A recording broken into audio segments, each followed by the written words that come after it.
Dear guests, dear colleagues, on behalf of the organizing committee, it is my great pleasure to welcome you, the participant of the International Conference Ecological and Environmental Chemistry 2022, dedicated to the 70th anniversary of the birth and 50 years of scientific and educational activity of the Academician Gheorghe DUCA, which is a part of a series of successful conferences organized in the Republic of Moldova in the last 35 years with the support of national and international organizations.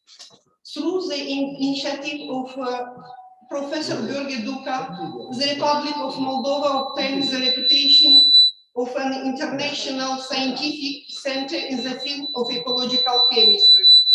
Under the leadership of Professor DUCA, 6th edition of Ecological Chemistry Conference were organized in Chisinau. Today, we are 7th edition of this conference. Our appreciation and admiration for this renowned scientist, pedagogue, and public person, Gheorghe DUCA, descends from the certitude that he is a pioneer and impassioned animator in the field of his scientific activity, ecological chemistry. Through his research work, initiatives, and especially his vision, Academician Gheorghe DUCA is indisputably a personality of European and international value. As the founder of the Scientific School of Ecological Chemistry in the Republic of Moldova, he developed the theory of redox phenomenon in the environment, elucidated the mechanism of oxidation and reduction of components in the process of quality of aquatic system formation, developed the technologies of physicochemical and biochemical treatment of wastewater, developed technologies for waste recovery, proposed mechanisms for reducing the atmospheric pollutants, ecological audit methodology, and formulated the basic principle of environmental education. Under the supervision of Professor DUCA, many disciples became the accomplished specialists, including 5 doctor in science and 30 PhD. The scientific results of Academician Gheorghe are reflected in more than 90 monographs and textbooks, 166 patents, and about 60 scientific papers.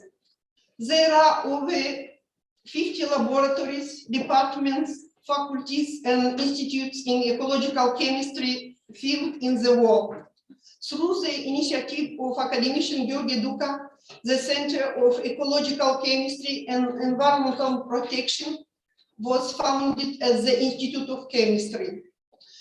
Also, the Department of Ecological Chemistry was founded at the Faculty of Chemistry and Chemical Technology of the State University of Moldova, which by the decision of the Senate bear his name. Both in the Institute of Chemistry and the State University of Moldova, 2 laboratories in ecological chemistry field are activating. Dear colleagues, our current conference gathered more than 270 scientists from Armenia, Algeria, Azerbaijan, Belarus, Brazil, China, Czech Republic, Finland, Georgia, Hungary, Israel, Italy, Kazakhstan, Moldova, Montenegro, Morocco, Poland, Romania, Russia, Ukraine, and USA. Such a great interest is undoubtedly caused by the significant role that ecological and environmental chemistry plays in our life, and the mutual understanding that the sound scientific outputs should underline the environmentally friendly development. Therefore, it is expected that the novel outstanding research results be broadly presented and discussed, ensuring the active exchange in new ideas and approaches. EEC-2022 Conference is called to serve an arena for discussion and interconnection regarding the ecological, physicochemical, biochemical process in natural ecosystem, as well as technological chains, and elucidate the impact of human health and environment.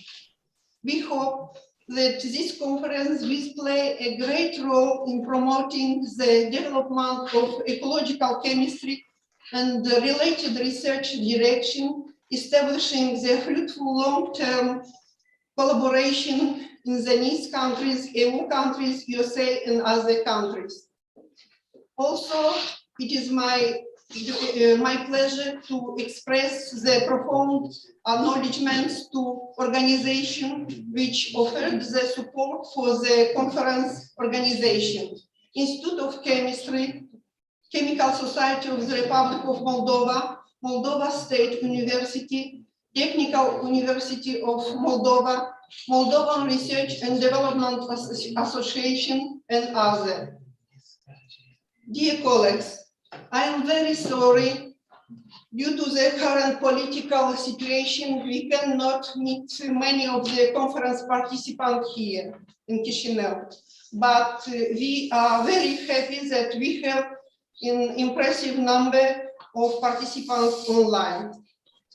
I would like to wish all the participants of the conference good luck and the successful results. Now, let's start the opening ceremony.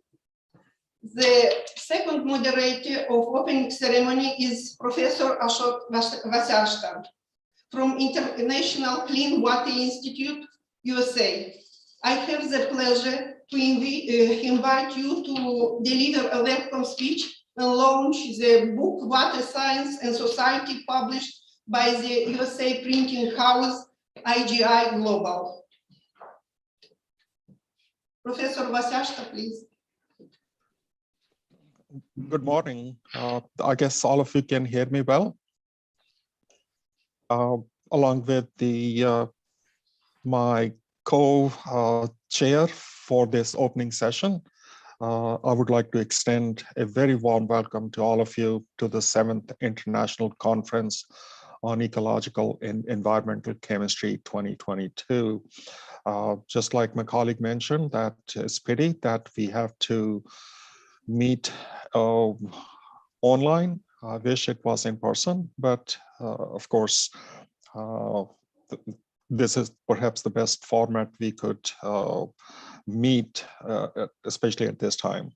At the same time, I would like to wish Professor DUCA 70th anniversary of his very happy birthday. So happy birthday, Professor DUCA. I have a small presentation, and let me see if I could share the screen with you. So if you just give me 1 second to see if I could share the screen. And I see some familiar faces on the screen. Very happy to see lots of familiar faces. Professor Tiganyanu. Hello, and Sergey in Russia. Hi, Sergey.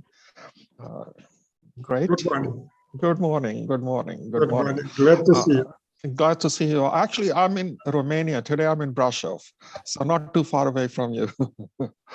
So because of the fact the airspace is closed and because of my ongoing collaboration with the Brasov, I was supposed to travel from here to Moldova, but of course, anyway, so again, as mentioned, not too far away from where all of you are. So let me see, give me 1 second to share the screen. So here it is, share. Okay, so I think you could perhaps see the screen. Okay. Yes, okay. All right, so it's a totally different computer I'm using, so I'm not sure if the screen is being shared with you. Sergey, can you see the screen? Yes, I can. Okay, good, perfect. I just wanted to make sure. So on behalf of, although my co-chair has already mentioned, but on behalf of the entire conference chair and the entire organizing committee, I extend a very warm welcome to all of you to this 7th Ecological and Environmental Chemistry 2022. And as mentioned, it's pity that we are meeting online instead of being person. But again, I'm delighted to meet all of you as we spend a couple of days here in this online format to share our knowledge, exchange ideas, and promote the fundamental concept of ecological and environmental chemistry. So today we have the plenary session, and tomorrow we have 5 parallel sessions going from fundamental aspects of ecological and environmental chemistry, water science and society, climate change and atmospheric chemistry, food, soil, and waste chemistry, ecological and environmental chemistry with knowledge triangle. And then there are 2 research, education, innovation sessions, one in English and the other is in Romanian. From a historical perspective, again, some parts I'm repeating what my co-chair had mentioned, that the conceptual development of this conference was established in late 70s, early 80s of 1900s. So the first International Ecological Chemistry School was held in Moldova in 1985, where the decision was taken to consolidate the effort for the organization of periodic international conferences in the field with the involvement of experienced researcher and also young researchers worldwide. Since then, this field has been rapidly expanding and is among the topical priorities of sustainable development in science and technology. Since then, this conference is part of a series of very successful conferences organized in 1995, 2002, 2005, 2008, 12, and 2017, and definitely it's supported by several international organizations. This year, we have close to about 270, 300 scientists from different countries, 30 different countries, those who are participating. So glad to see that we have such a large participation for this particular conference. And, you know, as co-chair mentioned, that of course we, based on what we learn, what we jointly decide, we need to develop path forward so as to enhance this particular field. So with this as a brief introduction, I once again extend a warm welcome to all of you and hope that we have a great meeting. And also I would like to wish my dear colleague, Professor DUCA, happy birthday. Actually, his birthday is on a very unique day, as you know, 29th of February. So, but of course, we are celebrating a little bit later. He is a great colleague, friend, co-editor, educator, collaborator, and a wonderful person. So I wish him all the good luck, many more happy birthdays to celebrate Professor DUCA. And I also want to introduce a book which actually should be out perhaps today or tomorrow. This is a handbook of research on water science and society. And there are 2 volumes. And this is co-edited by myself, Professor DUCA, and Professor Sergei Trevin. As mentioned, the proposed release date is sometime today or tomorrow. It should be out by already now. I don't know, but nonetheless, it appears to be a good book. And I know that we have a session on water science and society. So based on that, perhaps we could expand on this volume further in the subsequent volumes.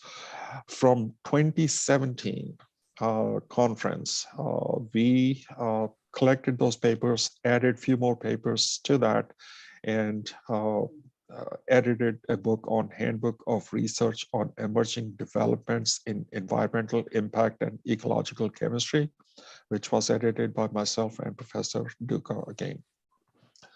So with that, let me close my brief remarks, and I'm going to, from the audience, if someone has a few statements to make about Professor DUCA or celebrating his anniversary, we would welcome that and comments from the audience. Thank you.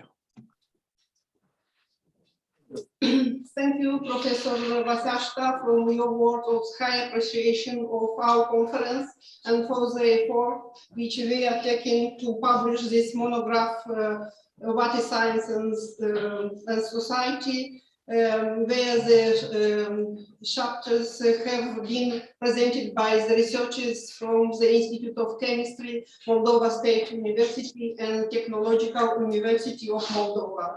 Thank you. You're welcome.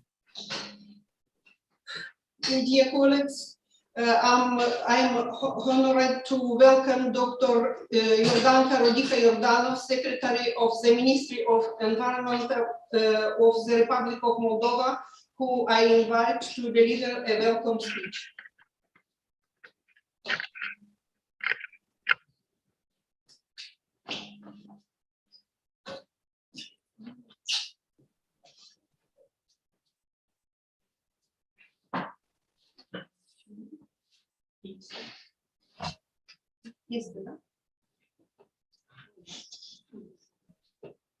Dr. Gheorghe Iordanov.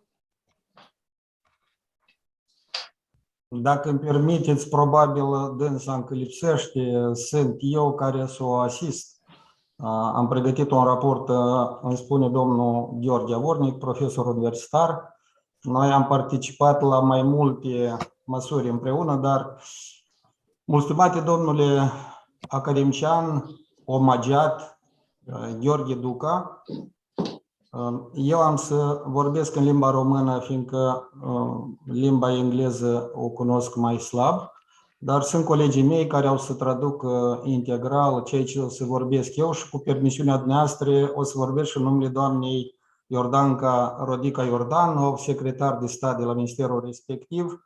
Probabil s-a întâmplat ceva tehnic sau este vreo, trăim niște timpuri un pic mai dificile și s-ar putea să fie la guvern sau în anumite ședințe, că trebuia să fie prezentă cu noi astăzi. Am discutat chiar acum recent, dar ea mi-a permis, în cazul în care raportul nostru este comun, cercetările le efectuăm împreună de mai mulți ani. Este doctoranta noastră, este una dintre primii care a început să cerceteze și domeniul dreptului ecologic, care este tangent cu ceea ce se întâmplă în prezent. Marin? I will as well speak in the name of Professor Iordanca Rodica Iordanov, supposedly as State Secretary from the ministry that she's working with. She's in activities that she could not leave, but our report, our speech is a common one, and I do have all the power of attorney to speak as well on her behalf. And moreover, she is one of our doctoral students. Eu am să continui și din partea doamnei Iordanov. Cu mulți ani în urmă am efectuat o cercetare împreună legată de dreptul ecologic, care continuă până în prezent. Am avut mai multe evenimente pe care le-am petrecut împreună cu Academia de Știință, cu mai multe instituții ale Academiei de Știință, inclusiv și cu omagiatul de astăzi, domnul academician DUCA. Chiar avem și câteva publicații, inclusiv în cadrul acestui congres for internațional legat de chimia ecologică.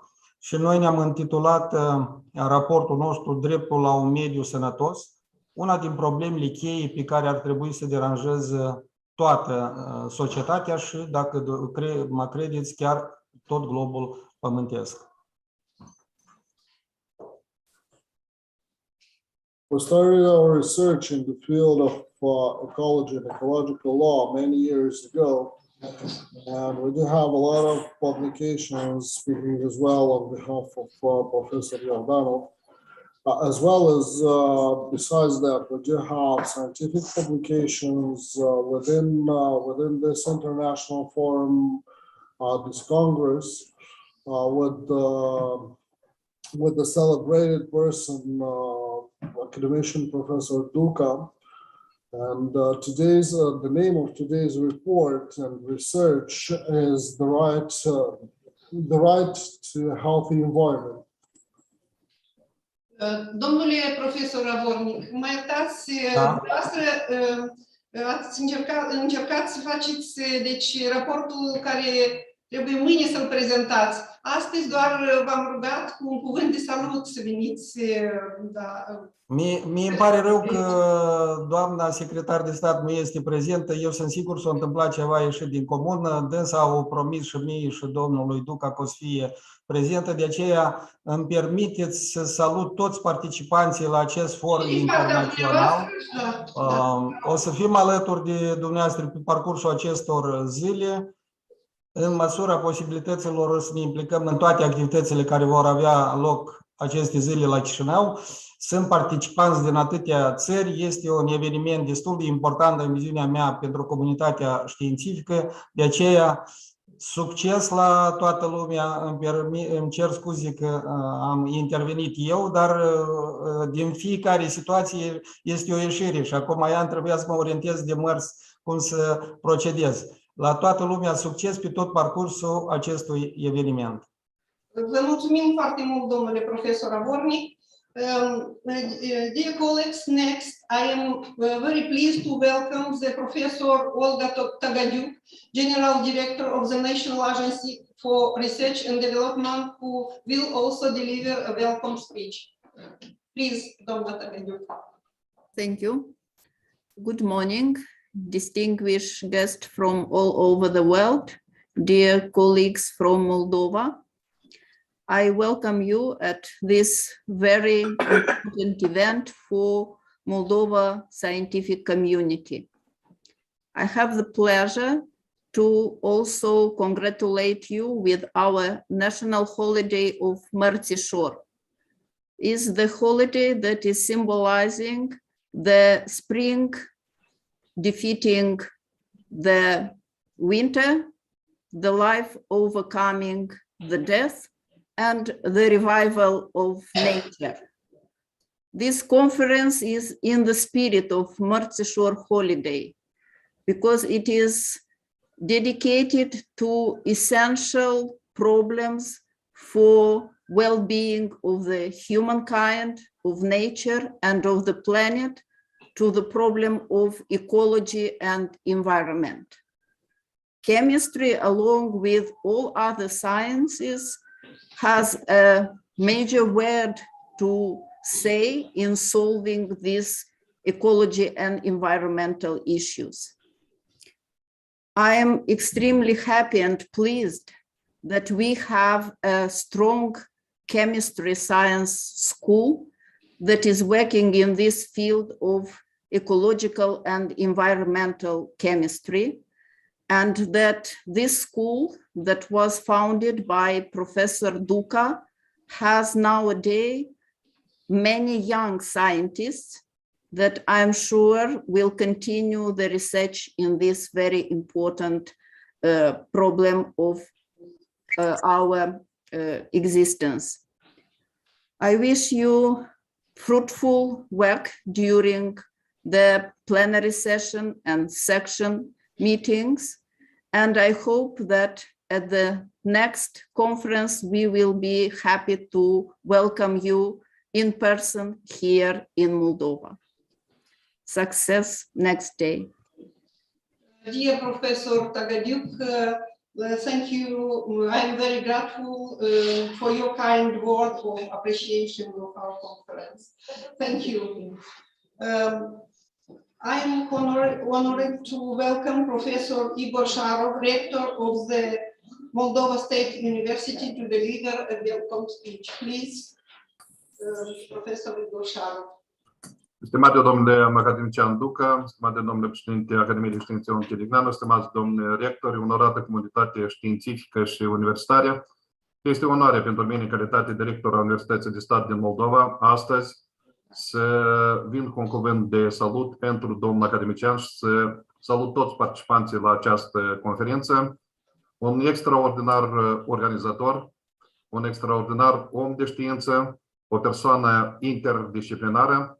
Toată viața a fost legată de comunitatea științifică a Universității de Stat din Moldova. A putut să îmbine armonios legăturile cu instituțiile din Republica Moldova și prezența astăzi la această conferință ne dotă acest fapt. Sigur că ne-am fi dorit să vă primim pe toți cu mult drag aici, la Universitatea de Stat din Moldova, cu prezență fizică, dar condițiile care ne impun astăzi, în condițiile unui război, în condițiile unei pandemii, suntem nevoiți să ne acomodăm la restricțiile impuse de Comisia de Situații Excepționale în Sănătate Publică. Universitatea de Stat din Moldova este onorată să aibă un membru a comunității, persoana domnului DUCA, și ca dovadă acestui fapt este și lansarea celor două volume ale lucrărilor care au avut loc recent în sala Senatului a Universității de Stat din Moldova. Mai mult ca atât, ca înaltă apreciere a meritului domnului academician, catedra care a fost înființată, domnul academician, laboratorul, prin decizia Senatului Universității de Stat din Moldova, îi poartă numele. Onorată asistență, eu doresc succes lucrărilor acestei conferințe. Suntem mândri că avem în comunitatea noastră universitară o asemenea personalitate cum este domnul Gheorghe DUCA. Succes în continuare! Vă mulțumim foarte mult, domnule rector. Next, I am very pleased to welcome the President of the Academy of Sciences of Moldova, Academician Ion Tighineanu, who will also deliver a welcome speech. Please. Thank you.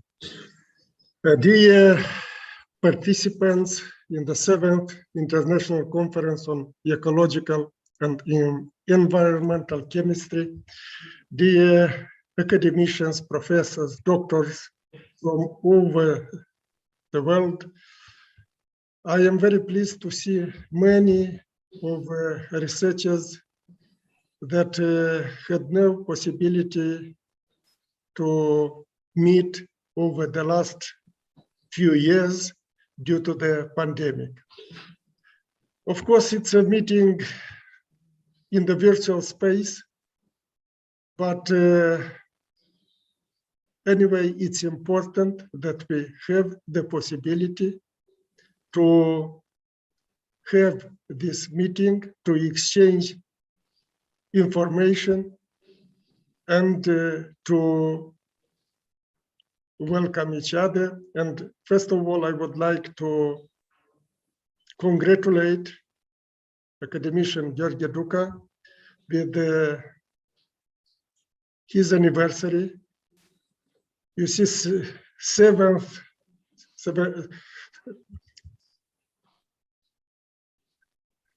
17th anniversary and the 7th edition of the conference.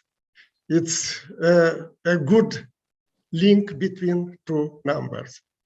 Academician Gheorghe DUCA is a successful researcher, and I had the possibility a couple of days ago to mention some numbers, published papers, a lot of patents, 51 monographs, and so on. And of course, today we would like to wish him, first of all, good health, and to continue the scientific activity with the energy inherent to him. I would like to wish success and good health to all organizers. I know that to all participants. I know that the organizers and also Academician DUCA wanted very much to organize the conference in the real space. That means to meet here in Chisinau. Unfortunately, it's not possible now, but at present, but I am sure that the situation will improve in the future, and we will meet here in Chisinau as well as in connection with other conferences, events in Europe and overseas. It's my great pleasure to see researchers from United States, from Europe, from other countries. And we assure you that we are doing our best to build new bridges of collaboration. The conference is in fact a continuation, in my opinion, of the efforts that have been discussed at the World Summit in Glasgow in November 2021. Because the challenges of the 21st century are very, very strong, and one of the issue that is discussed nowadays in all countries is related to climate changes. And climate changes will be discussed in the context of the conference that we start today. Ladies and gentlemen,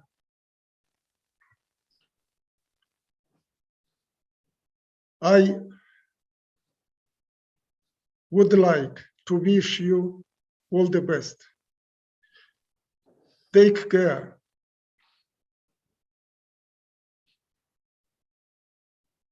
I am sure that we have in our hands a high responsibility for identifying solutions to many problems. And collaboration between scientists, joint efforts are the only way to be successful in identifying such solutions. The conference is a very good, gives very good opportunities for discussions, for identifying solutions to important problems of our days. Thank you so much and success to the conference. Heartfelt thanks you for your kind words, Academician Tighineanu. Now I invite you to speak Professor Mufid Bahadir from Technical University of Braunschweig, Germany. Please, Professor Bahadir. Honorable President of Academy of Sciences, dear Professor Gheorghe DUCA, distinguished colleagues. With very deep sadness, I am sending my regards to you and the participants of Ecological and Environmental Chemistry Conference 2022 in Chisinau, Republic of Moldova. Holding an international conference on ecology and environment while a bloody, pointless war happens in the neighborhood is a great challenge. The dialogue of scientists from East and West on this conference might hopefully contribute to common respect and understanding of each party's position and can cool down the political tension at all sides in order to initiate peaceful and trustful negotiations in science and society. Some 50 years ago, Raquel Carson published her essay entitled Silent Spring. It was a period of excessive use of chlorinated hydrocarbons for pest control.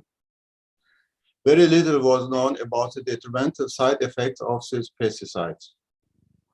Bioaccumulation in food nets led to intoxication and hence the absence of birds, resulting in the silent spring. With this book, Raquel Carson initiated an environmental movement in the following decades and made scientists and politicians aware of the necessity to improve the environmental quality and safety. Nowadays, environmental scientists worldwide are seeking for solutions to stop worsening the living conditions on Earth through climate change and polluting the environment through mankind. Today, sustainable development has become the leading concept of the 21st century, which goes far beyond pollution research only. It describes a development which agrees with the needs of the present generation without endangering the chances of the coming ones to satisfy their demands as well. Sustainable development has become an important general approach for all fields of life like economy, ecology, and social balance, and has led to legislative acts for protection of mankind and the environment. Also, the concept of sustainable development has been generally accepted. There are still different opinions how to achieve its targets and how to rate its general objectives. It is clear that the definitions about the prime needs vary from man to man, from country to country, and from continent to continent. But pollution does not respect national borders. Therefore, it is indispensable to develop the policy of economy, ecology, and social demands by a synergistic manner that might strengthen each other. if we were not able to stop tendencies threatening the future quality of life, the cost demands of societies would increase dramatically and negative impacts would become irreversible. Unfortunately, ongoing war events in Europe and around the world, like in Ukraine, Afghanistan, Ethiopia and Eritrea, Syria and Iraq, and elsewhere, kill innocent people besides combating troops, destroy essential infrastructure, even for water supply and wastewater treatment, causing fatal diseases like cholera and typhus, diarrhea and malnutrition of children, and collapse down entire national economies. Environmental and societal development requires peace and trustful interactions between individuals, societies, and political systems.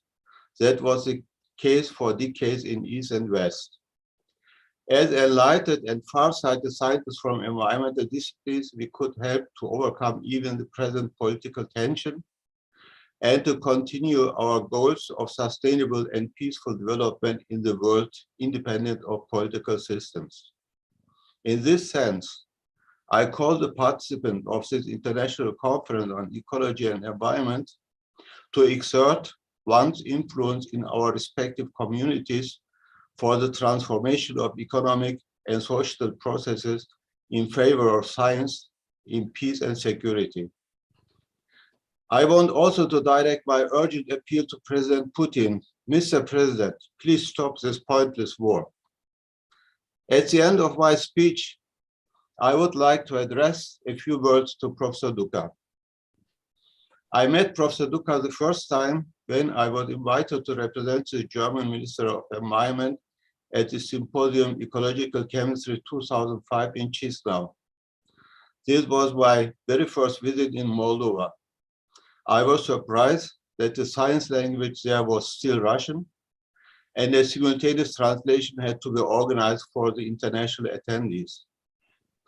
On the symposium, as well as in the working groups, we discussed intensely that in an international event with the participation of Western scientists should better be held without the need of translation. That means in English only.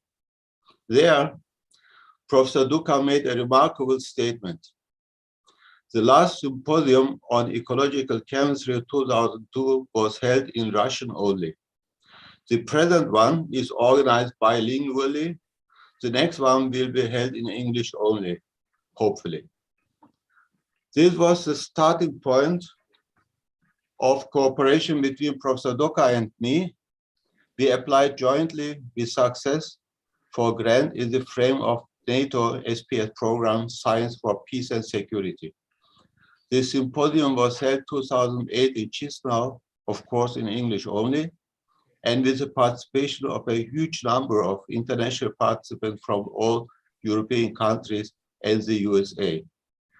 Professor DUCA and I have published the outcomes in the Springer Conference series jointly. Since then, Professor DUCA and I got to know each other closer and developed mutual trust. We edited jointly an international journal named Clean Soil and Water, Journal of Sustainability and Environmental Safety, published by Wiley Blackwell. I'm very grateful for Professor DUCA's valuable contributions to our discipline and to our journal. Academician Professor DUCA is celebrating this year his 70th anniversary. Happy birthday to you, dear Gheorghe DUCA. Thank you very much. Thank you, dear Professor Bahadir, for your sincere and kind words. It is a special pleasure to offer the word of Academician Marius Andruch, Academician of the Romanian Academy of Sciences, who will also deliver a welcome speech. Please, Academician Andruch. Hello, this is a great pleasure for me to take part in Professor Gheorghe DUCA's celebration on the occasion of his 70th anniversary. This is an important event for both Moldavian and Romanian chemistry communities, but also for the international level for all those inspired by Professor DUCA's works and achievements. I think that the best way to pay homage to a great scientist like Professor DUCA is to organize a scientific event, gathering colleagues and friends from all around the world, people sharing new and exciting results. This is done now, and I am sure that the conference on ecological and environmental chemistry will be a memorable event for the participants and, of course, for the one who is celebrated today. Professor DUCA illustrates the brilliant school of physical chemistry in Moldova, but his most important achievement is the creation of a strong, dynamic, and internationally recognized school in ecological and environmental chemistry. His original papers and books published in prestigious journals and publishing houses are crucial for the development of this field. As an honorary member of the Romanian Academy, Professor DUCA has a strong and fruitful contacts with members of the Romanian Academy, as well as with researchers from the 4 chemistry institutes of our Academy, with colleagues from the Romanian universities. He delivered on various occasions at the Academy and at the universities of Bucharest, Iași, and Cluj, very attractive and useful lectures for students and researchers.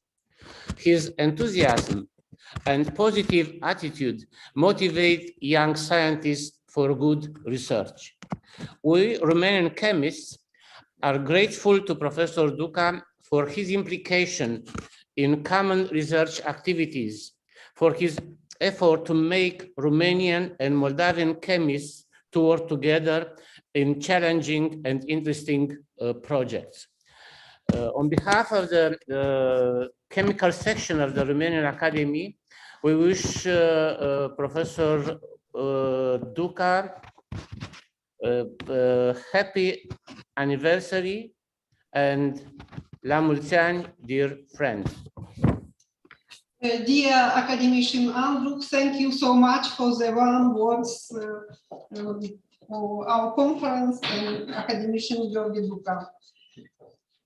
I would like to invite to speak Dr. Sally Levisley from World Federation of Scientists, United Kingdom.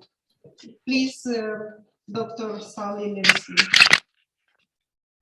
Hello, everyone, and our very best wishes from the World Federation of Scientists for Professor DUCA. Although you've all know Professor DUCA from the scientific areas in relation to water and chemistry, I'd like to impress on you the benefit that we have had, which is much wider. And I think the value of science that can step into crises such as we've seen in the ongoing pandemic worldwide. In the World Federation of Scientists, we run multidisciplinary meetings on the catastrophic events that may affect the world. And when the pandemic occurred, Professor DUCA was able to step up and assist us, and with colleagues here, such as Professor Travin, who is present today, we have had the benefit of Professor DUCA's knowledge, but also the connection into the network that is here today. So the interconnection of the 2 ranges of organizations has been very valuable. It's an unusual scientist who can show leadership and initiative when we have a crisis such as a pandemic, which may not be in their core field of science, but it's our learning and knowledge. And I think the leadership in science comes from this sudden ability to be able to bring all the fields of sciences to a global problem. So the World Federation of Scientists has had the benefit. We've had 12 international meetings through the pandemic, and the methodology and the the work that Professor DUCA has brought to us has been very significant. We've also had the benefit of a quite amazing level of support in looking at where some of the multidisciplinary sciences can support peace worldwide, and how the knowledge can come together across scientists and across countries to reduce the risk of the threat of any nuclear engagement in the future. So these are very big problems, and I would like to tell you that the advantage in us having leadership from Professor DUCA in these areas has been very warmly welcomed.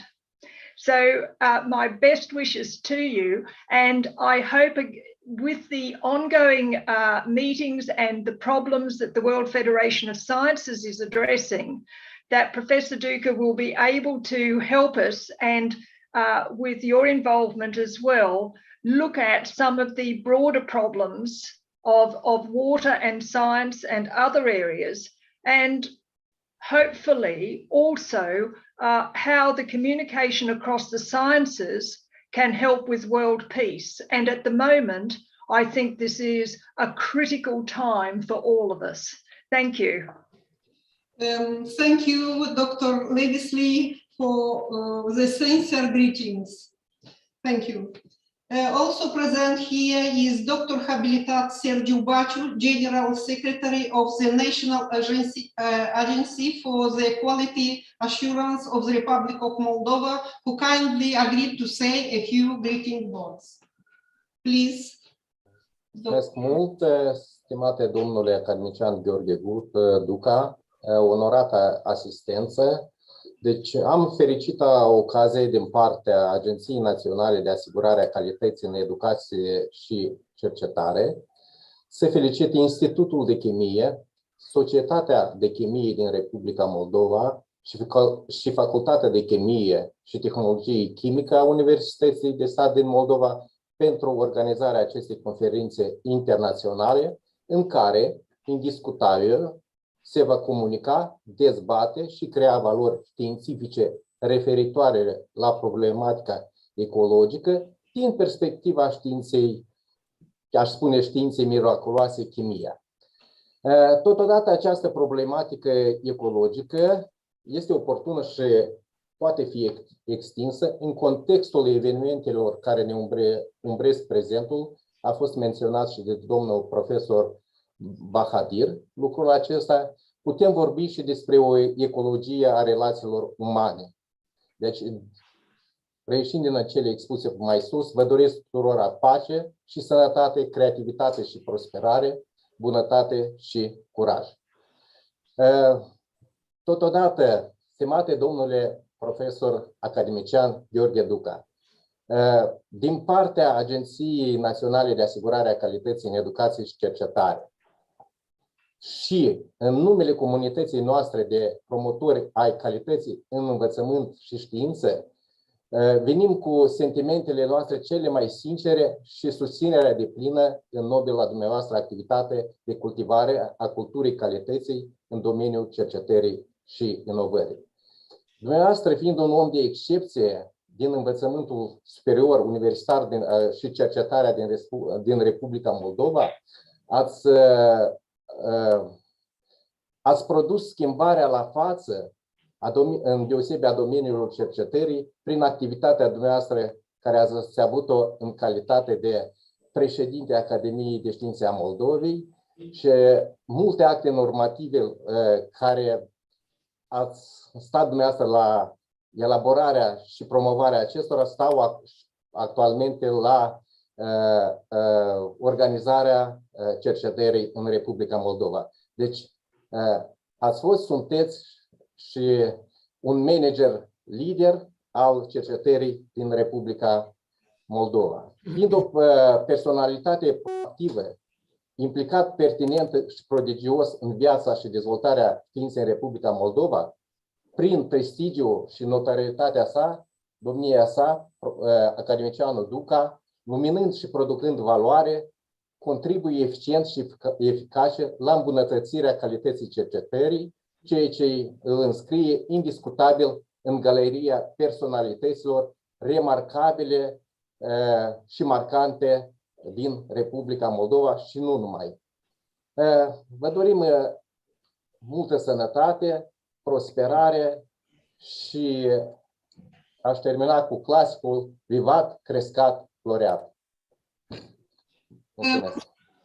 Vă mulțumim foarte mult, domnule secretar general Sergiu Baciu, pentru cuvintele calde și frumoase adresate conferinței și domnului academician Gheorghe Duca. It is my great pleasure to invite Professor Emil Ciobanu, President of the Council of Rectors of the Moldovan Universities, to have this greeting speech. Please, Professor Emil Ciobanu. And friend, stimați oaspeți la asistență. Astăzi ne-am întâlnit virtual pentru apreciere și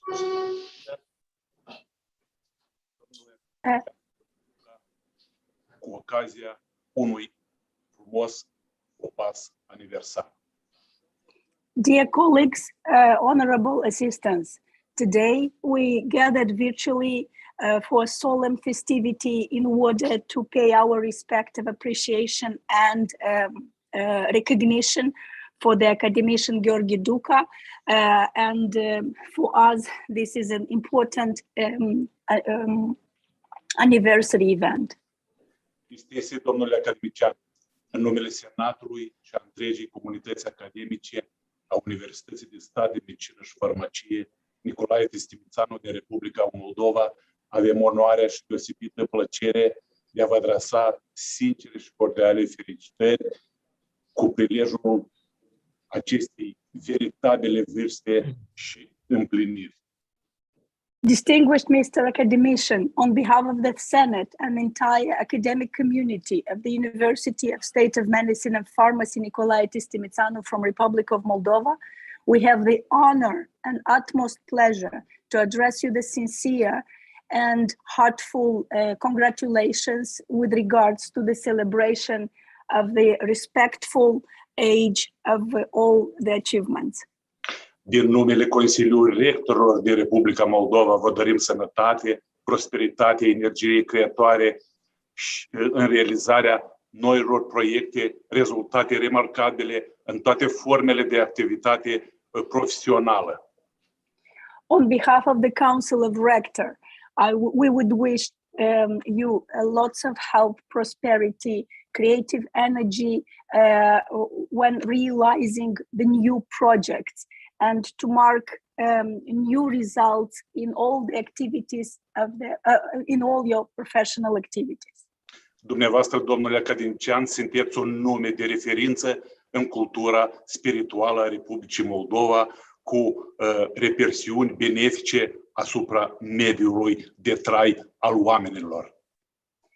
Your name, Mr. Academician, is a renowned name of reference in the spiritual culture of Republic of Moldova, with the beneficial repercussions over the living environment of the people.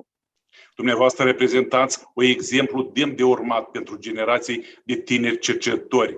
Aveți în palmarez, în calitate de autor și coautor, peste 1800 de lucrări științifice și metodico-didactice publicate, inclusiv monografii, manuale, articole științifice și brevete de invenție, lucrări de popularizare a științei și multiple prezentări la conferințe științifice naționale și internaționale. Your example is a very good benchmark for the young generations of researchers. You are the author and the co-author of over 1,800 scientific works and methodica didactic publications. including monographies, manuals, articles, scientific articles, and invention brevets, also as well as works with regards to the popularization of the science and multiple presentations for the international and national conferences. Printre valoroasele realizări înregistrate pe parcursul anilor, evidențăm în special pregătirea cadrelor științifice de înaltă calificare în domeniul ecologiei. Through the major achievements of your life, we would like to emphasize the preparation of the researchers of high qualifications in the domain of ecology. Fondarea Școlii Științifice de Chimie Ecologică, care numără 30 de doctori și 5 doctori habilitați în știință, o școală științifică care vă reprezintă. As well as the foundation of the Scientific School of Ecological Chemistry, which accounts for 30 PhDs and 5 habilitatus doctors in the science. The school is a benchmark which represents your reputation. Fondarea Catedrei de Chimie Industrială și Ecologică și a Centrului de Cercetare în domeniul chimiei aplicate și ecologiei, elaborarea metodologiei auditului ecologic și a principiului educației ecologice, elaborarea tehnologiei de tratare fizico-chimică a apelor reziduale. Another important achievement of yours, Mr. Academician, is the foundation of the chair of industrial chemistry, industrial and ecological chemistry, as well as the research center in the domain of applicable chemistry and ecology, as well as the elaboration of the methodology of the ecological auditing and the principles of ecological education. It is also important to remark your elaboration of the technologies of the treatment of the residual waters. Crearea organizației non-guvernamentale în domeniul proiectului mediului Terra Nostra și multe altele. Este incontestabilă contribuția dumneavoastră la sensibilizarea opiniei publice asupra problemelor ecologice. As well as the creation of the ONG in the field of the environment protection with the name of Terra Nostra. And your contribution is undoubtedly valuable with regards to the sensibilization of the public opinion with regards to the ecological problems. Inestimabil este aportul dumneavoastră în viața socială, economică și politică a țării. Pe parcursul anilor v-ați manifestat plenar în importante funcții administrative, în organe publice, centrale și numeroase organizații academice internaționale. Ați participat activ la implementarea multiplelor proiectelor de anvergură. I would also like to emphasize your distinguished contributions in our social, economic, and political life of our country. Through the years, you got involved in important administrative functions of the public central authorities, as well as you are a member of the plenty of international academic organizations through which you could implement numerous projects in the domain. Apreciem înalt parteneriatul durabil între universitățile din Republica Moldova și Academia de Științe Moldovei, instituție pe care ați condus-o o perioadă îndelungată de timp, perioadă în care Academia a înregistrat un progres remarcabil. We highly appreciate the partnership, the sustainable partnership we established between our university and the Academy of Science, the institution which was led by you for a long period of time.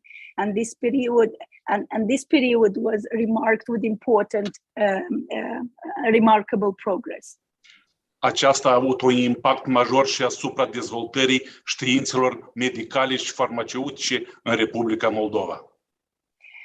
Because this has led to a major impact with regards to the development of medical and pharmaceutical sciences in the Republic of Moldova. Stimate domnule academician Gheorghe Duca, în toate funcțiile de mare responsabilitate pe care le-ați deținut sau le dețineți până în prezent, ați manifestat și manifestați înțelepciune, competență profesională, exigență și principialitate. Distinguished Academician Gheorghe Duca, in all your functions, you proved high responsibility and you behave in the same manner till today. You prove yourself as a wise, competent, exigent, acting on the principle personality. Vă cunoaștem ca pe un adevărat patriot al neamului, cu o poziție civică fermă, un adevărat devotat al progresului, științei, țării și umanității. Suntem onorați de faptul că sunteți contemporanul nostru. We also know you as a renowned patriot of our people, with a very firm civic position, devoted to the progress of the science, the progress of the country and the humanity. And for us, it's an utmost honor that we are your contemporaries. Noi vă urăm la mulți ani, domnul academician, dorindu-vă să înscrieți în continuare noi performanțe în valorosul dumneavoastră parmales științific și profesional. Vă mulțumesc pentru atenție și dorim pace tuturor. With this in mind, we wish you happy more years to come, with the firm conviction that you will register new performances in the domain of the science and professionally. Thank you very much for your attentions, and I would like to conclude that we wish peace for all. Thank you. Stimate domnule președinte al Consiliului Rectorilor, stimate domnule rector, vă mulțumim foarte mult pentru cuvintele frumoase la adresa conferinței și a academicianului Gheorghe Duca. Many thanks for your kind words. I am honored to welcome corresponding member Alexandru Stratan, President of the Council of Directors of the Moldovan Research Institution, to deliver a welcome speech. Please, corresponding member Alexandru Stratan. Dear President of the Academy of Sciences of Moldova, Academician Chisinau, dear Director Acolina Râco, distinguished Academician Gheorghe Duca. Research and innovation are the engine of economic growth and the generator of solutions to overcome the challenges facing by our society, and the main resources in this field is the human being, the scholar learned and prepared to produce and promote knowledge. Of course, it is a great honor for me to welcome this relevant and big diversity of scientists that have gathered today to discuss the relevant issues and cross-cutting problems in the field of ecological chemistry. But please let me, because today we are at this anniversary hour, and it is indeed a great honor for me to address on behalf of the Board of Directors of Research Institutes of Moldova this message to an exceptional personality, Academician Gheorghe Duca, a scholar dedicated to excellence in chemistry, manager and reformer of the Moldovan science. The man who unites people, according to the late Moldovan writer Nicolae Dabija. Academician Gheorghe Duca is a prominent figure in the field of physical and ecological chemistry, being the author of a vast published work, impressive in size, diversity, originality, and depth. The path of his university studies, as well as his academic career, confirms the selflessness and enormous interest in scientific research. Actively involved in the implementation of the state policy on science and innovation, Academician Gheorghe Duca managed to promote the research activity and its results abroad, contributing to the signing the international agreement, including the Memorandum of Understanding between the Republic of Moldova and the European Commission on Moldova's participation in the program, in the 7th EU program for research and development, as well as the agreement on the Association Agreement of the Republic of Moldova to the EU Framework Program for Research and Development Horizon 2020. For more than 50 years, in which he successfully combined scientific and managerial activity, Academician Gheorghe DUCA has distinguished himself over the years by reforming and consolidating the Academy of Sciences of Moldova, developing and improving the Code on Science and Innovation, by supporting and developing research institutions and young researchers. Active and communicative in nature, possessing a true vocation as an organizer and manager, Academician Gheorghe DUCA has earned the respect and gratitude of scientists around the world. Its merits, the scientific results obtained in the most current but also sensitive spectrum of research, I mean ecological chemistry, have been recognized nationally but also internationally and appreciated by numerous honorary titles. Much can be said about the impressive and complex activity as well as about the many aspects of his strong personality that define him. But this is a special event that we are witnessing determines me to summarize the rich information that I have. And in order to remove any suspicions of laudatory excess, I would like to point out that this homage is not one of complacency, but is based on the recognition that life, when lived with maximum intensity in the supreme spirit of fulfilled duty, fixes in the collective minds models of personalities that deserve not only to the attention of contemporaries, but also their gratitude for these models to become over generations strong motivations for perfections. Thus, we are now in front of a notorious personality. Honoring today Academician Gheorghe DUCA, we honor our academic tradition, our own academic tradition, a tradition constantly oriented towards scientific performance and the immutable values of the humanistic academic ideal. Mr. Academician DUCA will remain probably in the history of our institutes, part of the elite of scientists. The more you get involved, the more you learn. The more you learn, the more you know. The more you know, the more useful you are for the society and for yourself. These words were told and taught us by the Academician DUCA. Happy and fruitful years, Mr. Academician, scientist and Professor Gheorghe DUCA. We wish you health, strength, and inspiration to move forward. Good luck and appreciation in your activity and just wonderful moments with your loved ones. Thank you very much for your attention. Dear corresponding member Alexander Stratan, thank you very much for the sincere greetings to our conference and to Gheorghe DUCA. It is a special pleasure to offer the word to Academician Grigore Belostechnik, Rector of the Academy of Economic Studies of Moldova. Please. Thank you very much. I am here too. Good morning. Dear Academician DUCA, dear guests, dear colleagues, dear all.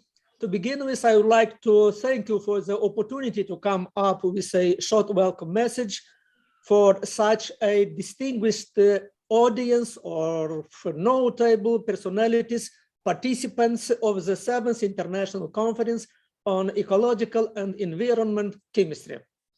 I would like to greet you all, dear colleagues, and wish you the greatest successes in this important scientific event. I am confident that it is not a mere coincidence the time frame of this conference and the solemn honoring of Academician Gheorghe DUCA for his 7th anniversary. Academician DUCA devoted his whole life to noble activities in the service of our community and the whole society, making through his rich scientific research, didactic and managerial activity a special personal contribution to the prosperity of our nation, thus being an important part of the intellectual heritage of our country. Of course, Academician DUCA is mainly known for his valuable research activity in the field of interest, chemistry, dedicating his whole scientific activity and being the founder of the School of Ecological Chemistry in the Republic of Moldova.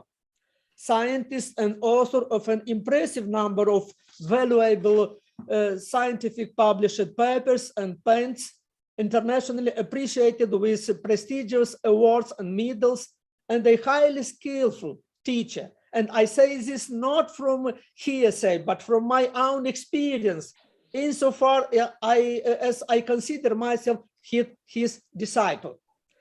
Less known in our society is the contribution of Academician Gheorghe DUCA to the development of other scientific fields, including economics. In this context, I'd like to highlight some of these most valuable works: the collection Contribution to Knowledge Society, the treaty Academic Management, the monograph Time Management in 2 volumes. These are reference works which could not be kept outside the attention of the academic environment of the Republic of Moldova, and which have made a special contribution to the development of economic and managerial sciences. The author rightly believing that the promotion of knowledge society, along with the European integration and reintegration of the country through sustainable development, the democratization of the country, and the development of innovative economy based on the implementation of advanced technologies, performance management and marketing are priority objectives for the future of our country. Academician DUCA claims that in a given society, intellectuals are the business cards of the country, calling for urgent measures to protect employees in the spheres of culture, science, and education. Under his leadership, a new revolutionary concept of reforming of the research sphere in the Republic of Moldova was developed, contributing to the process of optimizing the sphere of science and innovation and oriented towards the primary economic and social issues, and contributed substantially to the widening and enhancing the scientific collaboration at the international level. And we, those from the Academy of Economic Studies of Moldova, the university I have the honor to lead, believe in the importance of his speech entitled "We Need a Science-Intensive Economy," delivered in the Senate of September 22, 2006, of the occasion of the award to the honorary title of Doctor Honoris Causa of our university. Dear Academician Gheorghe DUCA, on your anniversary, we would like to express our deep respect and esteem for all that you have done and continue to do for the development and the promotion of science and higher education in the Republic of Moldova. We would like to express to you the sincerest wishes of prosperity, happiness, health, work inspiration, new achievements, and many, many more years ahead with your loved ones. Happy birthday! La mulți ani, domnule academician! Dear professor, dear rector, your kind and warm words are highly appreciated. Thank you. It is my pleasure to invite Professor Eduard Coropceanu, rector of the Tiraspol State University, to deliver a welcome speech. Please. Stimate domnule academician Gheorghe DUCA, stimate domnule președinte al Academiei de Științe a Moldovei, președinte a Consiliului Rector, stimați colegi și participanți la conferință. Evenimentul de astăzi este consacrat aniversării unei personalități deosebite prin valoarea, viziunea și strategiile de implementare a lor. Domnul academician Gheorghe DUCA, care pe parcursul a 5 decenii a realizat diverse cercetări în domeniul chimiei fizice și chimiei ecologice, anticipând unele tendințe care se relefează abia în ultimele 2 decenii. Promovarea cercetărilor inter- și transdisciplinare și integrarea unor ramuri distincte din diverse domenii cu aplicarea metodelor de investigare specifice pentru a genera noi teme de cercetare de frontieră. Aceste studii integrate permit analiza profundă a unor fenomene din diverse perspective și scot în evidență unele aspecte noi, interesante și utile. Domnul academician Gheorghe DUCA, multe probleme, este asemenea unui spărgător de gheață, deosebindu-se prin viziune largă, îmbinat cu obiective bine punctate care duc la rezultate de valoare. Institutul de Chimie, Facultatea de Chimie și Tehnologie Chimică a USM, precum și alte subdiviziuni de cercetare și științifico-didactice din țară, au avut în persoana domnului academician Gheorghe DUCA întotdeauna un susținător fidel în dezvoltarea bazei tehnico-materiale, diversificarea metodelor de cercetare, sporirea performanțelor academice și integrarea în relații de colaborare cu cele mai prestigioase centre de cercetare de talie mondială.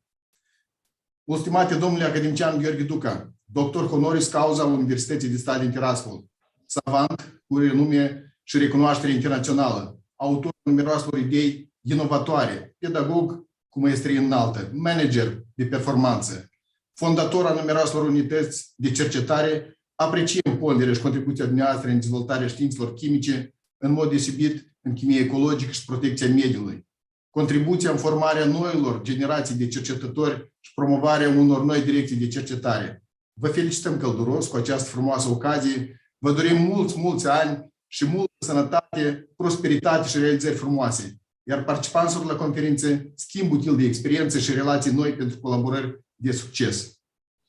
Vă mulțumim foarte mult, domnule rector. It is my pleasure to invite Mr. Ion Pavel, the mayor of Dumbrăveni commune from Romania, to hold a welcome speech. Please, Mr. Ion Pavel.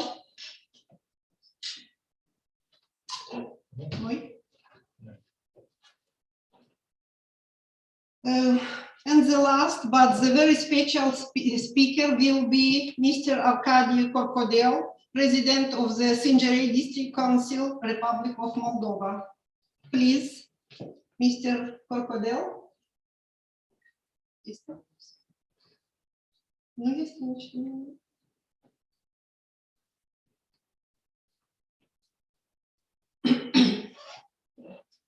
Și 20.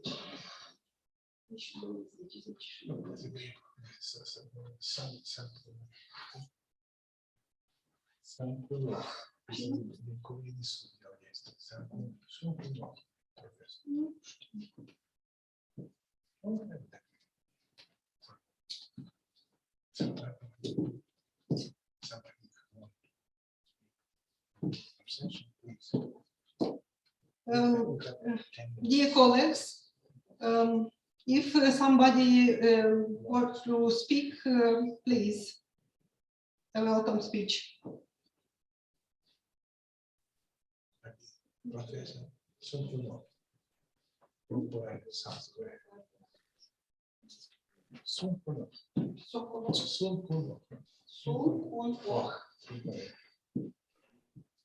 Professor Sulpunov. From South Korea. From South Korea. South Korea. Hi, nice to meet you. Thank you very much for this very important occasion, and I'm very happy to meet the Celebrity also. And I would say that Professor DUCA and me are Facebook friends, and so I have had many news from him. And quite recently, a few weeks ago, we began to talk about the EEC 2022, and also many news about Professor DUCA's achievement and activities.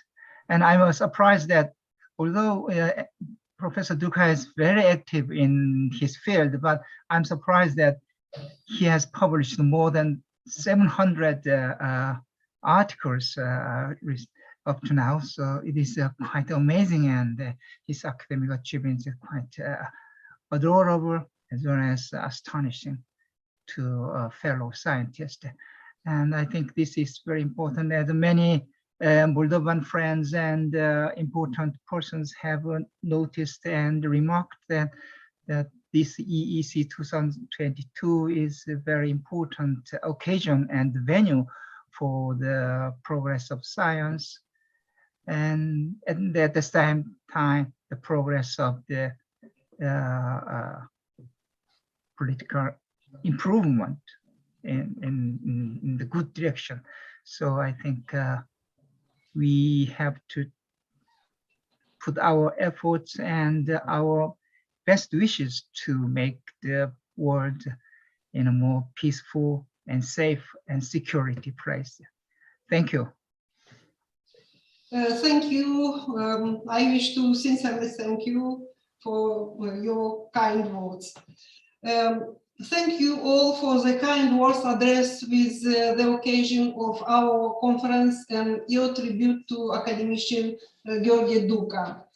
Dear Academician Gheorghe DUCA, a distinguished scientist and precious scholar, on the occasion of your 70th anniversary, on behalf of the team of the Institute of Chemistry, we address you our best wishes of prosperity, health, welfare, new advances in your research and social activity. Happy anniversary. Thank you. Now I would like to invite you to start the scientific program of our conference. The scientific program will be started with a public lecture of Academician Gheorghe DUCA entitled Hydrogen Peroxide Fundamental Aspects of the Ecological and Environmental Chemistry. Please, Academician Gheorghe DUCA. Thank you. Thank you, dear director. We have 5 minutes before the time, but okay, I can start now. But I ask my colleague to put the PowerPoint.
Okay, thank you, Virgil.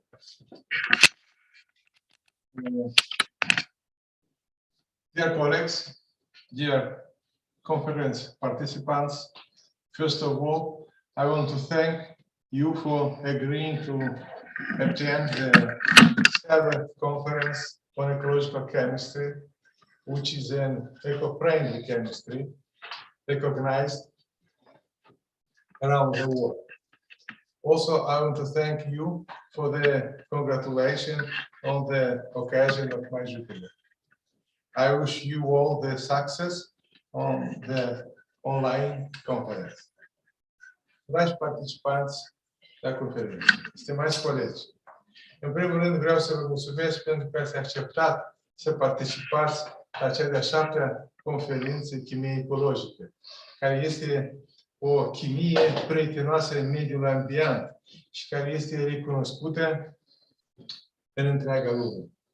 De asemenea, vreau să vă mulțumesc pentru felicitări cu ocazia jubileului meu. Vă doresc succese la această conferință care este organizată online din motive obiective. 25 years ago, United States shocked the world with a revolutionary discovery. The researchers used hydrogen peroxide in the treatment of the brain diseases. And this discovery was not accidental.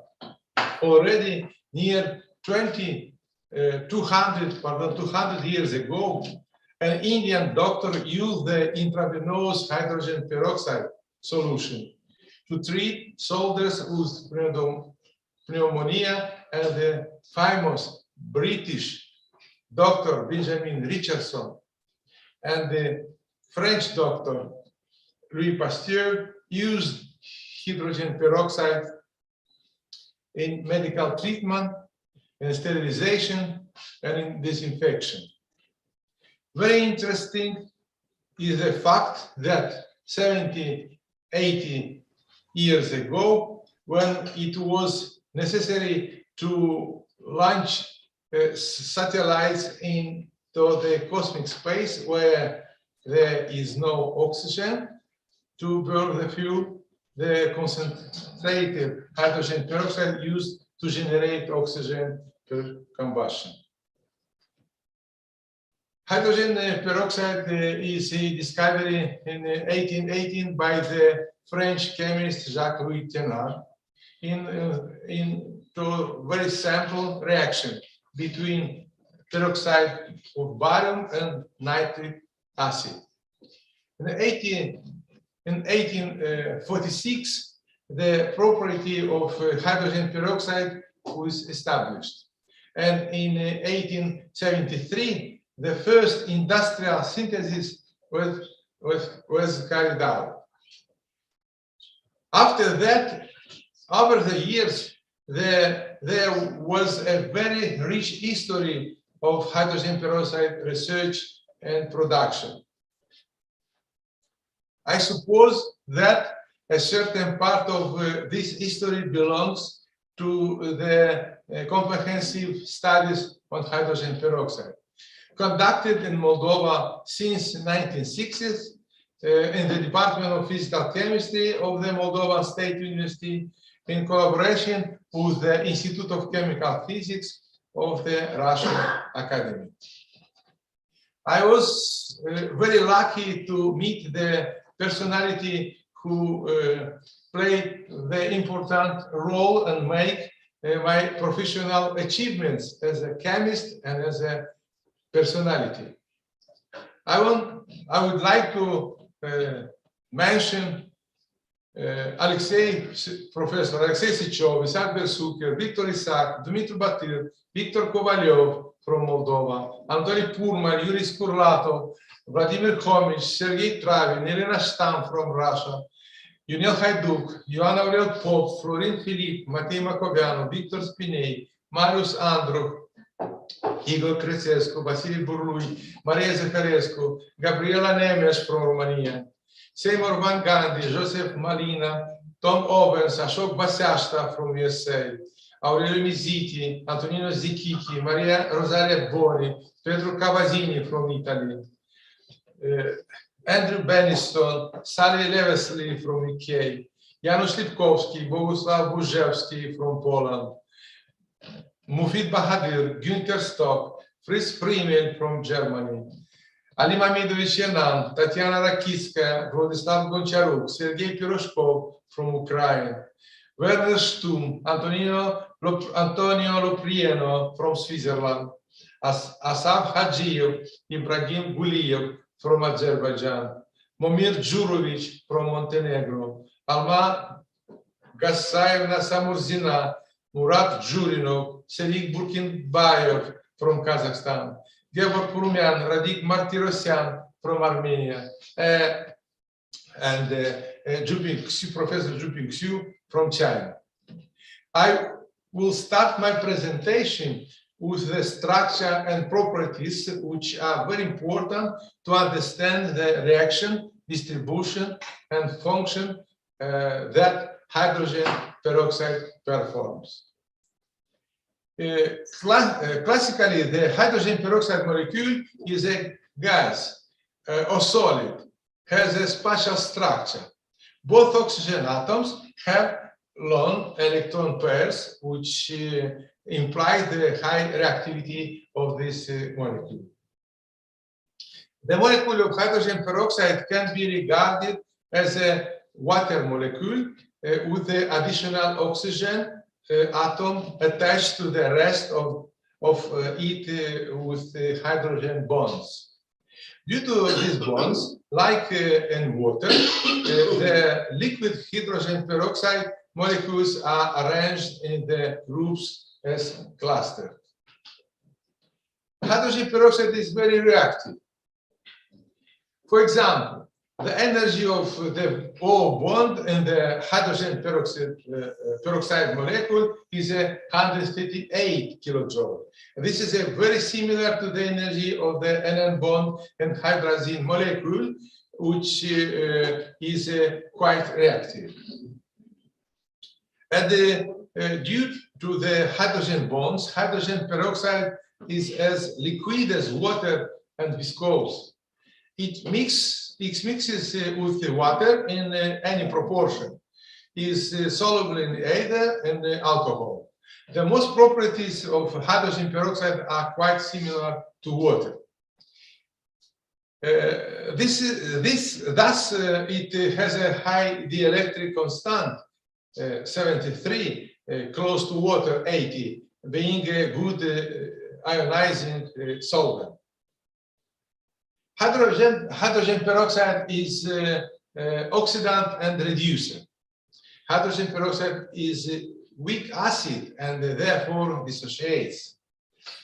In the acidic environment, hydrogen peroxide has oxidizing properties, forming the radicals. In the basic environment, hydrogen peroxide manifests itself as a reducing agent, forming molecule of oxygen. It's very interesting. Hydrogen peroxide could be called an allotropic compound of water like ozone and oxygen. An important part of the history of research of hydrogen peroxide has been devoted to the study of the reaction mechanisms. British chemist Fenton was the first scientist who established the decomposition of hydrogen peroxide involving iron ions as a reducing and catalytic agent. Reaction 5 and 8 were discovered by Haber and Weiss, Therefore, this system is known as phantom-Haber and Weiss system. In this system, free radicals of species of hydrogen peroxide are formed. In recent years, several ways of free radicals formation in natural water discovered, which you can see in this slide. Some of these pathways have been identified in our research, especially in water environment. Hydrogen peroxide and free radicals are intermediate compounds in water and oxygen cycle, in which water oxidation and oxygen reducing occur. Thus, during the photosynthesis, loss of attain of 4 electrons proceeds. In natural water, more often are met the processes with the 1 of 2 electrons transfer. In all these cases, the intermediate particles are formed, including free radicals and hydrogen peroxide. The effect of Phantom's reagent is very relevant in the defensive mechanism of many living organisms. How does this defensive mechanism function to it? For example, a bombardier beetle. Inside the abdomen, there are 2 individual chambers, each filled with the different substance. When mixed, they provoke the explosion. This chamber is loaded with hydroquinone. The other chamber contains hydrogen peroxide. They are accompanied by an enzyme. The mixtures releases a lot of heat, a lot of oxygen, and hydroxyl radicals.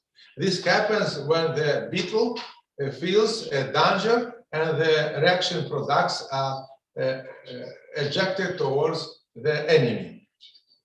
But let's get back to the reaction mechanisms. The cycle mechanism of reactions with Phantom system involvement was demonstrated with the addition of tartaric acid. I studied in my doctoral thesis this process in detail and developed the mechanism of the reaction, which revealed the formation of dihydroxyfumaric acid during the slow oxidation following the cycle mechanism. There is a lot of talk about dihydroxyfumaric acid today because it's a powerful antioxidant and maintains the quality of wine and food. Some researchers believe that this acid played an important role in the prebiotic period in supramolecular chemistry. This mechanism have been confirmed by the use of the rate constant of free radicals recombination and their interaction with the different substances. The highest reactive of OH radicals was detected. Electron transfer from one atom to another is a fundamental underlines the various chemical reactions such as the redox process and the photosynthesis. Rudolf Marcus, an American Nobel laureate, have developed the theory of charge transfer due to the asymmetric distribution of electrons in chemical bonds. By the way, the pseudo-Jan Teller effect, determining the structure of molecule for the first time, was revealed by the scientists from team from Institute of Chemistry, conducted by Isaac Versuche. In addition to Marcus' theory, our experiments have revealed that hydrogen peroxide can form with metal ions the partial charge transfer complexes, which exhibited the sometimes oxidizing and reducing properties. The most favorable conditions for this complex formation are achieved when the degree to charge transfer alpha is close to 0.5, as in the case of covalent bond of hydrogen peroxide. Depending on the redox characteristic of metal, mono or bi electron transfer is possible. In case of monodentate bond, mononuclear superoxide complex will be formed with the redox potential 0.12 electron volt. In case of bidentate bond, binuclear peroxide complex type is formed with the redox potential 0.44 electron volt. Complexes with the partial charge transfer can appear in many chemical systems during the homogeneous catalysis, photochemical processes, biological system during the development of chemical-biological processes in living organisms, technological systems during the wastewater treatment, and other. The mechanism of such processes play significant role in quality assurance of natural water, food production, beverage production, including production of wine, juice, and other. For a long time, hydrogen peroxide was used as a reagent for investigation of the redox process mechanisms. However, since 1940s, data on this field spread and different medium began to appear. International research team from Sweden had discovered hydrogen peroxide molecules in our galaxy at approximately 400 light years distance. In the last year, hydrogen peroxide was discovered on the planet Mars. Hydrogen peroxide was detected in glaciers of Greenland and Antarctica. It was found that the concentration of hydrogen peroxide is higher in the older glaciers, which means that now water is more and more polluted. In very small concentrations, hydrogen peroxide is present in water, animal products, fresh fruits and vegetables, in the human body, including cells, digestive tract, blood, lymph, and lungs. Under normal living organisms, hydrogen peroxide is an important component in anabolic and catabolic reactions, helping to maintain the homeostasis of cells. Usually, hydrogen peroxide is formed in peroxisomes. In larger amounts, it is formed in liver as a result of different types of stress. During the evolution, living organisms have formed the ability to respond to the action of exogenous stressors by forming the reactive oxygen species, such as hydrogen peroxide, hydroxide radical, anion radical. Chemical reaction related to oxidative stress is given below. Increasing hydrogen peroxide and the reactive oxygen species concentration contribute to signal perception and transduction, activation of transcription and expression of resistance genes, synthesis of shock proteins, which protect the cellular enzyme system against oxidative process, localization of the infection by the death of the infected cells. The principal sources of hydrogen peroxide in the atmosphere is ultraviolet, ozone, and free radicals. The estimated total amount of hydrogen peroxide in the atmosphere is about 2 megatons. Hydrogen peroxide is mainly found in the troposphere up to the height to 13 kilometers. It is found in water, drops, clouds, fog, and rain. This This precipitation contribute to the accumulation of hydrogen peroxide in soil. So the annual rainfall of hydrogen peroxide in the soil is around 200 grams per square meter. And the atmosphere is polluted, which if the atmosphere is polluted with the sulfur dioxide, when ketosulfide predominates to atmospheric precipitation. This type of precipitation contributes to the formation as a reducing state of soil and respectively accelerates the denitrification processes, which lead to the loss of nitrogen from soil. This provokes the soil erosion. Thus, over the years, it was being shown that hydrogen peroxide is widespread in nature.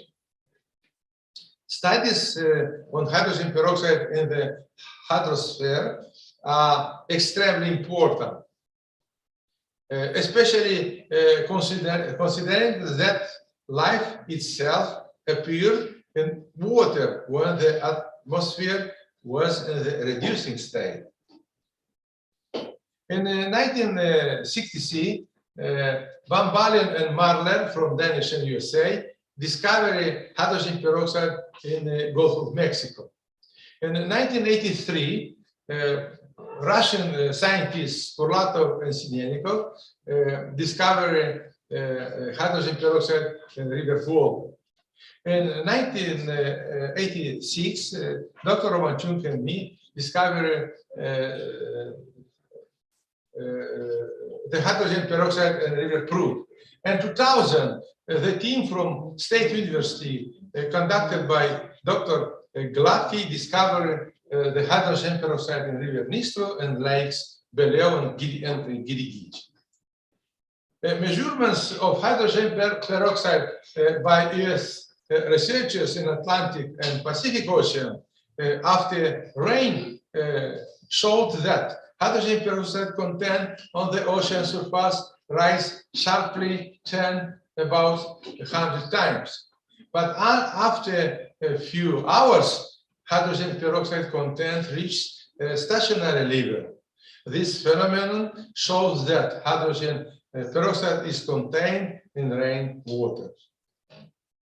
In our research, it was found that hydrogen peroxide content is increased in natural water during the daytime due to the photochemical processes and is decreased in the night. These results were confirmed in 2020 by the Japanese researchers. Look at the similarities of the figures made by the Japanese after 38 years. These examples demonstrate the oscillation of hydrogen peroxide content in the environment due to the different chemical and photochemical processes. The most efficient mechanism of oxygen and hydrogen peroxide activation are those with the involvement of coordination compounds. The research results on kinetics and the mechanisms of some redox reactions with the participation of hydrogen peroxide have shown that the most important pathways of hydrogen peroxide formation and decomposition in natural waters are photochemical process, a catalytical process, and the presence of transition metal ions and complexes, and biocatalytical processes. The catalytic redox processes in natural waters can occur following the several mechanisms, including the cyclic mechanism, activation mechanism, or radical chain mechanism. Based on this mechanism, we propose the mathematical formula for the role of hydrogen peroxide formation, which is a function of both biotic and abiotic contribution. The rate of hydrogen peroxide formation in natural waters is a function of the biotic and abiotic contribution and can represent of this mathematical formula. Thus, generalizing the obtained results, we can conclude that the main sources of hydrogen peroxide in the hydrosphere are atmospheric precipitation, photochemical process, and metabolites of aquatic organisms. An important step in our research was the analysis of hydrogen peroxide in self-purification processes. In natural waters, biotic and abiotic processes of formation and transformation of oxidative or reducing equivalents take place permanently, as well as the penetration of substances outside the water system.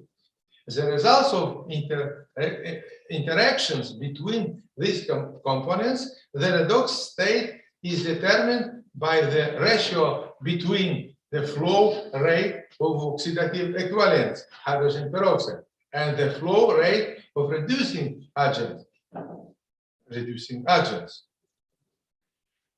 On the basis of chemical biological approach, the model of natural water self-purification was elaborated. This model includes mathematical formula for calculating the content of different substances during the chemical self-purification process with the involvement of hydrogen peroxide and free radicals. Chemical self-purification of water involved the series of metal ion catalyzed redox transformation accompanied with the formation of partial charge transfer compounds as intermediates. As a result of the pollutant decomposition of water due to this reaction, the natural ecological balance is established. Based on the models developed and the mechanism of redox processes in water environment, a new notion has been proposed: biological value of the environment, which represents the chemical composition of the environment suitable for favorable growth and development of living organisms. This notion reflects the vision and mission of ecological chemistry as a science and is found in all our research works as well as the textbooks and monographs dedicated in this field. Also, from this research, two quality indicators of the aquatic environment were proposed. First, redox toxicity, and second, inhibiting capacity. We have come to the conclusion that the redox catalytic process in natural waters can be schematically represented as a chemical reactor. The redox substances penetrate in such microreactor from atmosphere, water, and bottom deposits, which serve the sources of oxidative or reductive species.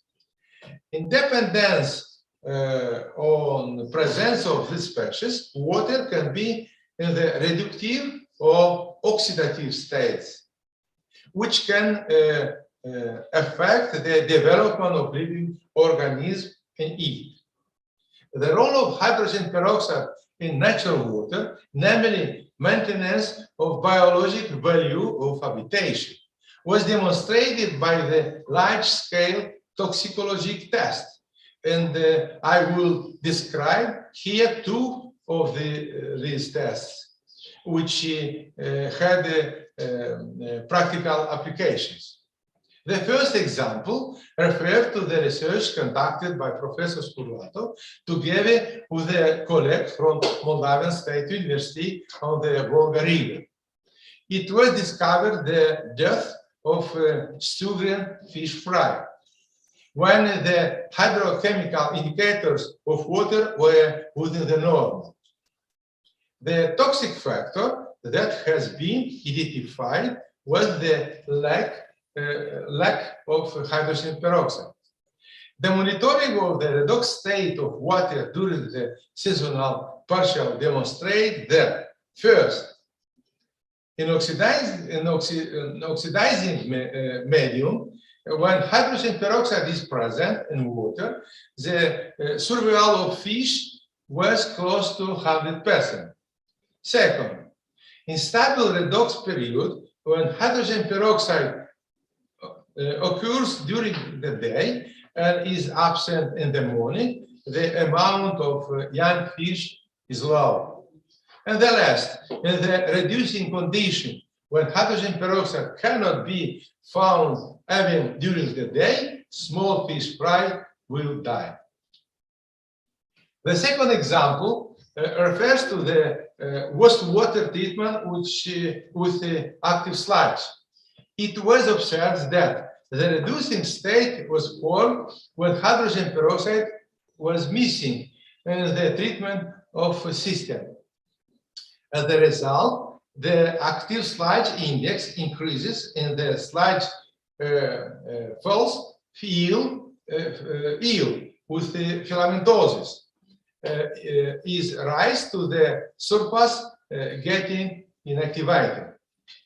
We managed to solve this problem by adding hydrogen peroxide or irradiating the active sludge with the ultraviolet lamp that generates free radicals and new amounts of hydrogen peroxide.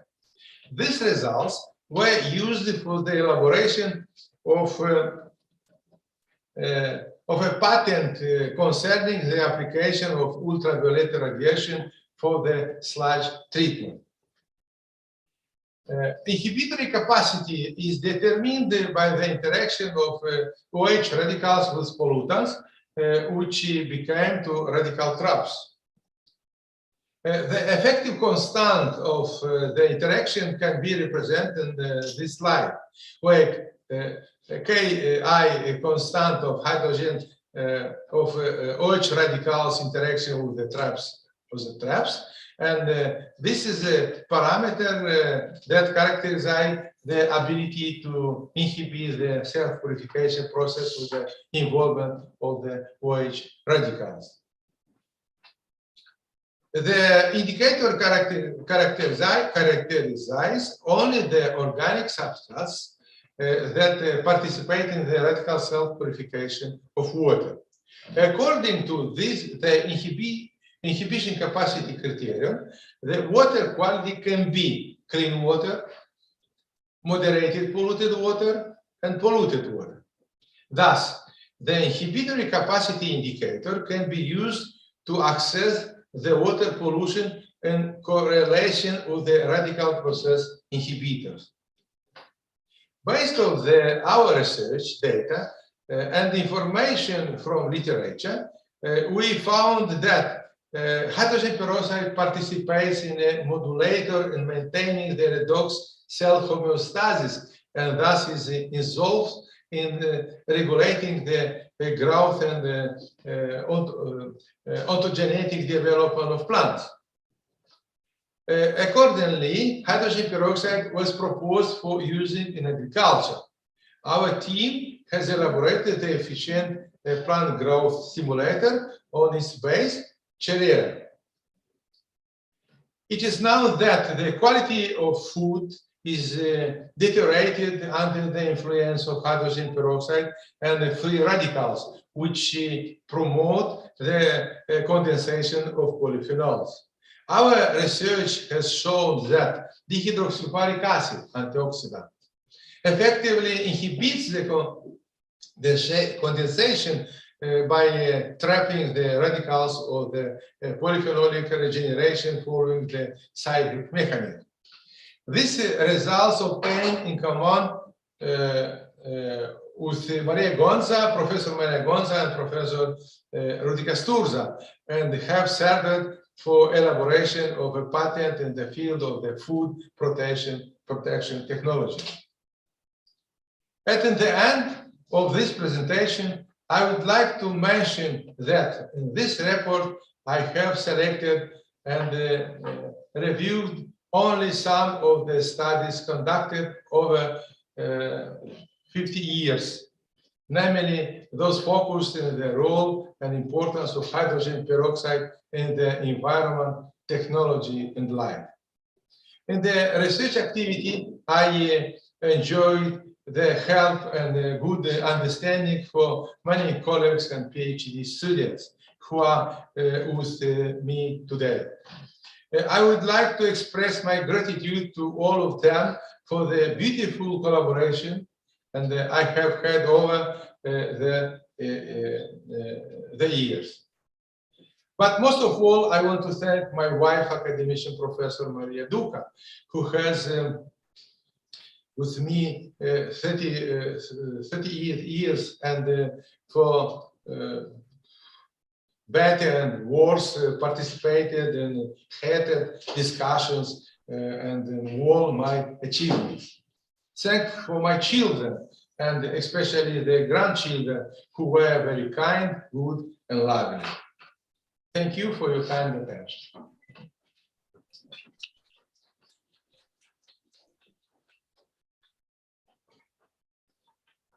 Some question? All right. Thank you, Professor DUCA, for your wonderful presentation. I think we have time for a couple of questions. So maybe we can entertain questions from the audience. If you have a question, you could raise hand or just directly turn your microphone on, please. Dear Professor Gheorghe DUCA, thank you for the presentation, which was very interesting and useful for as for experienced scientists, as for young researchers. Dear colleagues, do you have any question? Aici am pe vreo jumătate de oră, adică pe vreo oră cred că se eliberează. Pe urmă, pe la masă, cred. If no, we propose to have a break. No, we have a question. We have a couple of questions. So let me put one question. Presentation. If no question, we propose to have a break and continue with the plenary section, starting with 11:30. I think we have a couple of questions. The moderator to plenary session is Professor Ashok Vasyashta, International Clean Water Institute, and Professor Sergei Travin, Semenov Federal Research Center for Chemical Physics, Russian Academy of Sciences. Doamna director, eu am întrebări la domnul DUCA cu prezentarea. Doamna director. And the speakers, Professor Ashok Vasyashta, Professor Sergei Travin, Professor Ionel Malungalagiu, Alexandru Ioan Cuza University.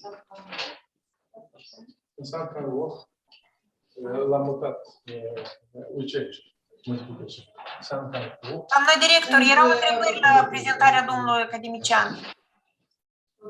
And Sun Pun Ok, Campus University Seoul, Korea. Yeah. Please to present your location. And okay, sorry. I asked Professor Santonov from South Korea to present your lecture, your location, 12. Start 12 until 12:30, 12 to 12:30. Thank you. Thank you. Pause.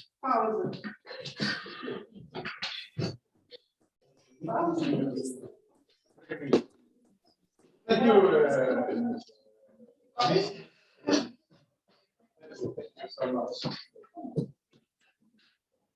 you so much.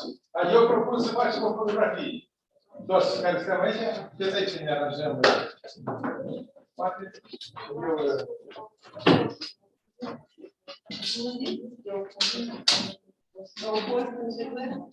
dar cine ai pus?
și cu alți parteneri și organizații internaționale. Doamna președinte von der Leyen m-a informat despre demersurile de a crește securitatea energetică a Uniunii. Acesta este un obiectiv strategic pentru noi toți. Interconectarea, importurile de gaze naturale lichefiate, investițiile masive în regenerabile și în sectorul nuclear civil trebuie să fie sprijinite în continuare. Pentru noi, aceste aspecte legate de energie sunt extrem de importante și am discutat pe larg cu doamna președinte aceste chestiuni. Este nevoie de o abordare pe termen scurt pentru a garanta aprovizionarea cu energie a tuturor statelor membre ale Uniunii. Este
scut de refugiați, dar și cu alte dificultăți economice sau în domeniul energetic.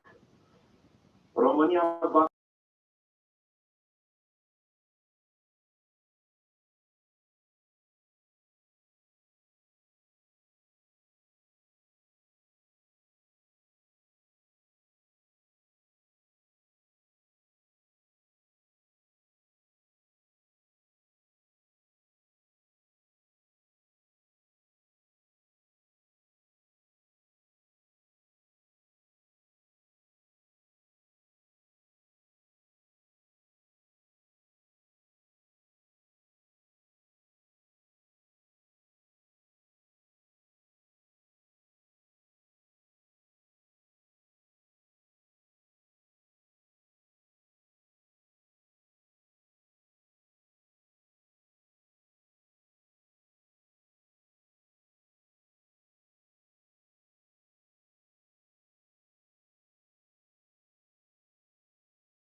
ori pleacă împreună cu copiii pentru a găsi un loc mai sigur în Uniunea Europeană.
scopul mesajului președintelui ucrainian, pur și simplu să-și motiveze propriile forțe armate.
Vasyashta and Professor Sergei Travin for plenary for first morning plenary session. We have four speakers. The first Professor Ashok Vasyashta, Professor Sergei Travin, Professor Ioner Mangalajiu, and Professor San Kim Wang.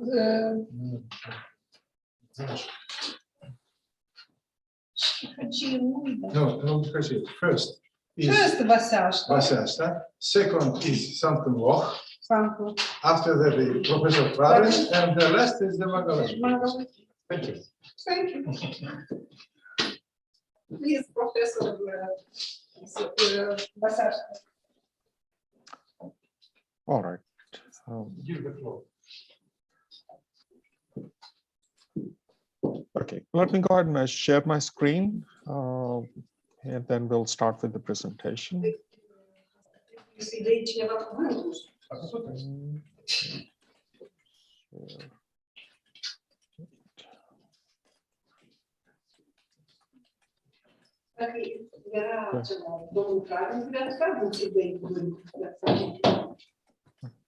I guess you can see the screen.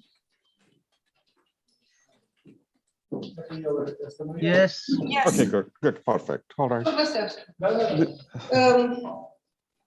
Because I'm using a single screen, so sometimes the first speaker in the first plenary session is Professor Ashok Basyashta, bio-based plastic for environmental sustainability and reduction of micro nanoplastics in aquatic ecosystems. Please, Professor Basyashta. All right.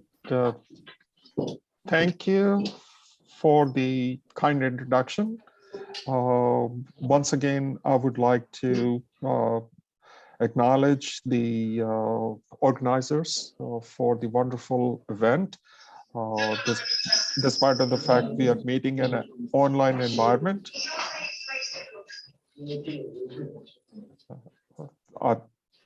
As mentioned, I wanted to thank organizer for this wonderful introduction and obviously giving me the floor for this presentation.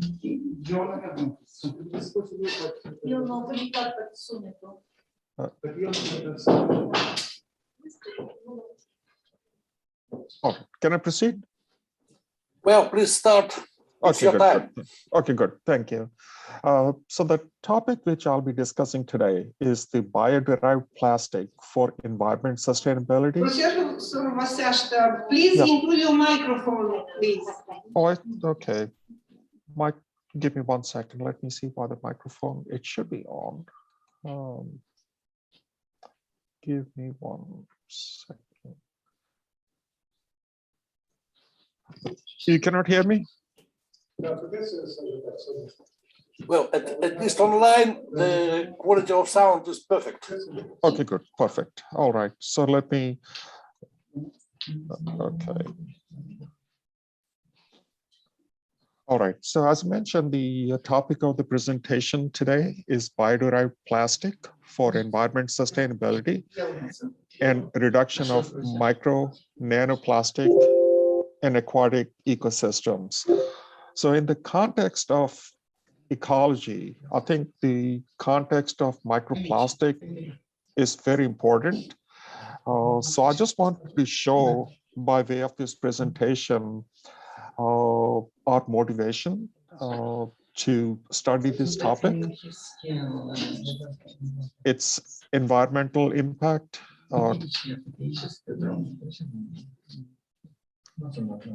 I have some background noise. I'm sorry, please switch off the microphone from DUCA point. Professor Basyashta, please stop the presentation because we have a problem. Okay, sorry. Just a minute. Sure, we'll absolutely. solve it and we'll contact you. No Okay? problems. Okay, sure, no problem. Sure. Okay.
Hello?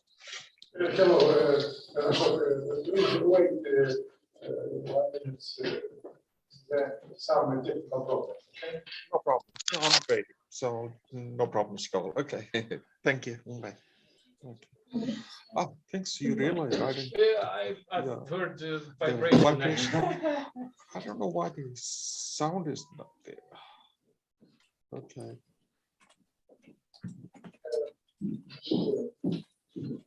Apparently, he must have called before also, so I have to see why the sound is not coming. Dear Professor, please start your presentation. Now is okay.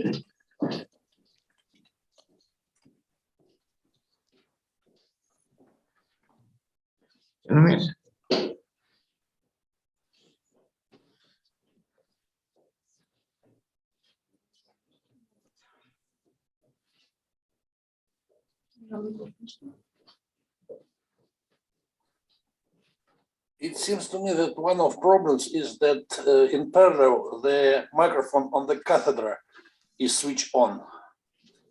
It seems to me that it's better to make it calm to switch off.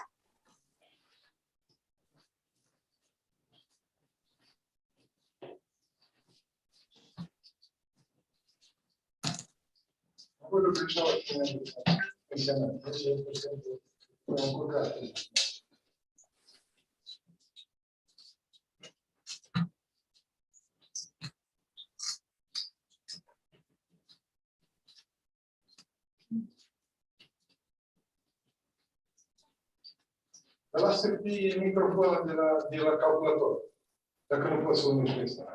Lasă vorbească calculatorul. Nu mă auzi. Dați-vă la maxim difuzor.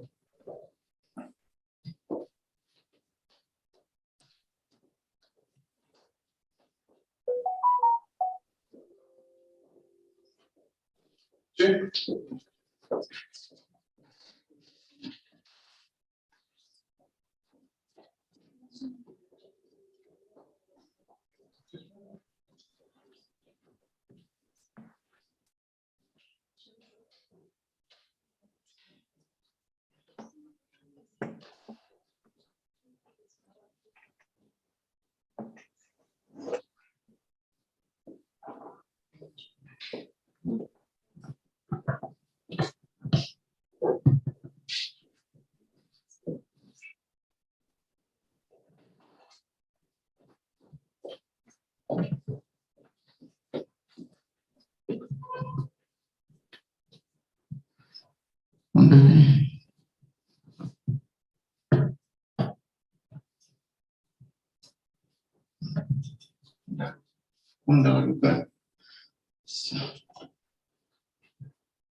Please speak, so still tell in English something, tell something.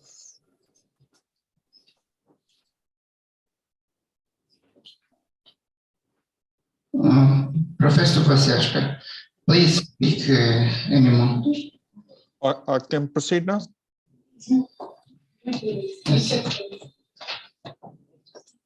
Yes, now it's okay. Please. Okay, good. Okay, good. Thank you. Thank you. All right. So can you still see the screen? Let me go ahead and expand it.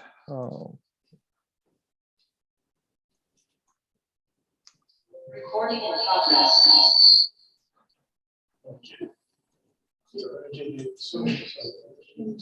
Okay. So here's the presentation outline that I would like to present to you, the motivation for studying the microplastic. So I'll give you some statistics, its environmental impact, some of the common uses, and an overview of biopolymers and bioplastics, its use in e-textile and ubiquitous sensing. Then I would like to introduce a experiment which we conduct using electrospinning. We use this apparatus for different types of making sensors, force protection devices, and so forth. We are also integrating electrospinning with the 3D, 4D printing for advanced manufacturing platform. And I want to also introduce e-textile, some of the earlier experiment we did. And we use a chemical, polyvinyl fluoride, which is a piezoelectric, and we use that for generating electricity. So as you see from these applications, the use of plastic is increasing, but at the same time, it has a very large environmental impact. So by way of this presentation, I would like to show how we can still continue to use the plastic, at the same time, reduce the environmental impact. So that being the motivation, this is a slide which I had introduced roughly about 30 years ago, where we were looking for 10 global priorities which are common to all. And interestingly enough, all these priorities which you see on the left, going from energy to water, food, environment, poverty, terrorism, disease, education, democracy, population, they still continue to dominate. As a matter of fact, we have certain groups which continue to take a survey, and based on this survey, we continue to develop vertical and horizontal priorities and make this recommendation to the federal government. And plastic comes as an opportunity, while the microplastic appears in those surveys as a challenge. And I'll show you by way of some of these slides. And it was interesting to note that although the 10 priorities which I have shown, UNDP created 15 priorities in 1996, and currently there are 22. Water and the environment pollution continue to dominate those priorities. I also contribute to the future research methodology, where we continue to look at different ways how to clean the water, how to reduce the pollution, and obviously have more equity towards the population. So here is some statistics. As you see, this was all done in 2021. The plastic production continues to increase. In 2021, this was close to about a little over 400 million tons per year. This is also consistent with this slide. And the global production of plastic, as you could see from all these slides, that the global production of plastics continue to increase. And if you see the global plastic market share by application, packaging by far dominates the use of plastic.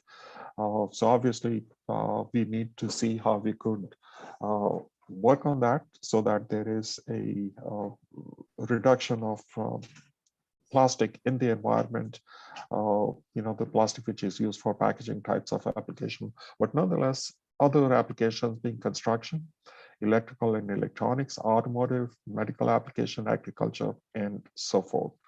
But nonetheless, these advanced and adaptable engineering materials, they play a key role in structural, automobile, packaging, healthcare, textile, electronics, and defense and commodity types of applications. Although we have increased recycling, so on the left shows the recycling path of the plastic, and on the right, it shows the plastic which is not recycled, but actually is turned into energy by way of burning.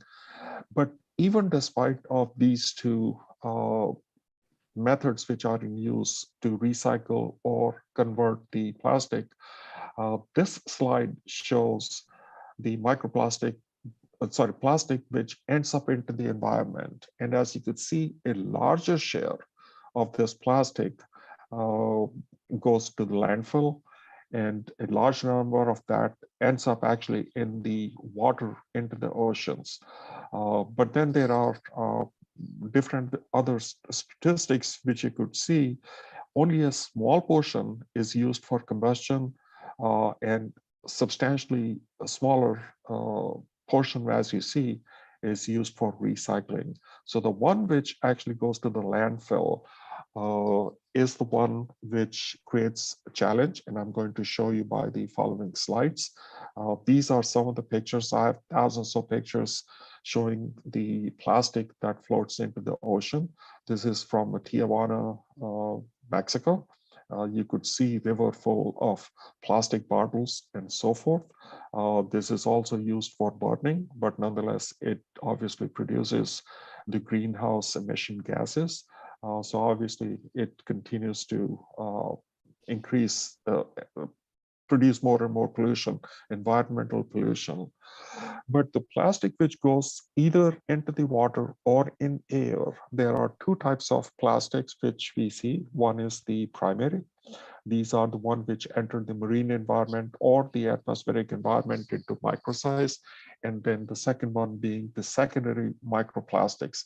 And as you could see, they are in different forms: fibers, films, foam, beads, pellets, and so forth.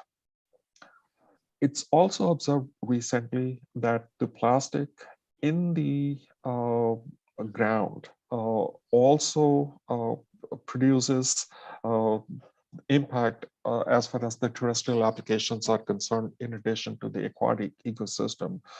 And recently, some articles indicated that the plastic is uptaken by the plant and is transported along the food chain once they accumulate in the soil. And I'm going to show you some of the modeling a little bit later, showing the routes by which the plastic is actually embedded into the ground and is accumulated. And of course, as I mentioned, there are modelings for it. The ocean contains close to about 5 trillion plastic pieces on an average into the ocean.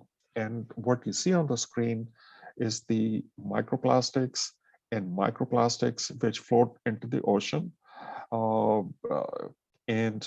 Although macroplastics far outweigh microplastics by mass into the ocean, at the present time, the microplastic in ocean, although is not a major problem, this is a problem as far as the rivers are concerned, where our water supply comes from. So obviously, it poses a major problem for us, but it is estimated that over a period of time, because of the fact the ground continues to accumulate plastic, and this eventually would go to the ocean as well.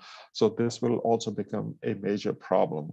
What you see on the screen is the plastic concentration in the whole ocean, which is 2 × 10⁻⁹, as compared to plastic concentration in highly concentrated river, which is 8 × 10⁻². So obviously this is being larger, but by way of this modeling, we see that in future, we will see a lot more microplastics in addition to macroplastic in the ocean. As you see that there are different polymers which we use, and these are some of the polymers which I've shown, but these are only selected polymers which end up into the environment. We also have chemical additives which are added into the plastic. So these additives alter the nature of the plastic to increase their functionality. In addition of these microplastics, because of their large surface area, surface large to volume ratio, they have the environmental pollutants, they introduce health hazard, as is shown in this slide, because of either additives or by certain metals. What you see is the health hazard. Again, this is a brief summary, but nonetheless, one can see that microplastics, additives, metals which are added continue to introduce a health hazard. One of the health hazard, in addition to the plastic additives, is the nature of the plastic by which it mimics estrogen. And in the following slide, I show that as compared to estrogen factor 1, some of these plastic have, for example, biophenol, for example, is 2 times 10 to the negative 4, which is obviously, if you have large amount of microplastic, that would introduce lots of estrogen. And this is creating a major problem, especially in California, where you would see lots of fish having dual gender. So as I stated, that it's becoming a major problem. So we obviously need to find different ways by which we can mitigate this microplastic pollution in the environment. Of course, there's airborne plastic, microplastics as well, which we need to consider, but at least for the time being, I'm going to focus on the microplastics and nanoplastics in the aquatic environment. As you could see from this following slide, that there are some latest reports which indicates that in placenta as well, the plastic was discovered. And in the previous slide, I had mentioned that estrogen or xenoestrogen characteristics of microplastic that obviously create a health hazard. In the fish, there were lots of discovery of the macroplastics which were observed in fish. And of course, because of the plastic left in the environment, it obviously creates problem for different types of sea life. So that's the reason this topic is more relevant for us to study. Although there are thousands of studies of the presence and effect of microplastics in the aquatic species, I have only listed a few, such as the polystyrene microplastic causing inflammation and lipid accumulation, size-dependent toxicity. I'm going to show toxicity in the following slide as well. And obviously, it has neurological impact as well. Microplastic also alters the feeding capacity of the aquatic species. Nanoparticles are found to be easily ingested by some of the aquatic species and tend to acquire gastrointestinal toxicity, liver toxicity, neurotoxicity, and so forth. So as you could see in this slide, that there are more and more studies indicating microplastics becoming a major issue because of its toxicity and also because of the presence of mimicking estrogen in the environment. And because of the fact that it enters the food chain, of course, we also intake microplastics in our food. This slide simply shows an overview of the exposure, human exposure estimate of microplastics in our food, such as salt, such as the food, tap water, and so forth. And this is only increasing. So it is for that reason, it's more relevant to study this topic and see how we can mitigate microplastics in environment.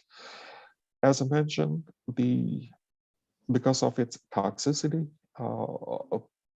what this slide simply shows is absorption and distribution as a function of size.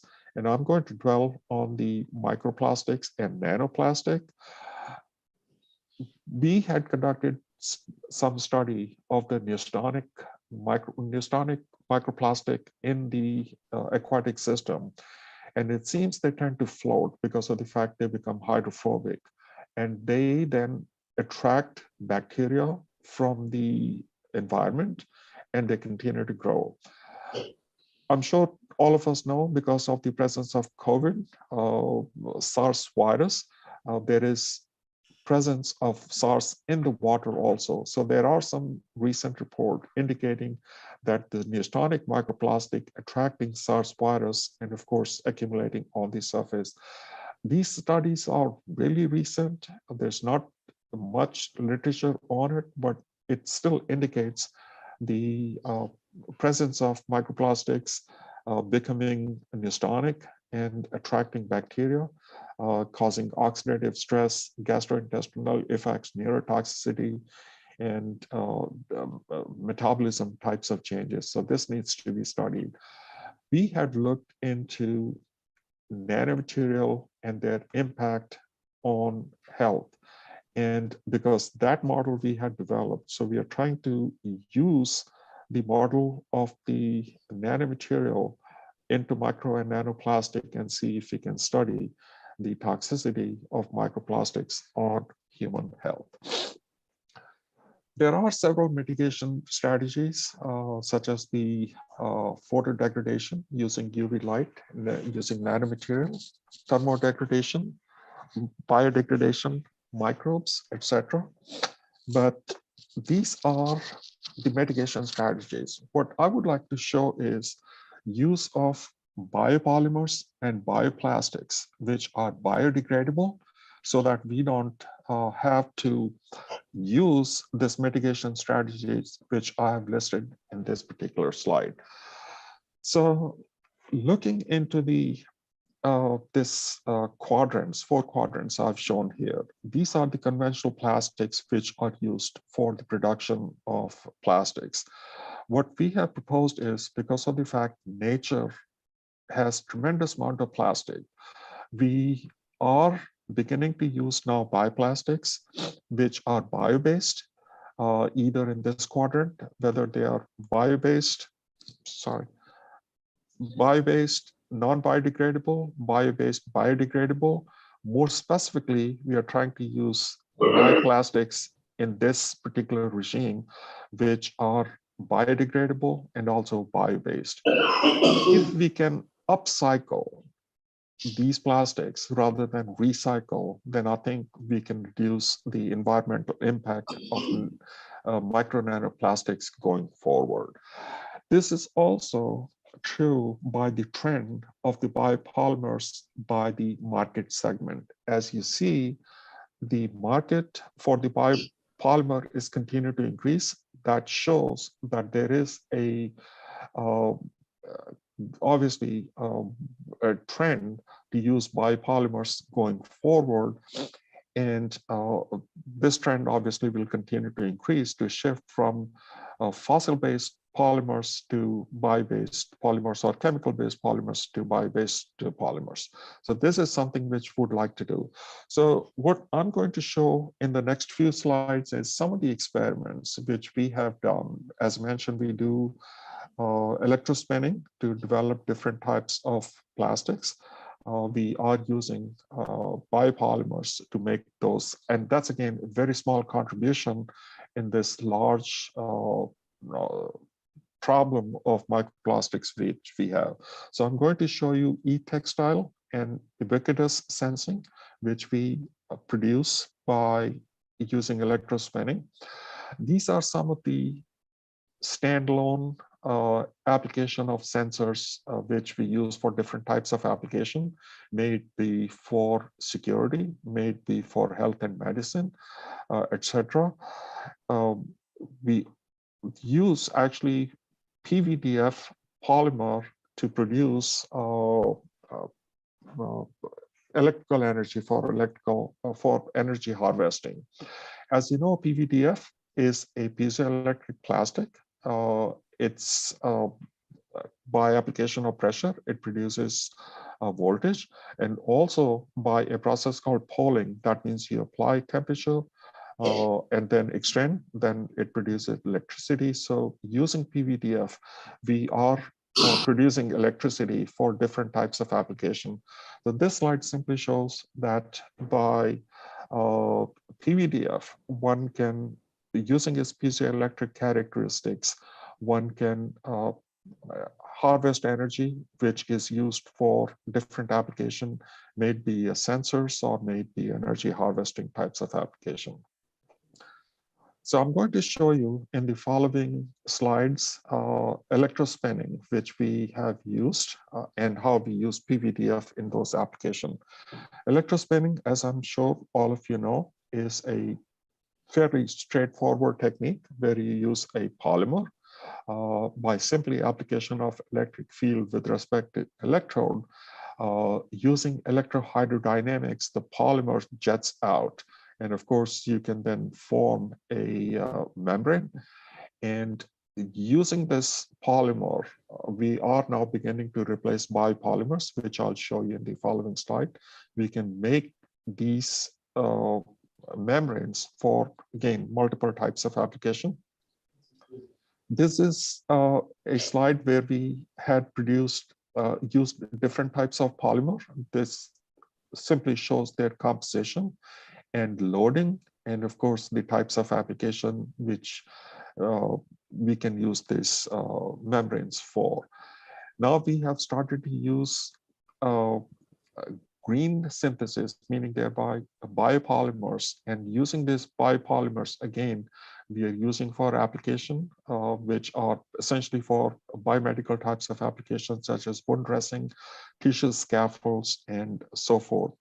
And because these are biopolymers, they are biodegradable, so obviously that reduces its environmental impact. And based on this, there are lots of electrospinning machines which can be purchased from the, which can be purchased commercially. And we are working with this commercial manufacturer to use biopolymers so that it has less environmental impact. We also use 3D, 4D printing to use as a scaffold, so that using a combination of 3D printing and electrospinning, we can still continue to make different applications, but then again, they are, environmentally friendly. This is one application which we use for filtration types of application, such as water desalination, water purification, variable anti-dehydration systems, and so forth. So I'm going to show you next 2 or 3 slides where I'm going to show the biopolymers in tactile sensing and some of the triboelectric devices. Again, since I have only half an hour, I don't think I want to go into technology convergence accelerator program. So I'm going to simply talk about the biopolymers in tactile sensing. And then after that, I'm going to close the presentation. So these are some of the PVDF-based nanofibers which were made using electrospinning, and simply by application of stress in different direction, we can produce electricity.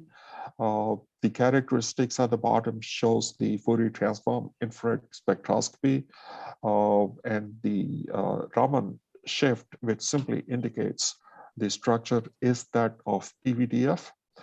So by simply applying stress, we can change the strain, and we have looked at as a Piezo capacitive force sensor. What that means is that you apply stress and then it changes the capacitance. So what that means is that we can make sensors based on these types of application. Some other characteristics of PVDF nanofiber: temperature versus the permittivity, and of course the we have looked at the frequency dependence, temperature dependence, and so forth of this PVDF membrane. But the application being different types of energy harvested sensors, which we can use for different types of application, especially for, as mentioned, for biomedical application and also for security types of applications. Different types of configurations are shown in this slide, and this is obviously its use is increasing. And we also use this for structural health monitoring as well. So this again shows a large spectrum of applications which are used. But then again, as mentioned, that what I have shown is only a small portion of what experimentally we can contribute to reducing the impact of microplastics in environment. Because of its tremendous use for electronics, packaging, and so forth, we have to make a concentrated effort so that we could shift from polymer-based plastic to bioplastics, biodegradable plastics, upcycling, so that the environmental impact of the of microplastic is reduced. We also use these materials for several biomedical applications. Again, the time would not permit me to go into all these biomedical applications, but nonetheless, there are lots of biomedical applications which are shown in this slide. So as we continue to look for more and more application, that means we are using more and more polymer. That means we need to be more sensitive to make sure that the impact of polymers in aquatic, in air, in soil, obviously continues to reduce as a function of time. So I'm not going to go into this technology convergence model because of the limitation of time. But nonetheless, as mentioned, I wanted to point out that because of the fact that microplastics is becoming a major issue, we need to look into ways by which we can find ways to reduce the environmental impact of micro nanoplastics. And also at the same time, I'm working with lots of folks in medical field so that we can continue to study the toxicity of micro nanoplastics and their impact on human health as well. So with that, there are lots of colleagues, those who continue to work with me. Some of them are shown here. And of course, there's a lot more people, those who work with that. So with that, let me thank all of you for your kind attention. And I'm obviously open to questions if you have any for me. Thank you.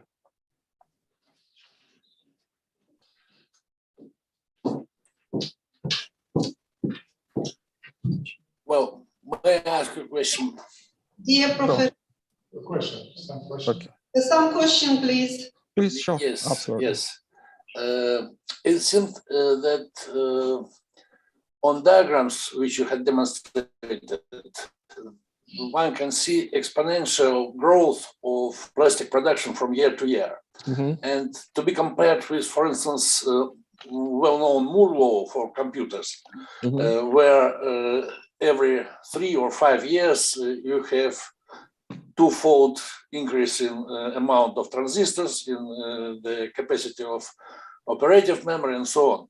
And now for Moore's law, we can see that there is saturation and no more twofold increase. Can you tell something similar for plastics? Good question.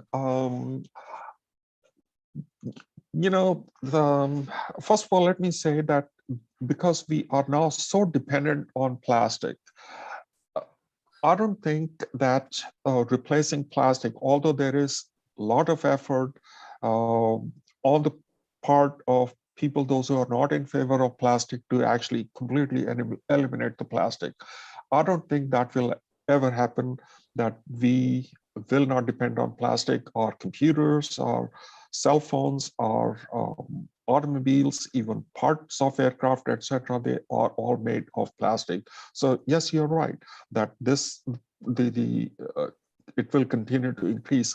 What I see as a saturation is use of biopolymer plastics versus the polymer-based plastics. That's where I see the saturation coming in. But the use of plastic will continue to increase. And that's the reason I used a term called upcycling. What that simply means is that rather than depending on recycling, if we can upcycle the plastic at the front end, that would reduce the load of recycling at the later stage. What that means is we are designing plastic in advance for a specific application, so that we know that we are going to use it for 5 years. At the end of 5 years, of course, you know, you could then recycle accordingly, rather than plastic bottle, for example. Some of the plastic bottles, they are used for recycling 2 times or 3 times. I think there's a little bit of upcycling goes there, but I think what I see saturation is the ratio of plastics which are designed for specific purpose. That's where I see the saturation. But the question is good, and I don't have the real answer to the questions which you have asked, but it's a good question. Thank you. You're welcome. Dear Professor Vasashka, thank you for the presentation about nanoplastic, which is very, very interesting and useful. We invite you to cooperate with our Institute of Chemistry of the Republic of Moldova. Thank you. Absolutely. As a matter of fact, I'm going to transform this into a publication, and for the journal which comes out of Moldova, for which I'm also on the editorial board, I want to put that in a publication form. So I'll send that along in probably a couple of months. Thank you. Can I ask a question? Sure, absolutely. Thank you. I give the floor to the next speaker, Professor Sun Kun Oh, which will present the presentation intituled Nuclear Waste Management in Korea. Please, Professor Sun Kun Oh.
Do you see my slide?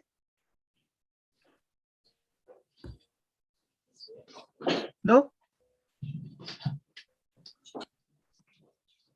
No, we can see only you personally. Oh my.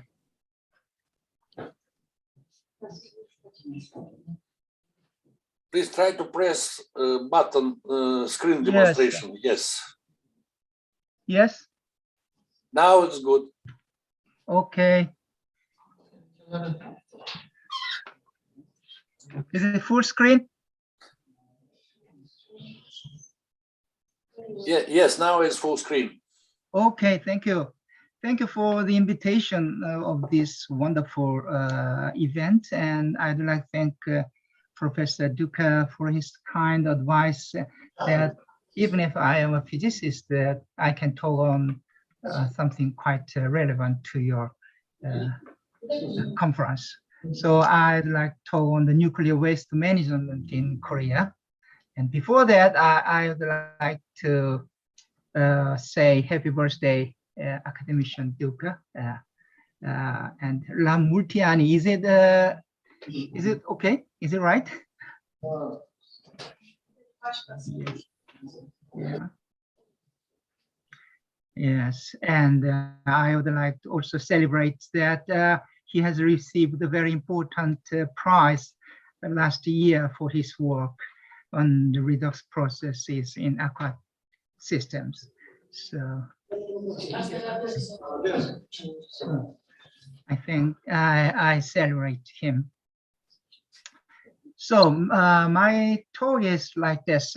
First, I'd like to introduce a short warm-up, and then I would like to introduce nuclear program in Korea. Then I'll describe the nuclear waste management in Korea and how to live with those nuclear waste. And then a short closing comment. Well, there are some countries that are called nuclear country, and you probably know that if a country has either nuclear power plants or nuclear warheads, the country is called as a nuclear country. And how many nuclear countries are there in the world? Among about 200 sovereign states, more than 160 of them are not nuclear countries. They are free of nuclear whatsoever. So about less than 40 countries are nuclear countries. Indeed, I have shared these slides with Sally Revsley and my World Federation of Scientists colleagues, and so I'm repeating these slides. First, let us talk about the nuclear electricity. According to IAEA, there are 32 countries as of 2022 that generate electricity using nuclear reactors. The United States, China, France are big countries in this field, and South Korea is also there, and down you will see the United Arab Emirates and Belarus down there. So there are 32 countries. And then nuclear warheads. How many countries have nuclear warheads? According to a United States think tank, there are 9 countries that possess nuclear warheads, including, of course, Russia and the United States, and Israel and North Korea. So there are 9 countries. You probably have seen these pictures as well. There are 9 countries.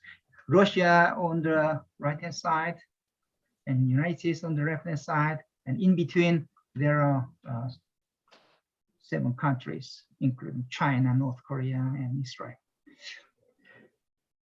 And you know, among these 9 nuclear countries, those have nuclear warheads. 7 countries has both nuclear power plants and nuclear warheads.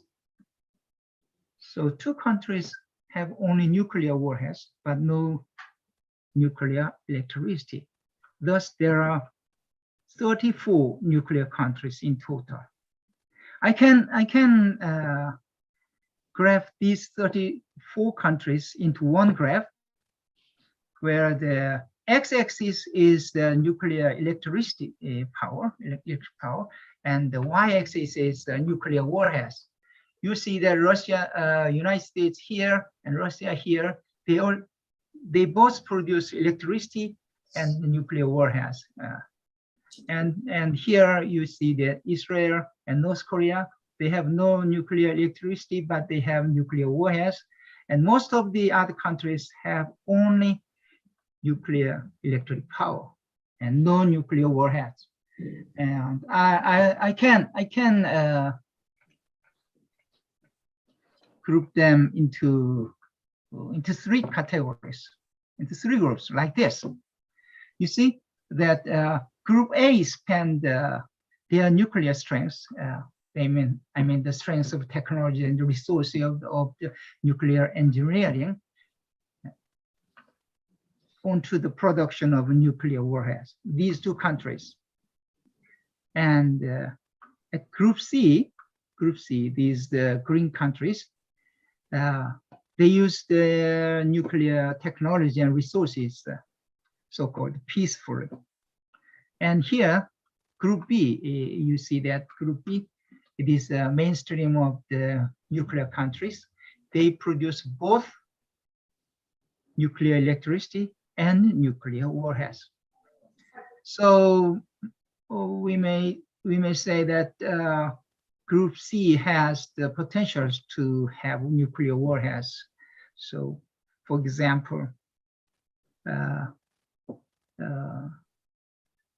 IISS, or the US think tank, has already mentioned that in 2010s that Japan, South Korea, and Taiwan are capable of producing multiple dozens of nuclear warheads. So if, for example, Iran emerges as a nuclear country into the mainstreams, and it would be very trouble to some to Korea. But however, these are not my this is not my point of talk. My point is that not only the nuclear warheads, but also nuclear electricity is recently objected or disliked in Korea. As environmental consciousness has been sharpened these days, in these years, the nuclear energy is regarded not as clean or CO2-free energy, but as a very seriously threatening source of environmental contamination by some Korean activist groups. So before discussing on this environmental issue, let us look back the history of the nuclear program in Korea. It has started about 70 years ago, after the Korean War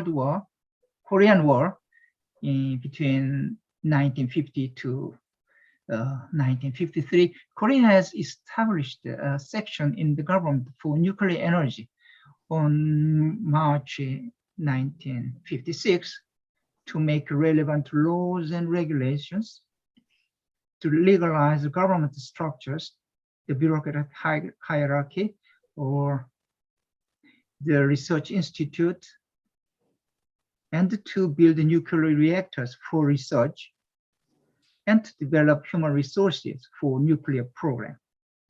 It was 1956, yes, almost 70 years ago. And then Korea has joined the IAEA in 1957, when the IAEA has been established in the same year under the auspices of UN. So in this way, Korea has started its first step into nuclear program. And then 1959, Trigger Mark II has begun to be built. The construction has completed on 1962. Yeah. It has continued its operation, 33 years operation, and finished in January 1995. Yeah. This is the first research reactor. And then further progresses have been done. In 1969, Trigger Mark II was upgraded. In 1972, Trigger Mark III has begun its operation. In 1987, a multi-purpose reactor named Hanaro was approved and was completed in 1995, just before the Mark II was finished. This is Hanaro, and you see that it has very complex facilities within this institution, and you'll see that this is the main reactors in this building, these 5-story buildings. This is one major step into the nuclear research in Korea. And then Korea began to build the nuclear power reactors for nuclear electricity. At that time, nuclear electric power had been dubbed as the third light. The first light was the natural fire, and the second light is the electricity, and nuclear electric power is called as the third light. And in 1956, just 3 years after the Korean War, the Committee for Nuclear Electric Power was established within the government. The construction site, the size of electricity production, the size of the electricity capability, the managing institution, and the contractor, etc., was decided until the government groundbreaking took place in March '71. This is the picture of the first nuclear power plant built in Gheorghe area. Details of Gheorghe nuclear power plant is that 590 megawatt capacity, and the cost at the time was 0.17 billion US dollars, plus the matching fund of the same size from Korea, which was about 5% of Korean GDP at that time. And managing institution, Korea Electricity Corporation. And contractor was Westinghouse Electric Company USA, and completion and operation start in 1978. And this nuclear power plant was phased out 5 years ago, 2017. After that, a number of nuclear power plants were built, like the 70s, the first one, and 80s, the second step, the 90s, and 2000, and so on. We have built about more than 20 nuclear power plants. Yeah. And these are the nuclear power plants scattered along the coastline of the South Korea. And here, the statistic is that 24 is in operation now, and 2 was stopped, phased out. The Gheorghe 1 and Warsaw 1, and 4 is under construction, and 2 was postponed, and 4 was discarded. This postponed and the discard of the nuclear power plant is mainly due to the environmentalist opposition. So we no more build nuclear power plants, except the 4 of them under constructions. These are the numbers of shutdown. There are 2 shutdowns, and there are 4 under constructions, and the remaining is postponed or discarded. So now the total capacity of nuclear electric power of the 24 units is 25 gigawatt, consisting about 29% of total electricity as of 2021. And meanwhile, Korea has successfully developed its own design and its own technology so as to export 4 of its prototype light water reactors to United Arab Emirates and Jordan in December 2009. Such a success has challenges and caveats within the country by the environmental list. So 4 of them has been discarded, and 2 of them suspended, and so on.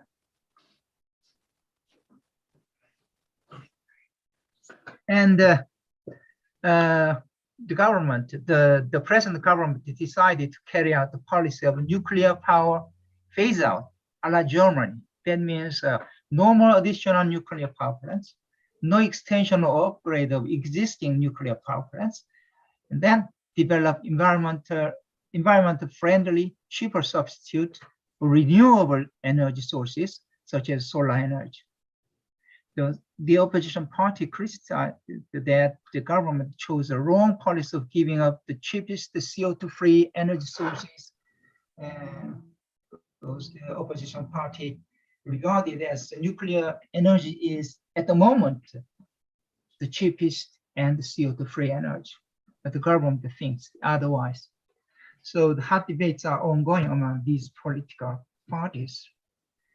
And in addition, the nuclear waste problem is the national agenda. This is the main point of my talk. The radioactive waste is classified according to the rate of the thermal emission and the rate of alpha particle emissions. If the thermal emission is more than 2 kilowatts per cubic meters, and if the radiative alpha particle is more than 4,000 becquerel per gram, the waste is classified as the high level waste.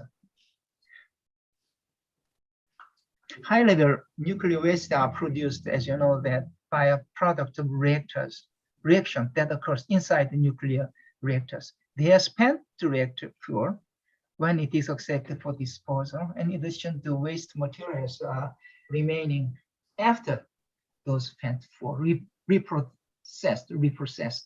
Thus, there are two processes. First, the nuclear power plant, and second, from the reprocessing factory. But Korea is not allowed to have reprocessing factory because in principle, the reprocessing factory may saturate the spent fuel to make plutoniums. They can be used in producing nuclear warheads. So Korea has no reprocessing factory. So the nuclear waste ocean to be dumped somewhere in Korea. Yeah.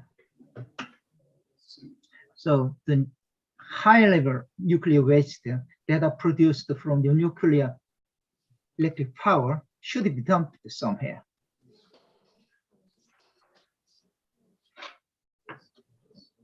They say that the globally accumulated amount of high-level nuclear waste are about more than 300,000 cubic meters, and Korea contributes about 4% of them. It's 14,000 cubic meters, which is about half of the Germany's stock.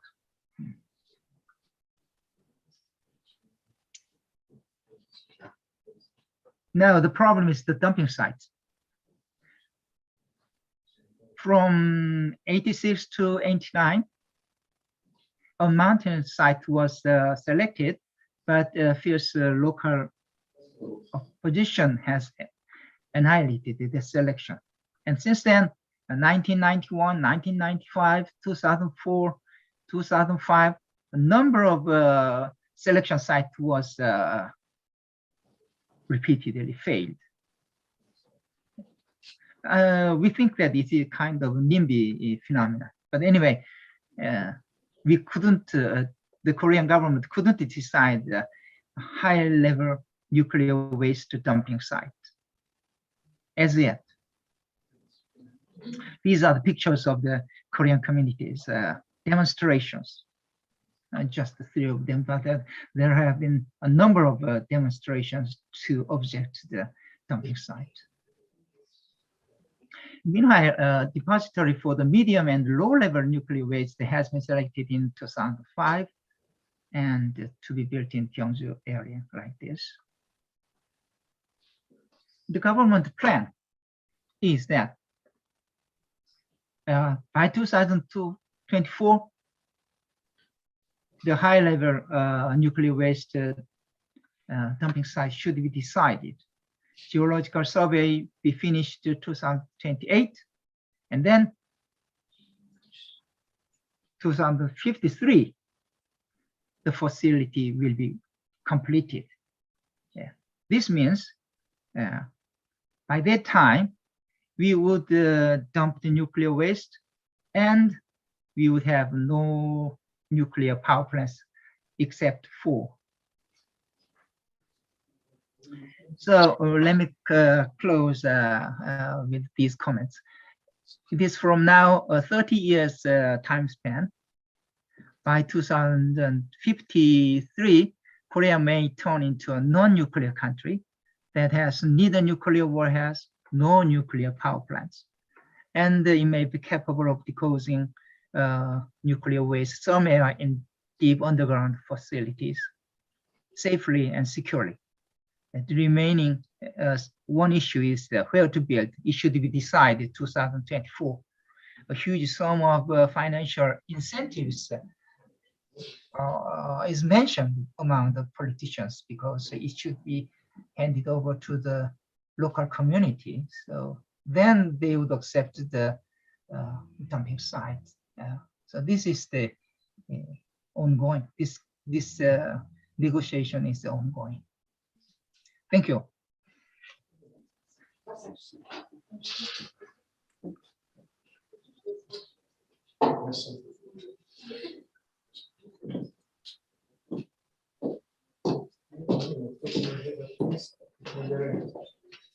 Professor Vasashka, please moderate the session, please. Professor Vasashka. Yes. Okay, for question. Okay, any question for Professor? Oh, well, definitely yes. I yeah, have sure. a question. Please go ahead. You had told us about only one source of radioactive waste, namely spent nuclear fuel.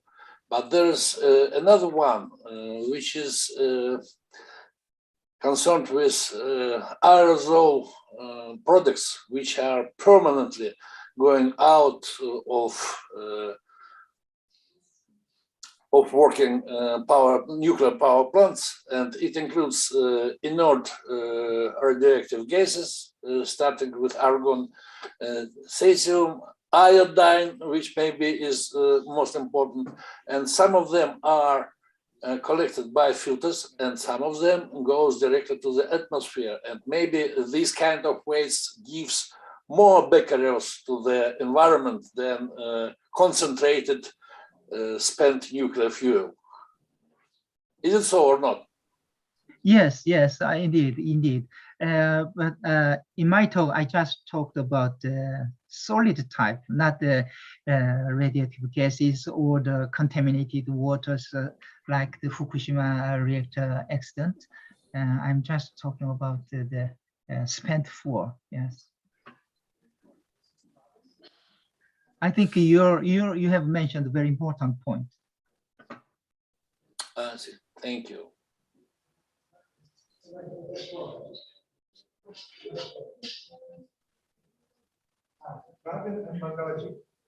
Any other question?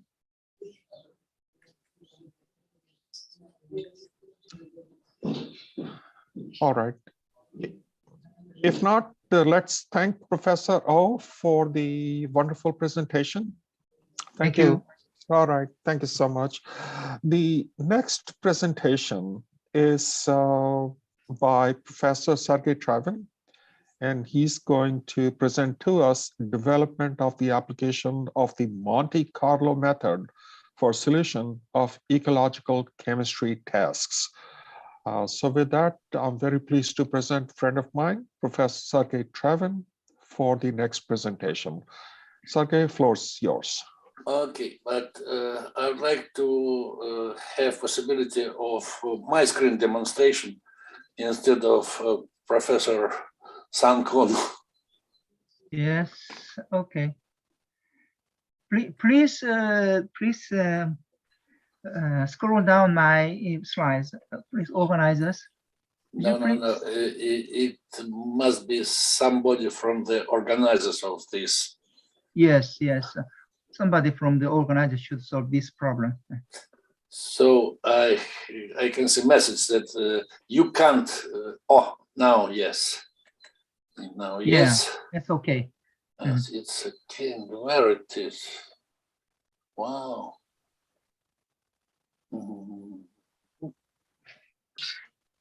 Oh, 1 minute, please, because I can't find where is my screen. Okay. It should be down somewhere. Maybe. Well, what is it? There is a green button. It says share screen. Yes, I can see green button, but it gives me, here it is. Okay.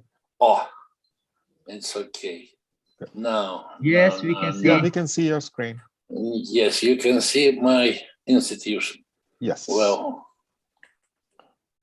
now, okay, and the full screen. Okay, now let's start what? Let's start slideshow. Where is slideshow? Okay. Sergey, right beneath your email is a button. If you click on it, then you will get the full screen, and then you can control with your keyboard movement. Well, okay. It seems now everything is okay, yes? Is it so? It's not full screen, but we can still see the presentation. Well, no, it's impossible. Would you please push down the F5 button? F5.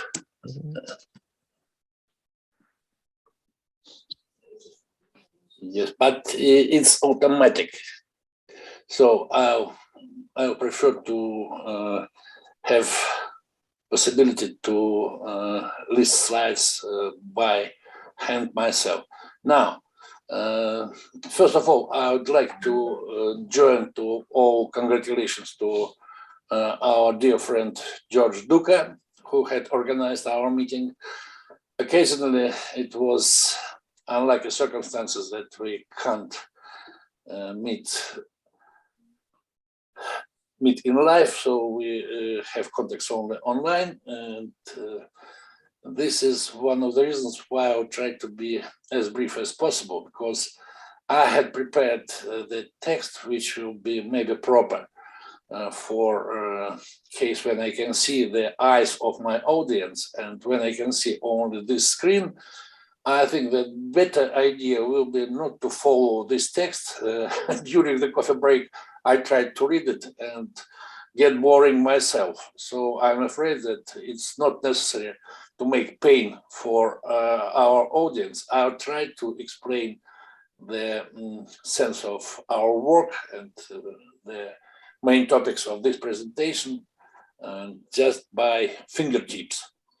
So the question is about mathematical models for prediction of contaminations.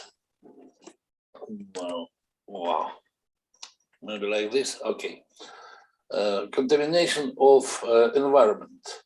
Usually, you have any kind of maybe man-made industrial waste or agricultural waste, or it can be the result of just environmental disasters. And normally, when you are trying to construct mathematical model of how the pollution will behave in the environment, you first need to have a physical model. A couple of years ago, I had one of the orders when I tried to explain that the order of this order asked, please don't make me tired with physical model, just equations. We need only mathematical model without physics. And it took some time for me to explain that mathematical model itself is senseless without the physical model. And for instance, we can take the reference book by Jorgensen, where exactly 1,000 mathematical models for the environmental and ecological chemistry. And you see that there are no such amount of physical laws or mathematical equations or calculation of algorithms. So that means that no one of them is universal, and no one of them is good enough to be recommended for all kinds of our problems. Nevertheless, there are some universal features that the general pathway of any pollutant is either go down to the soil or evaporate to atmosphere, and in both cases, the final point of any pollutant is the ocean. Of course, it is a problem because the ocean is not endless. Anyhow, it is very bulky. And if we compare, for instance, dissolved organic carbon, which can be, let's say, from the plastics or from oil pollution or other kinds of salvo releases, the amount of carbon in the bottom sediments is maybe 1 million times higher So the capacity of the ocean, at least for next 100 years, it's sufficient to accumulate everything. And if there is good pathway to the bottom of the ocean, so for mankind, it's just the problem is solved. Ocean will take care what will happen further. The main problem is when you see the exactly sour release. That means that the concentration and the figure of spot is not steady state. When it works from day to day, you have steady state picture, and simply it can have small fluctuations. And from the point of view of modeling, it's a very simple and not interesting case. Much more interesting case is when you have very high concentration in the epicenter of pollution spot, and you need to forecast and calculate how it will leave and how it will spread in space and in time. And generally you have just the basic mass transfer equation, which is completely equivalent to the well-known heat transfer equation. The laws for mass and heat transfer are exactly the same. And don't be very peculiar, we can see here only 3 terms. And let's not to go in, and just we can say that first term is corresponding to process of diffusion.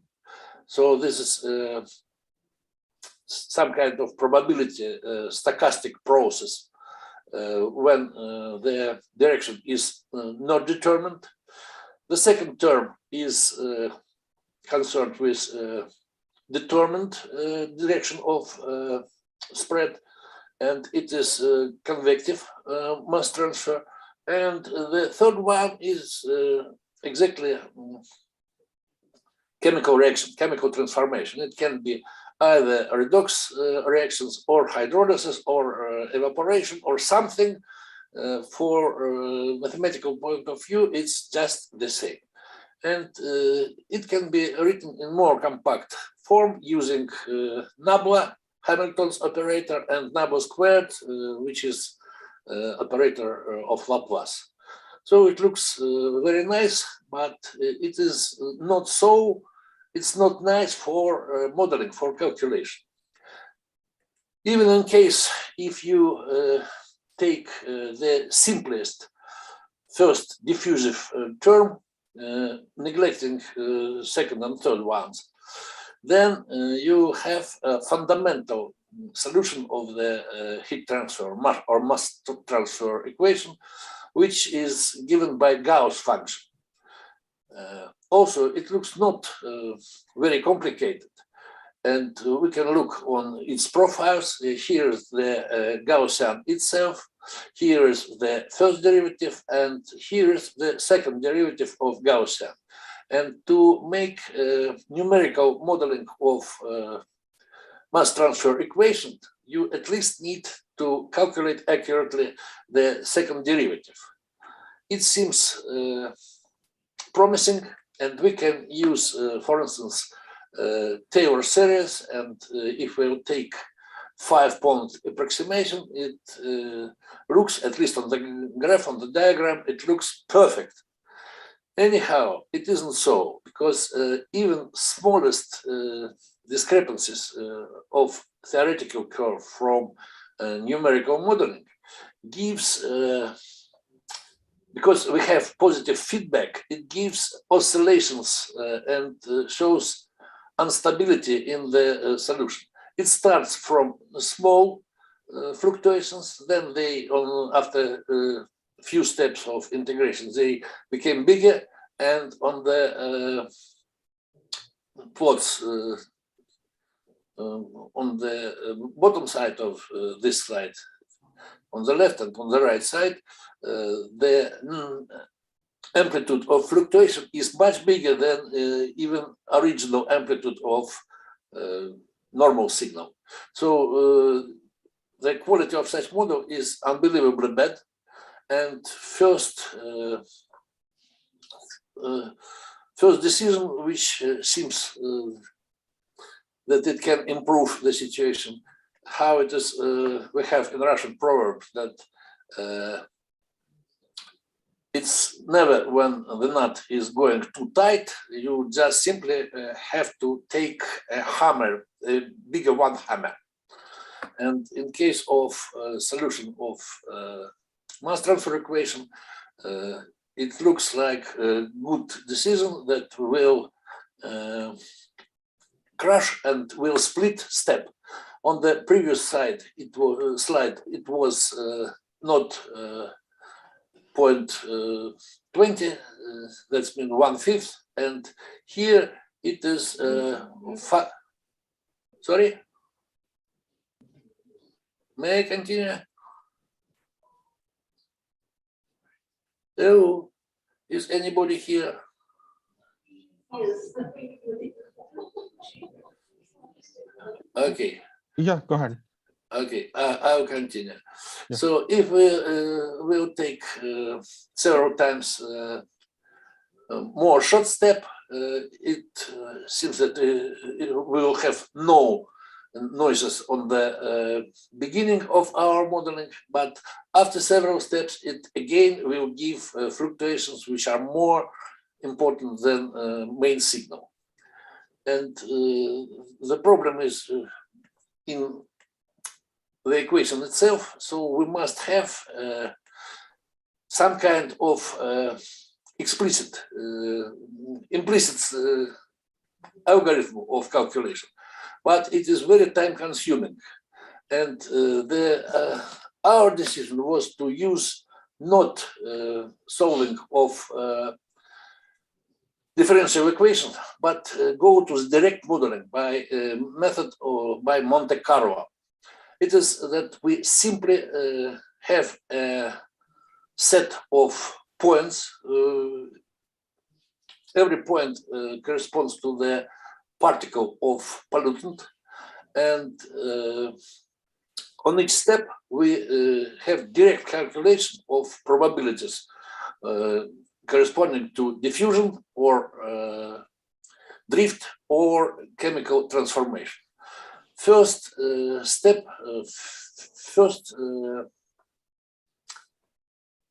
first position of our modeling is we must prepare a grid. It is important to take into account that normally the coordinate is square root of time. That means that if for normal kinetics you need about 100 points, that means that 1 or 2 tenths from -10 to +10 in space coordinates, it will be absolutely enough. And we consider that in each cage, like in how it is called, sea battle, everybody in school played in such game, and we see that in each cage the concentration of pollutant will be the same. In different cages, it will be different, but inside we make no difference between inner side or our side or what is on the borders.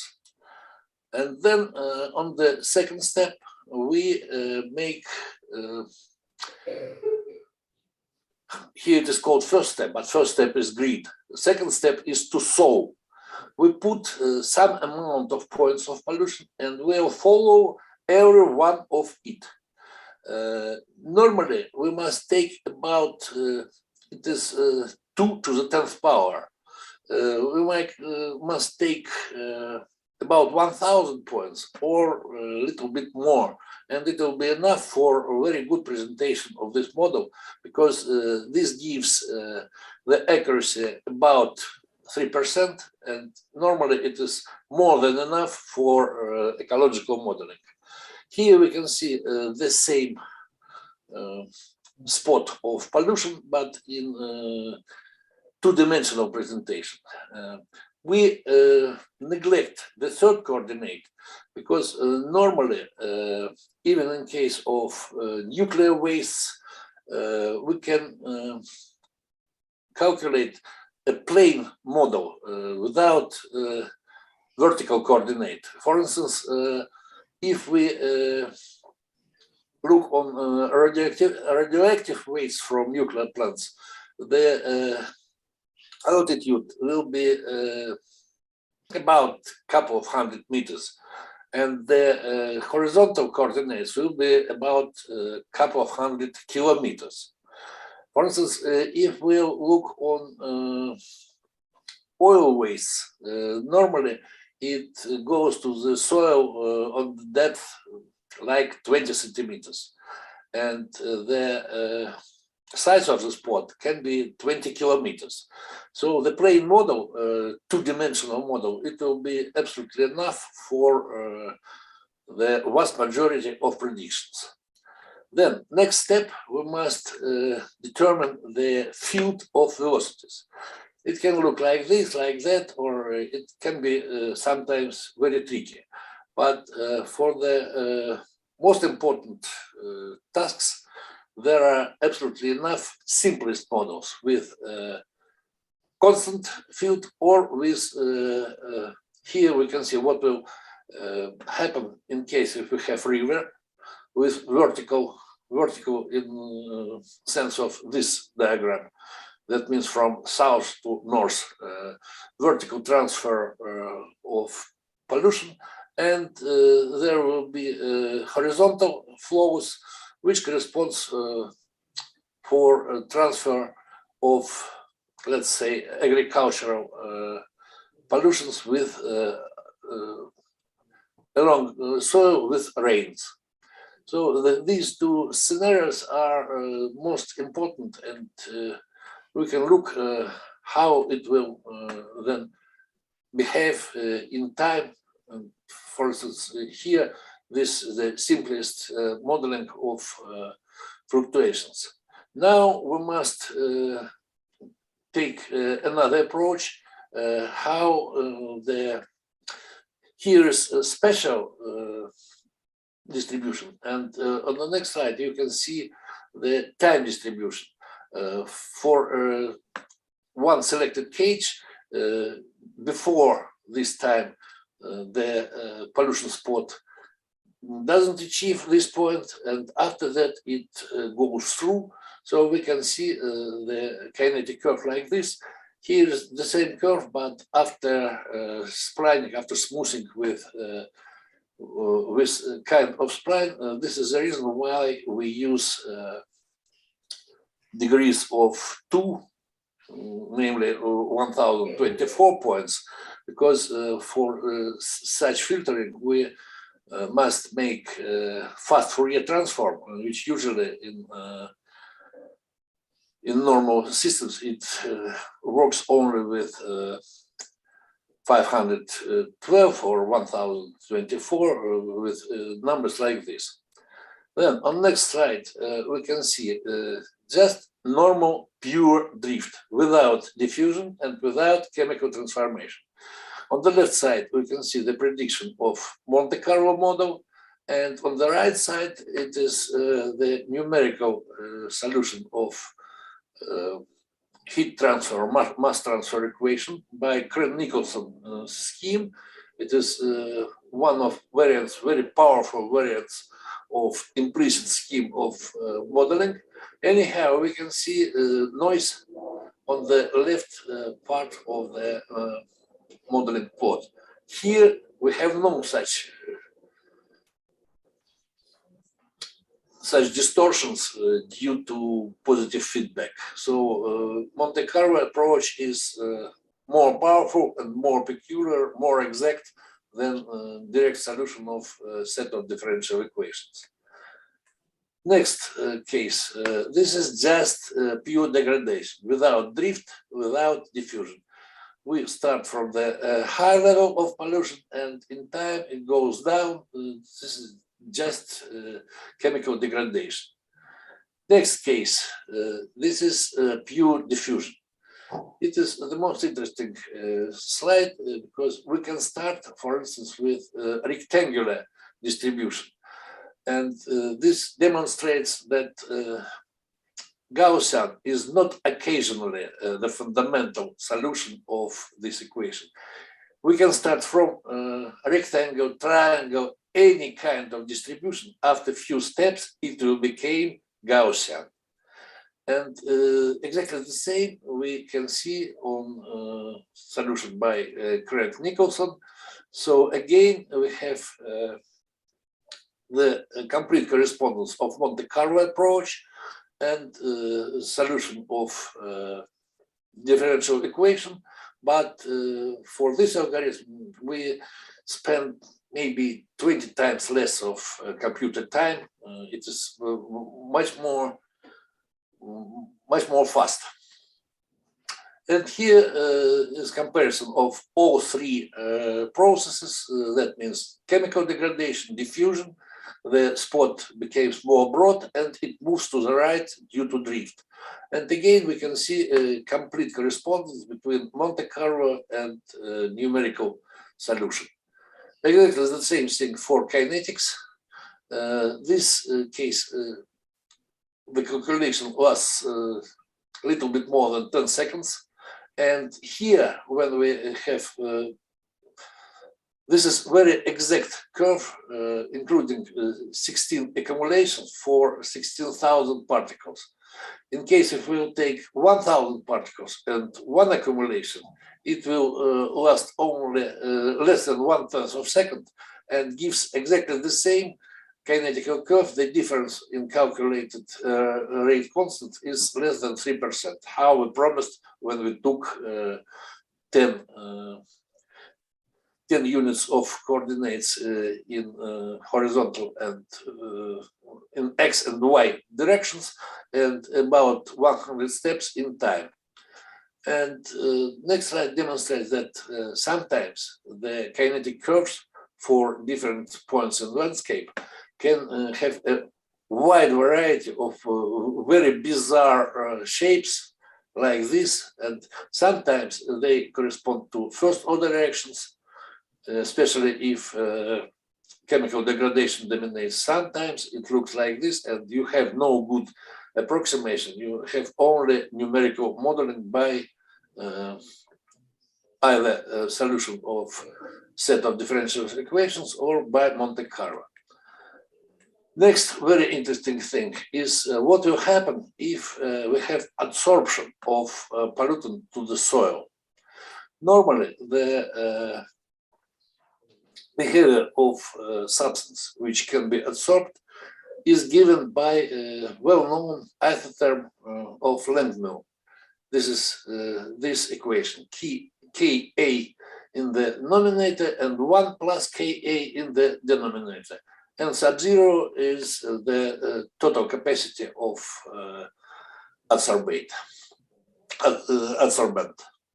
And this shape of curve is well known.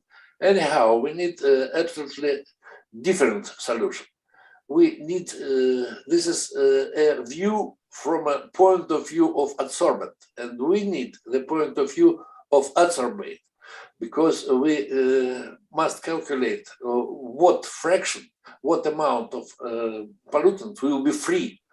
Only free adsorbate, only free, not adsorbed pollutant can move. And for us, it is given with quite simple, but maybe a little bit bulky equation. This is a solution of just second order usual square equation, very simple. And it gives profiles like this.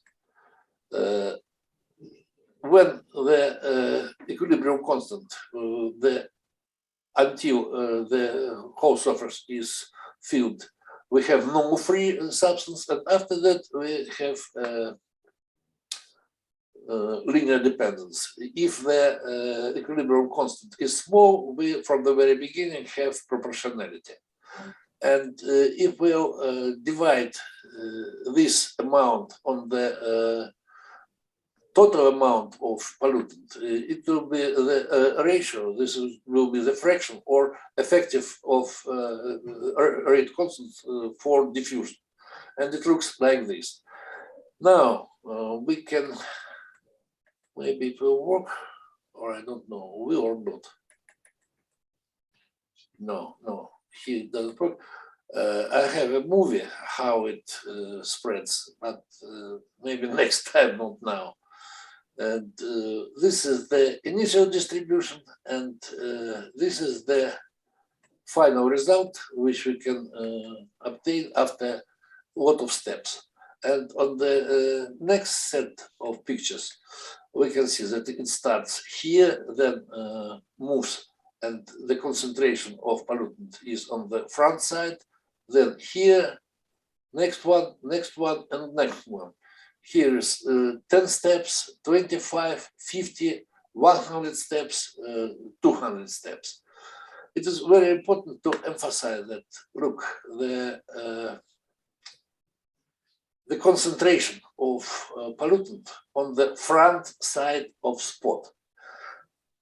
It looks maybe a little bit strange, but if you will remember how works wine or milk or anything which you pour on a cloth, you remember that it works exactly in the same manner.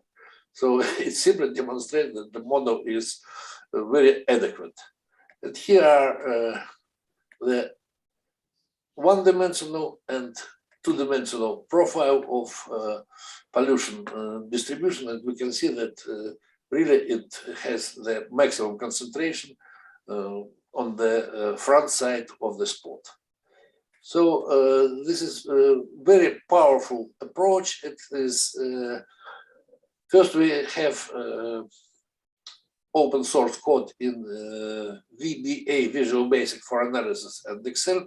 And if everybody is interested in using our software, I can give it absolutely free for anybody after his request. And either you can simply catch the main idea that it's much more cheap to follow one particle and analyze probabilities of different fates for it than to solve quite tricky and with positive feedback, unstable system of kinetical equations. The calculation time is maybe 10 times, maybe up to 100 times shorter in case of Monte Carlo. So this is that's all what I would like to tell to you. And we make some forecasts which are usually not very exact, not very accurate. And normally all forecasts are never followed by nature. And perhaps my forecast will be also not so accurate, and it's also not true. Thank you very much. That's all what I had to say. All right. Sergey, thank you for your wonderful presentation. Forecasts obviously are forecasts by definition. They may or may not be true. So yes. If they were all true, then I think people will give it a different name anyway. Well, and it will be not life, it will be very boring life. Of course, right, because then it becomes predictable. So with that, let me open the floor for questions. If someone has a question, I see there is a question. Ungrano, please, you can turn your microphone. No, okay. If somebody has a question, you can turn your microphone on and ask or raise your hand. But just for myself, I think since you mentioned that all the codes are in VBA, that's very encouraging to know. I thought maybe you were using some specialized software for Monte Carlo, but you said that they are in VBA. So that's interesting to note. Well, this is a very simple answer for if it is question. Okay. If it is not just sentence. Why we prefer VBA plus Excel? Because normally we can make the same program on C++ or C# or on Python or on any high-level programming language. Right. But we'll have tremendous problems with first pre-processing and with graphics. And in case of Excel, we have huge libraries for both, for either pre-processing and also including very elaborated libraries, and also take into account that approximately 100 million users are working in this medium, and they publish their results. So I almost never had problems to write down something original. Normally, I look through the internet and I find almost ready solution. Perhaps I can adjust it for my problems, but normally all solutions are already published. Because for this, for the microplastics, we recently learned that it accumulates into the soil and how it transports itself into the ocean. And I was going to use R to model that with colleagues of mine, but I think you have convinced me to use VBA and not the R to model the accumulation and transporting that into the ocean. Okay, I'm open to all contacts if they are interested to some kind of interaction. I can calculate what they will like. Okay. All right, let me see. I don't see any hand. Okay, so if there's no question, can we all thank you so very much for your wonderful presentation, and definitely look forward to the future predictions as well. Okay. So let me introduce the next speaker to us, and that's Professor Ionel Mangelegiu, University of Iași, Romania.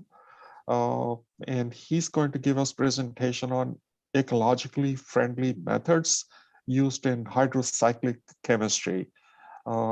Professor Mangelegiu.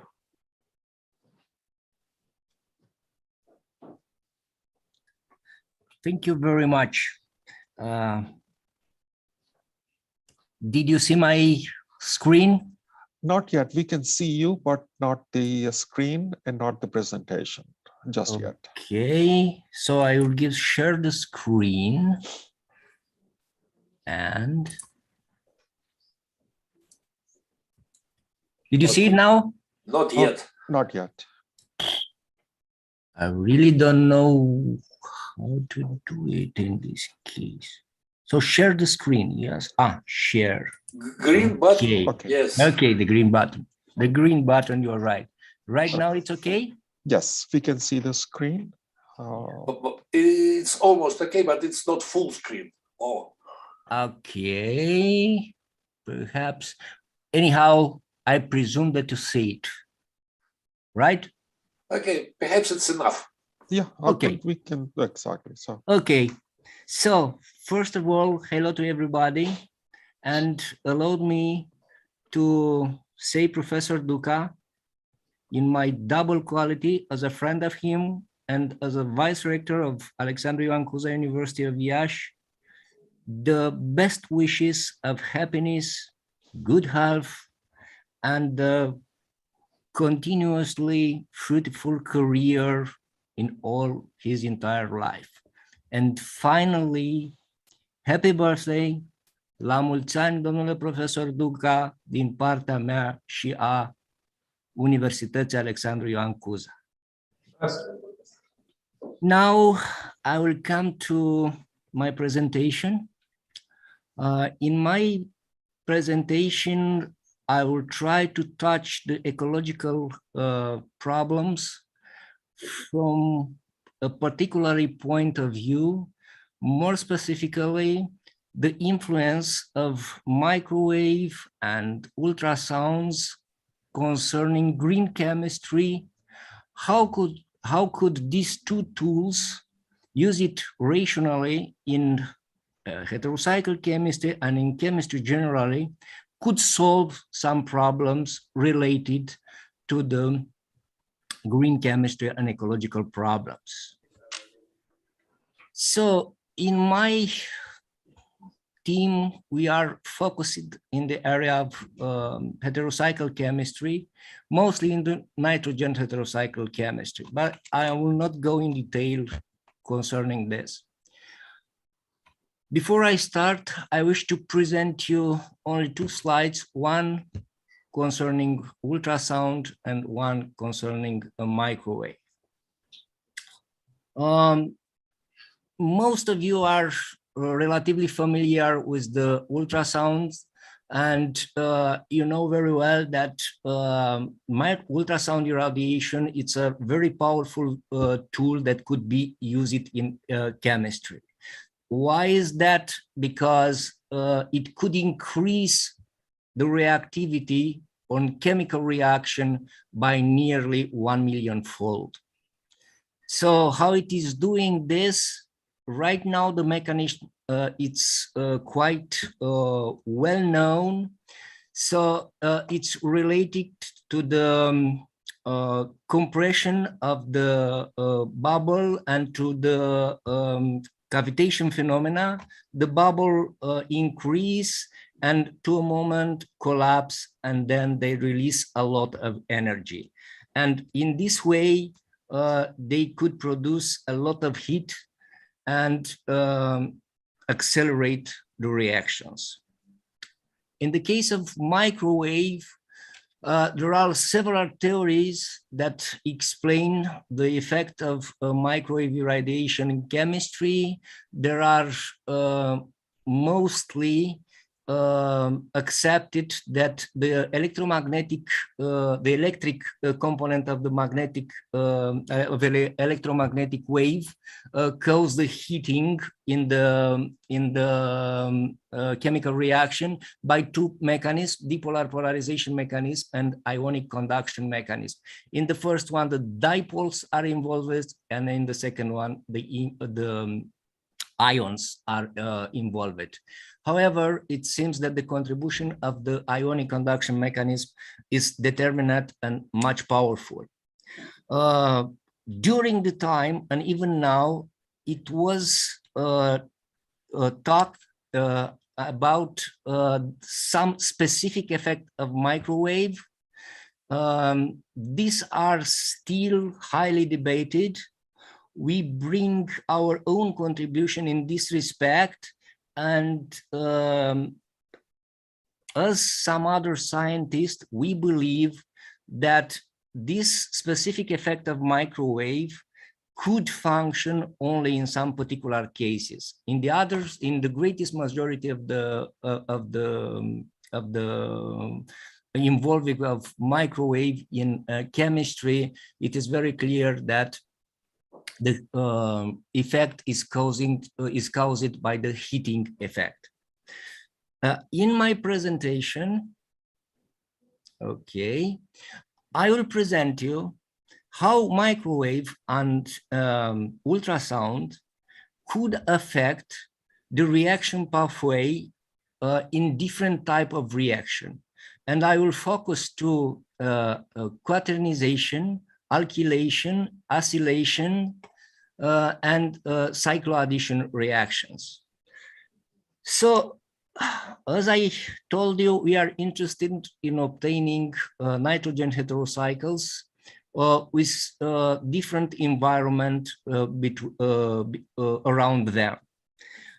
In this case, for instance, in order to get our compounds, we start from this dihydroxyacetophenone, and we done first an esterification here.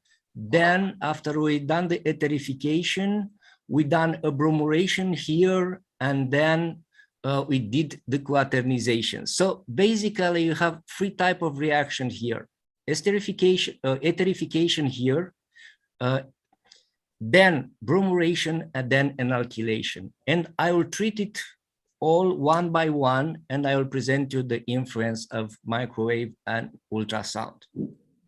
Let's talk first about the oxygen alkylation. We done this under conventional method, under conventional thermal heating, and also under microwave and ultrasound irradiation. And the behavior of these two reagents related to these three different sources of energy was different according with the type of energy that we use it. When you use conventional thermal heating, you may notice from here that the reaction time is high, and we was able to get only some compounds, particularly this one, which are double esterificated. But this one, that it is also of importance for us, we don't realize to obtain it under conventional thermal heating. Then we move to microwave and ultrasound irradiation. And as you could notice here, the reaction time in the case of use of microwave and ultrasound decrease substantially. And also the yields comparative with the thermal heating are increasing. You may notice also that we was able under microwave and ultrasound to get this mono O alkylated compound that under conventional thermal heating, it is not possible. So as a conclusion for this first orthoalkylation O alkylation reaction, we may say that under microwave and ultrasound irradiation, the reaction time decreased substantially. Also, decreasing the time, the amount of used energy will decrease substantially. I could tell you that the amount of used solvent is about five-fold less in the case of microwave and ultrasound comparative with conventional thermal heating. Also, we notice that the yields are higher under microwave and ultrasound, and also the selectivity of reaction, it is affected by ultrasound and microwave, but this is dependent about the structure. This was happening only in the two hydroxy derivatives, 2,3, 2,4, 2,5, as I mentioned here in this picture. So we could say that this reaction under ultrasound and microwave are environmentally friendly. If you are moving further to the bromoration and quaternization, what we could notice? First, let's talk about the bromoration. We did the bromoration in catalysis, interphasic catalysis using copper bromide, and as you could see here, under conventional thermal heating, again, the reaction time is high, the yields are good to moderate. When we perform this reaction under ultrasound, the time decreased substantially, the yields was better.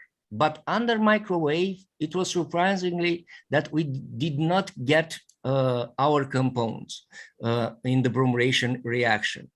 In the case of quaternization, the things are roughly the same.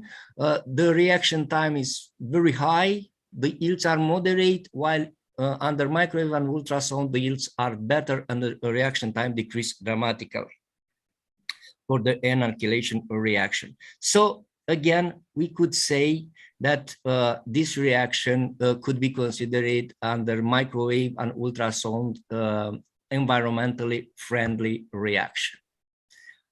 Now I will come back to this specifically structure. So this dihydroxyacetophenone having in the two position the hydroxy moiety. Why? Because here it was a very interesting and very nice way of how reaction occur. So under conventional thermal heating, it was possible to get the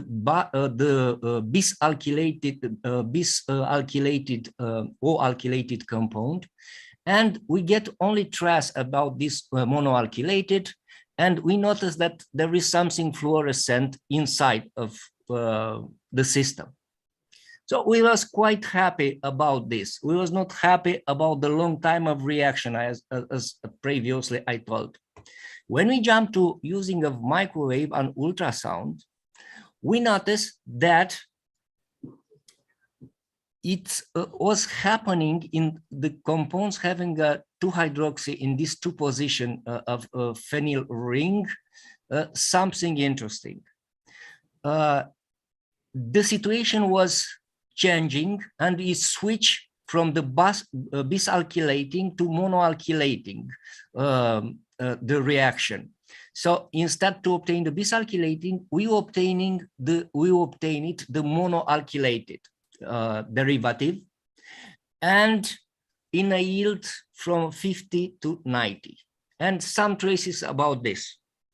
This thermal heating, the first one, when we get the compounds, the bisalkylated, as you could see here, it was conducted at 85 degrees Celsius.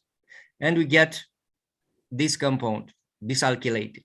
So having in view that the selectivity was not good and we obtained these 2 as traces, we say, okay, let's try to increase the selectivity and to get only this compound, the bisalkylated. And we increase the temperature of reaction to 165 degrees. And when we did that, our surprise was quite high, because instead to obtaining the bisalkylated compound, we get this benzofuranic system, which is a fluorescent compound. And having in view the situation, we say, okay, let's keep the temperature around 165 degrees and to use microwave and ultrasound irradiation. So what we noticed, when we used microwave irradiation and we use a reaction time of 2 or 3 hours, we get a mixture of fluorescent benzofuran, this one that usually are obtained because it is a cyclocondensation here between this CH2 and this CO group, and another one, another benzofuran that it is obtaining from this one by decarboxylation.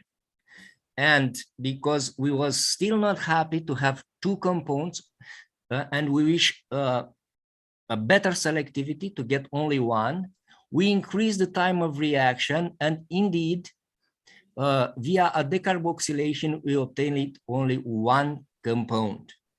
So altogether, if you are studying this big picture under thermal conventional heating, under ultrasound or microwave irradiation, in the O-alkylation of this 2, 4, 5, 6 dihydroxyacetophenone, we may notice something, that under ultrasound and microwave irradiation, the reaction could be conducted selective, obtaining this compound monoalkylated. Under microwave irradiation, again, we could modify the selectivity, and to get these fluorescent compounds, as I write it here, I depict it here. Moreover, we could, according with the time we use it, we could get only 1 compound, namely this one, without esteric group from here. Again, it was decreasing in reaction time and also decreasing of energy, and under microwave irradiation, the amount of solvent was less. So the reactions are environmentally friendly again, and we notice that microwave irradiation could induce in this reaction pathway the property to obtain new chemical entities otherwise extremely difficult to be obtained. So these benzofuranic, these fluorescence benzofuranic compounds. So we move it then further to another type of an alkylation process, because we was interested to introduce here to this nitrogen an alkylic chain. And in this respect, we did two types of reaction: alkylation with this alpha bromo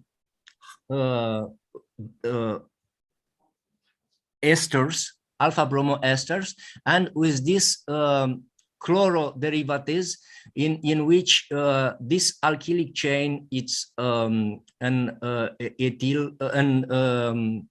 alkenic double bond or alkenic triple bond. And because both type of compounds are interesting from applications point of view. So what we could notice that when we did the reaction under conventional thermal heating, the time was quite high, from 24 to 48 hours until on 62 hours.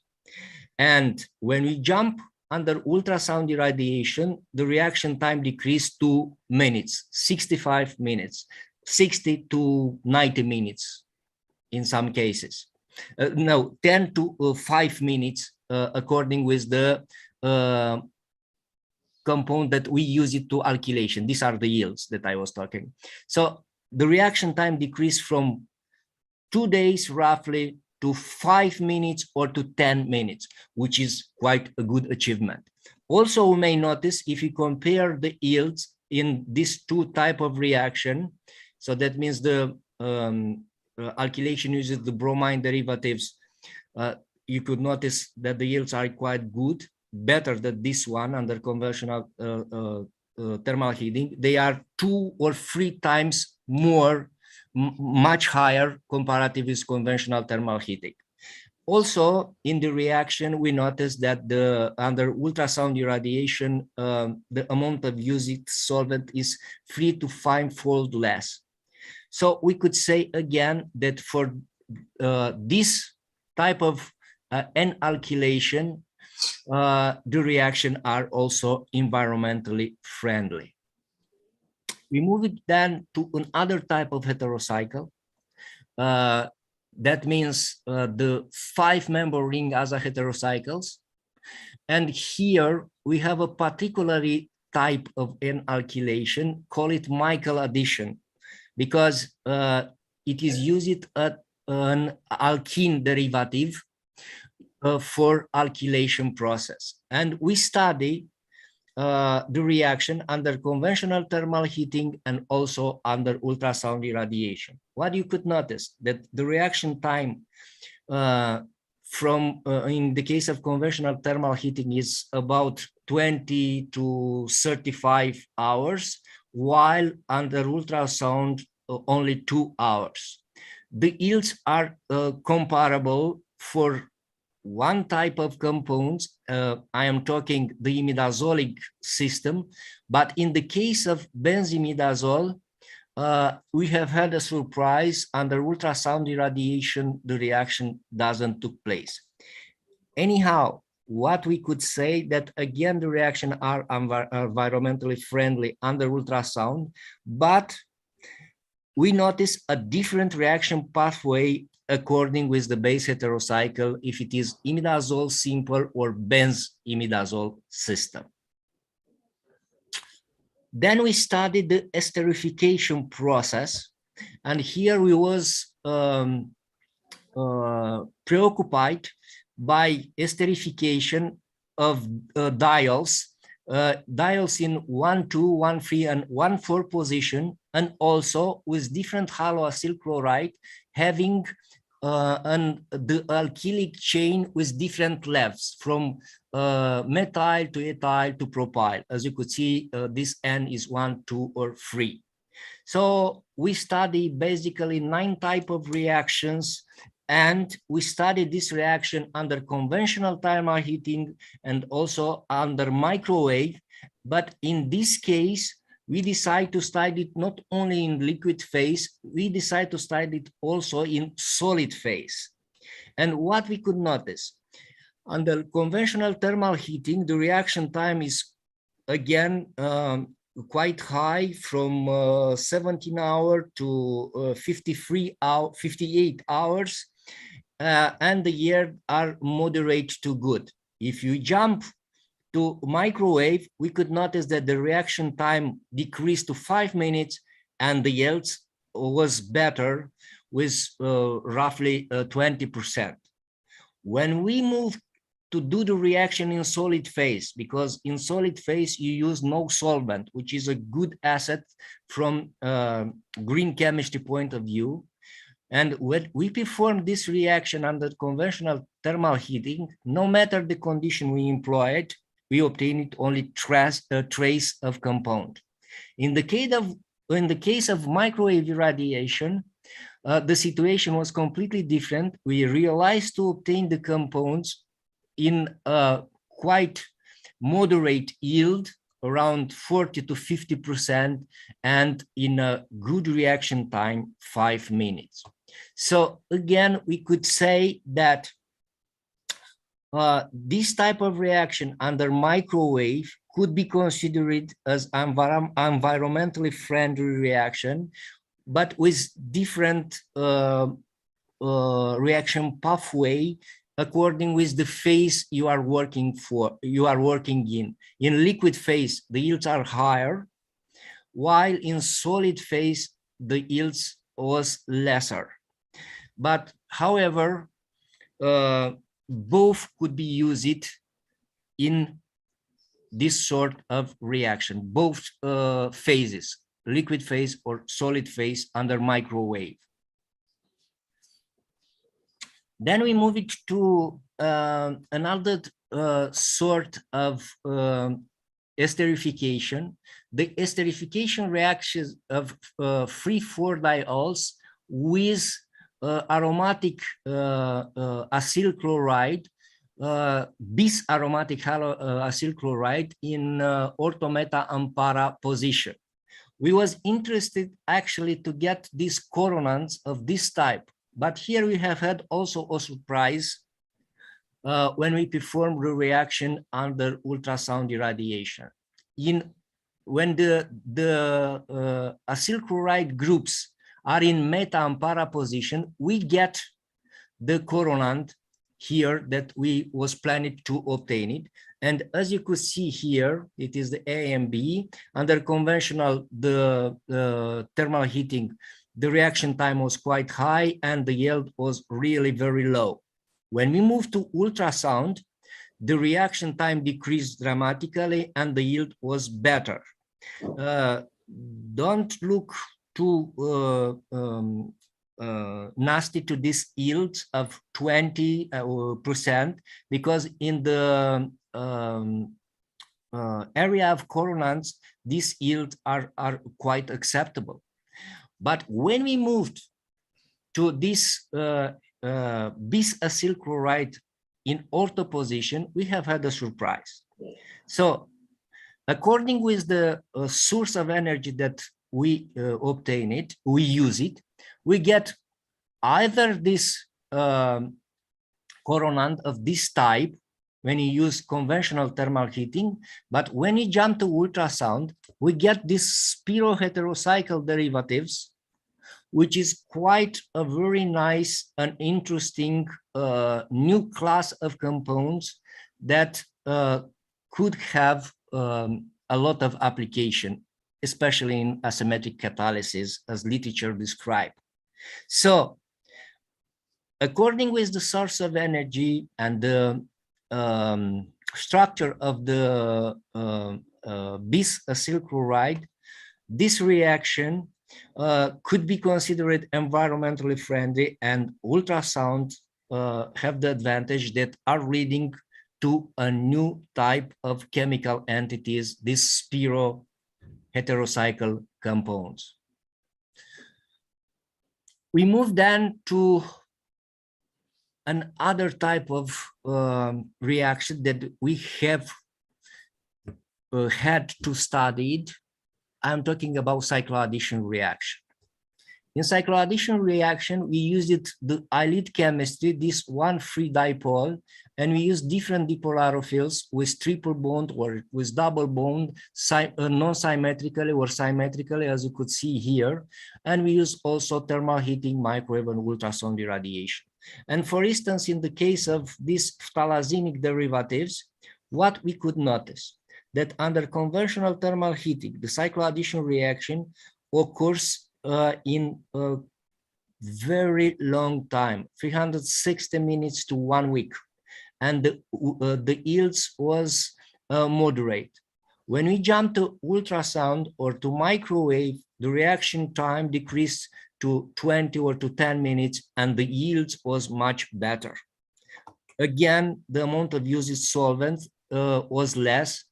And again, the conclusion is that this reaction of cycloadditions to a phthalazinic system are environmentally friendly. We was also interested to get these polycyclic aromatic compounds with aza-heterocycle skeleton using this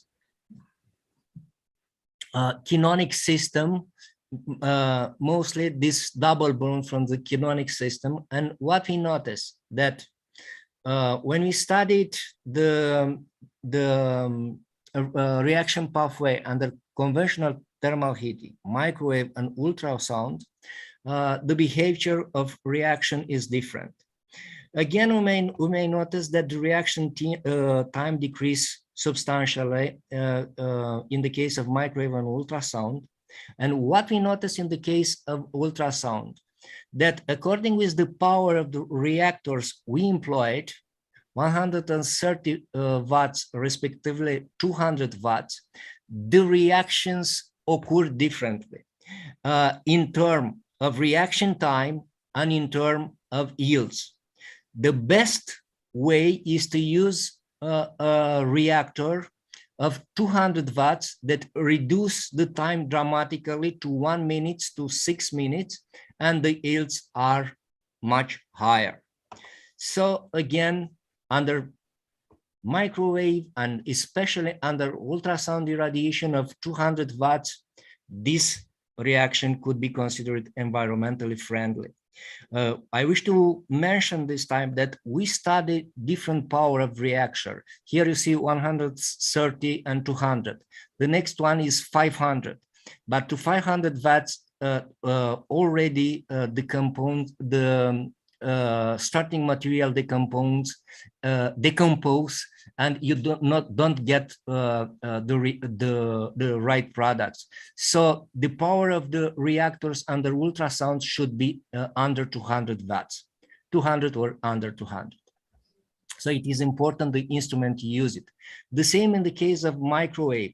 Here the results that I presented are on atmospheric pressure, but we also use it microwave system, the Anton Par microwave system that are working of low pressure, and there we get better results than in the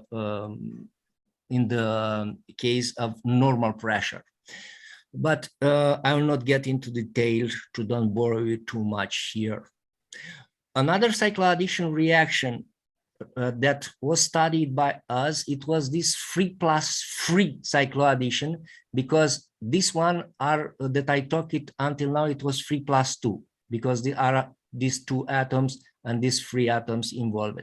Here it was 3+3. These 3 are working with another molecules and giving this rather complicated structures, call it dimer. And we study because this is the nightmare of the people that are working in the area of cycloimmunoglycides. These are undesirable product, and we was trying to get rid of them, but in the same time to find them an application. And in order to find them an application, you have to obtain it in a very good yield. And we realized to do this. We studied the reaction in liquid phase and also in solid phase.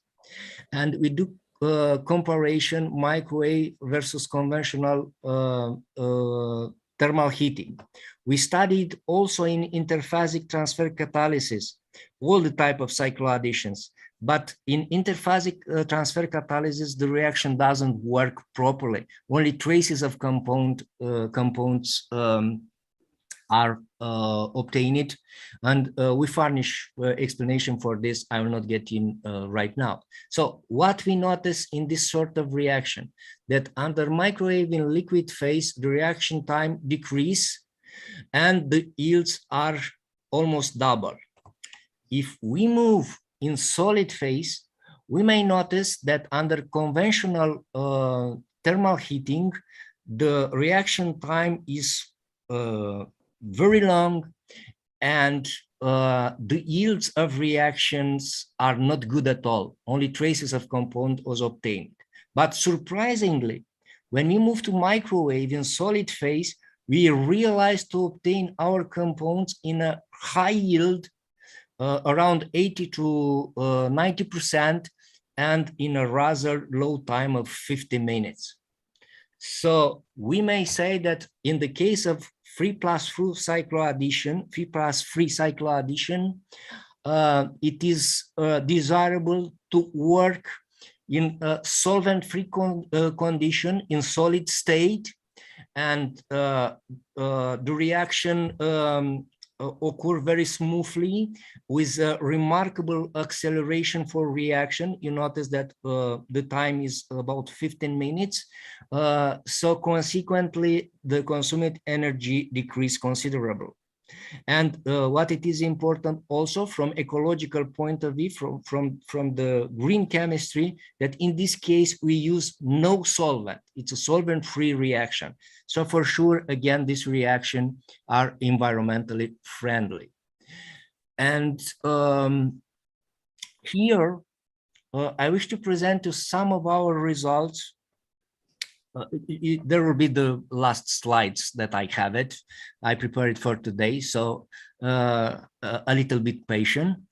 In this case, I will present you some of our results in the area of azasteroids analogs. And here we were studying again the alkylation, but I will present you for today only the results that you have it under cycloaddition reaction, the 3+2 cycloaddition. You notice that we get these islets from here, and we study in the cycloaddition reaction with this triple bond non-symmetrical dipolarophile or this symmetrically dipolarophile, when we get the desired compounds. So what we notice here, that under ultrasound irradiation, the reaction time decreased for 48 hours to 2 hours, and the yields was higher in some cases not, if you are looking here to this in this table. Anyhow, also the energy decrease in the case, the amount of used energy decrease in the case of ultrasound using, and the amount of used solvent decrease with 5 orders. So this reaction could be considered environmentally friendly. And the last reaction that I wish to show you is this one, and I consider that it's quite interesting, and this is why I will put you in your attention. We are interested to get compounds having in the same molecules 6-member ring as a heterocycle, deficitar in electron, and a 5-member ring which is rich in electron, and they are connected via different linker. Here I presented for this one with only a CH2 group and this amide group. And we did the reaction with different reagent, and we get this first class of compounds, and then we studied the cycloaddition reaction of this cycloimmunoylids that I presented here. You have here the dipole with this acetylene decarboxylate derivative with triple bond, and we study both under thermal heating and ultrasound irradiation, and also using different solvents, from organic solvents typical as it is ethanol, as it is methylene chloride, to this epoxy butane derivative. And you will see why we choose this ethoxybutane derivative, or ethyloxyrane, if you wish. So when we use free ethylamine in this sort of reaction, we get, under conventional thermal heating, nothing. We were supposed to obtain these compounds from the left side, this one with imidazolic system, as this one and this one. But under conventional thermal heating and free ethylamine use it as catalyst, we don't get anything. When we use ultrasound in the triethylamine conditions, we get a mixture of these three types of compounds. To this one, we expected, to this imidazolics, because this is a typical 3+2 cycle addition. But to this one, this 1,4-diazinic system, we did not expect it. And this was a new class of compounds that could be obtained through this sort of reaction under ultrasound irradiation. The point is that when we use a free ethylamine, the yields in this compound are quite low. And of course, it is a mixture of these three compounds, and it is quite difficult to separate it. We realized to separate it, but we was not happy about this. So we change the conditions. And we use, in this case, we choose the solvent. We choose this non-toxic solvent, this epoxy butane that I presented here. And we did the reaction in two ways, under ultrasound or conventional thermal heating, and also under ultrasound or conventional thermal heating, but using a catalyst. And what we get when we use it, this condition without a catalyst, we get a mixture of this pyrroloimidazolic system, fully aromatize it or partially aromatize it, but anyhow with good yields. And when we introduced a catalyst, we realized to obtain only one compound, this one, which is fully aromatized, and also with good yield, as you could see here. So what we may notice that under conventional thermal heating, the time of reaction decreased substantially. In order to obtain the best yields and also the compounds that we wish it is better to use a non-toxic solvent, as it is epoxybutane. And also we discover a selective pathway in order to obtain only one type of compound, either this one with pyrroloimidazolic system or either the others that I presented previously. So this reaction are also environmentally friendly. So are microwave and ultrasound environmentally friendly methods in organic chemistry? Our answer is yes, because from the 12th principle of green chemistry, our reaction under microwave and ultrasound fulfills at least 8 of them. So the reactions, the use of microwave and ultrasound in organic chemistry are safer matter, comparative with thermal heating, and environmentally friendly. Here you have some selective I presented 5 selective publications from the last 5 years, but we have a lot. We have about more than 50 publications concerning the influence of microwave and ultrasound in heterocycle chemistry. And here it is my team. There are 2 professors, 1 associate professor, 3 lecturers, some doctors, and my colleagues, which are performing NMR and X-ray. And I wish to thank you for your attention. Thank you, Professor Mangalaje, for excellent presentation. I'm sure all of us can use green chemistry methods to produce chemicals, etc. So anyway, thank you so much. Because we are running short of time, we could perhaps postpone the questions, because I know that people want to go for lunch and come back into the next section. However, since the three co-editors are present, Professor DUCA, he wanted me to very briefly mention about the book. Give me 1 second, which is coming up sometime this week. So I'm going to share the slide very quickly, and I wanted to see if there's any comment from the audience. So if you would just give me 1 second, I'm going to, could you stop sharing your slide? Or you already have? Okay, so let me put this up and share the slide. I trust you can see one slide which I have put up on the screen, and all the three co-editors are here. Professor DUCA, can you see the screen? I just wanted to, because I'm using one computer, I'm not sure if you could see this screen. Yes, we could see it. Okay, good, good. And, you know, I see. Okay.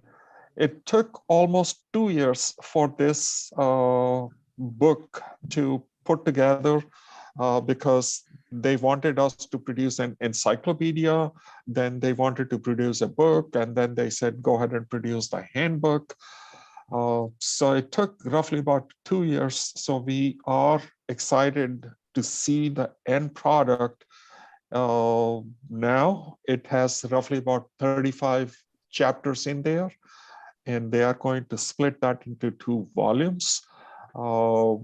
But nonetheless, principles of green chemistry, how it impacts the environment, concerning law, anything that has to concern the water science and its implication to society, all chapters are there. So I wanted to congratulate all 3 editors, those who are here in the audience as of now.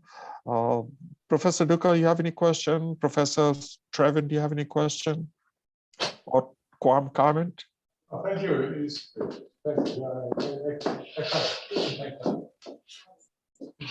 It's good.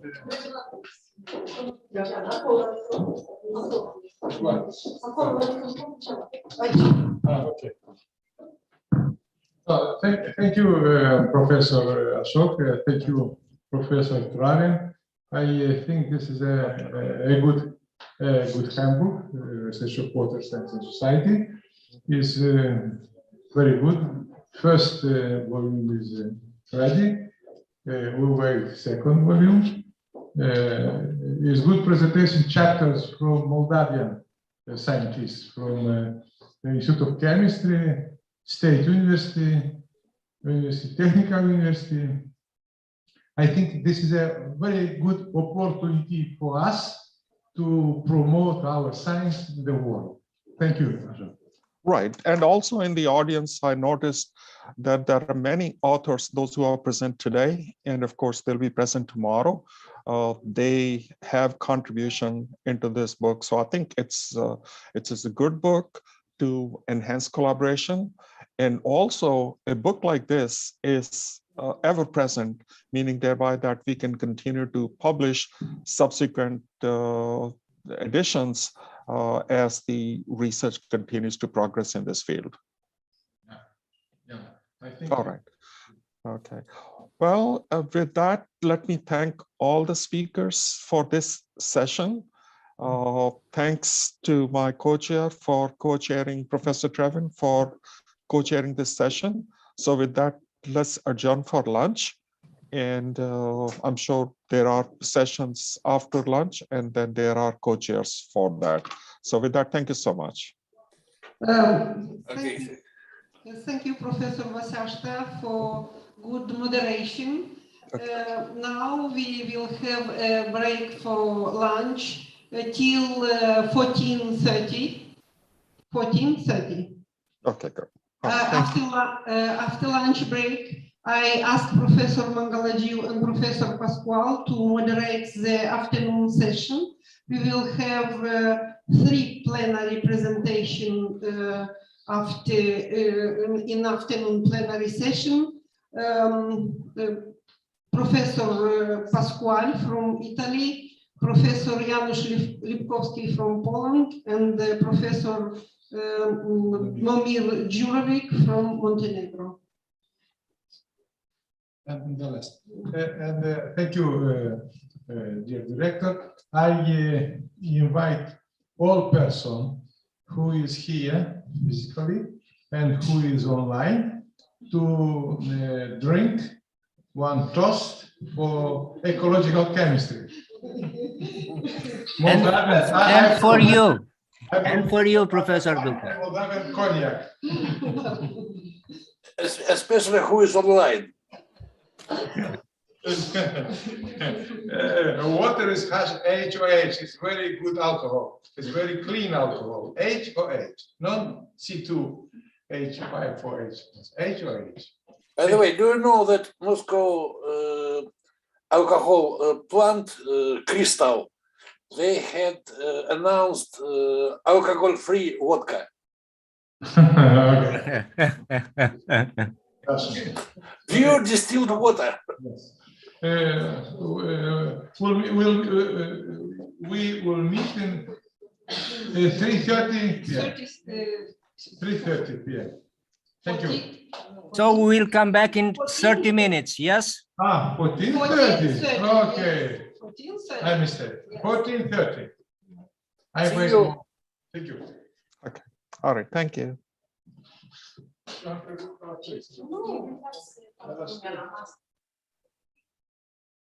Doamna, vă invităm aici la masă toți, cu toți împreună. La masă.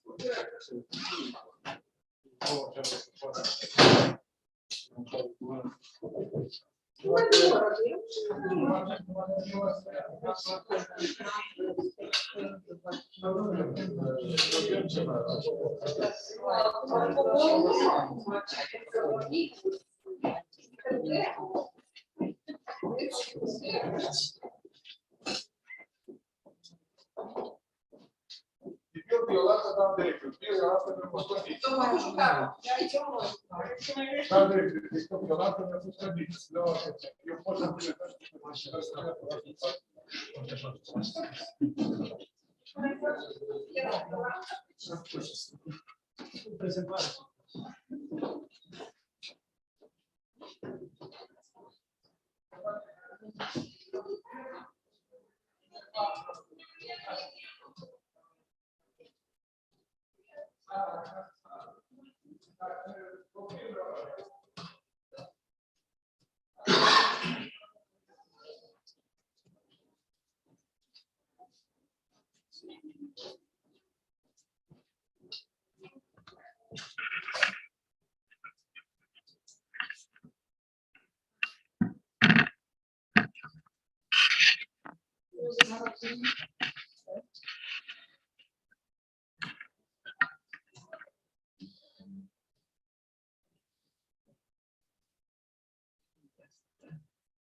Târziu, hai, ești cu tehnica?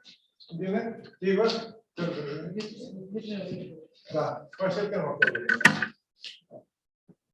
Da, așa și nu știu dacă e partajat.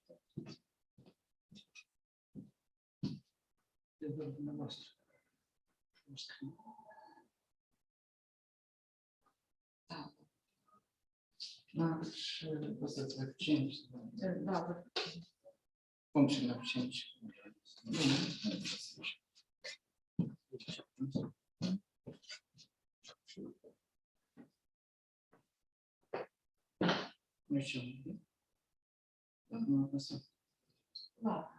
хорошо.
Hello, everybody.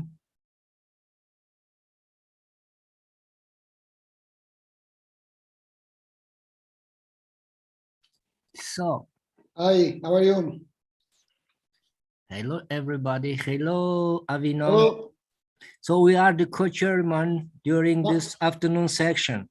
You'll be the first, so I will start with the presentation. Yes? Agree? Yes. Okay. So, dear colleagues, let's start the afternoon sessions of this nice meeting. And the first presentation will be presented by Professor Pasquale Avino. Thank you. From the Molise University in Italy. The title of his presentation will be State of the Art of the Analytical Methods Based on the HPLC Electrochemical Sensor Coupling. So, Professor Avino, you have the floor, please. Thank you very much. Just a moment that I try to, it is the sharing. Yeah, it's okay, we can see. Yeah. I just put in the, you can see? Yes, very nice. And I really enjoy the glass of wine for Professor DUCA from your right side presentation. I promised him an Italian wine, but actually, just a moment, I was surprised. Oh, this is the first time my associate make this new software. Take your time. It doesn't matter. We could wait for a couple seconds more. Oh, that's it. I'm sorry. Good afternoon, everybody. Thank you very much for this invitation. I was very happy when Professor DUCA called me, and I was really happy to come to Moldova, and unfortunately it was impossible at the moment, but I promised to come as it possible, and felicitation to Professor DUCA, and I have no words to thank for this occasion.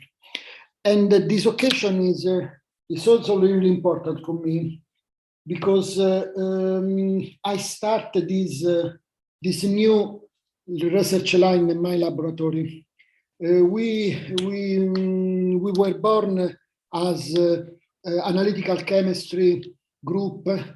You see, this is the upcoming web address of our group. Is just building during these hours this our website, and we were born as a chromatographer, like a chromatography, mass chromatography, HPLC, GC, and so on. And this is the first time that we deal this coupling, this particular coupling with the electrochemical detection. For us, it's very strange. It's very difficult. It's different. It's very difficult. We have not too much experience with the electrochemical detection, but we would like to grow up because this we believe that this coupling is really important in these two fields. I mean, the environmental fields and the food science. In these two fields, this coupling could play an important role, and this is confirmed also by the growing the increasing papers published in this field, in this coupling. Until 20 years ago, very few papers during these 2 last decades, out of papers coming out on this on this topic. So my presentation will be briefly, of course, review on this technique, on this coupling. We will start from the basic argument about the electrochemical detection. What is a chemical sensor?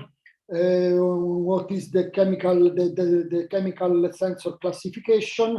And after we get this coupling, how we can do this coupling, and what the main papers published in this field.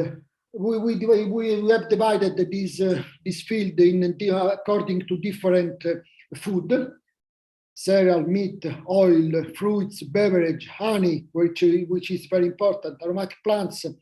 And after we focused our attention on a particular compound that will play an important role worldwide in the food science, the glyphosate. This is a very important with different toxics problems, and this is really important. In all these fields, we can see that this coupling plays an important role, and the main problem for the HPLC detection regards, of course, the detection. We see that the detectors play an important role. We can have different detection, of course. We have the ultraviolet visible, we have mass detection, we have the fluorescence, and so on. We can see me. Okay. And we have different detection with different limit of detection and limit of quantification. This coupling with the electrochemical detection maybe can increase this sensitivity, the accuracy and the precision of the measurements, and we can have a very interesting loads and logs. So it seems a good idea to have this electrochemical detection. We can see on the right side of this slide, good sensitivity, high selectivity, depending on what kind of electrode we are going to consider. Direct analysis, we can have the batch analysis, but especially the flow injection analysis, the FIA. So it means we can have different solution for achieving our results. It's an expensive technique. How can it cost a sensor? We can do homemade. We can do. We can buy just done. We can have different sensor in this situation. Of course, there is some advantages, some disadvantages about this. Of course, we have to rebuild for example, the calibration curve every time we have a new system and a new sensor, and so on. It depends on different analytical parameters where we have to check every time. But in any case, it can be a good solution for solving some problems. Excuse me. The main thing is basically to have a curve, sigmoidal curves. It means intensity against the potential. It's called the hydrodynamic voltammograms, where we can find out the main characteristics of that compounds. So we have to put in the working potential, in the main working potential, to get the high sensitivity and selectivity. You can see that how many papers came out during this period. 250 publications between 1982 and 2021. If we can check the different keywords, HPLC, ED, food and environment, we see that we have more than 20 papers, and this number is increasing year by year, especially during these recent years. So we believe that it is not possible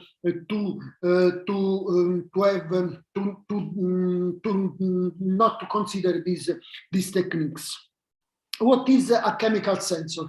Because we know very well what is the HPLC, what it works.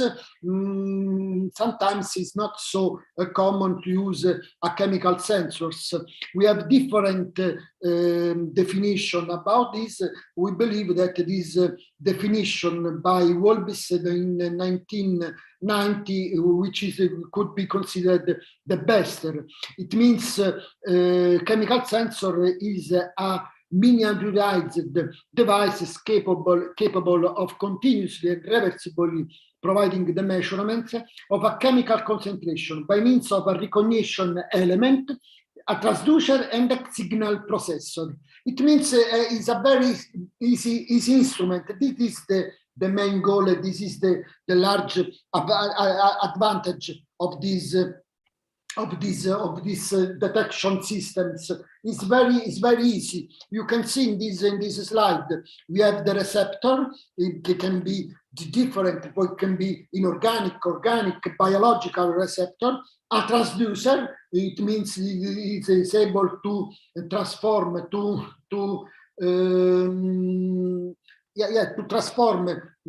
transport a signal to an electronic system and after to a PC. Receptor, you see that is a site in which the chemical reaction gives rise to a form of energy that can be measured by a transducer. It means so substantially we have the transformation of this signal by a receptor in a signal can be read by a computer. As just said before, in terms of sensitivity and selectivity, electrochemical detection has not many competitors. Optical detector, aerosol-based detector, light scattering, and so on cannot compete with the electrochemical detection in terms of sensitivity and selectivity. So they are very, they can reach very low level of detection. How can we classify this sensor? The classification can be, you see, can be done by in different way. We can consider about the measurement. So different types of measurements: voltammetry, amperometry, electrochemical impedance. Otherwise, we can consider the different signal or the different kind of analysis. So we have different classification. Each one could be considered, can be considered valid. Again, each one can be used for our scope. Basically, we divided the sensor classification in 4 different types. The first one is potentiometric sensors. So in this case, we have preferred to divide the sensor based on their parameters we are going to measure. In this case, the potentiometric sensors.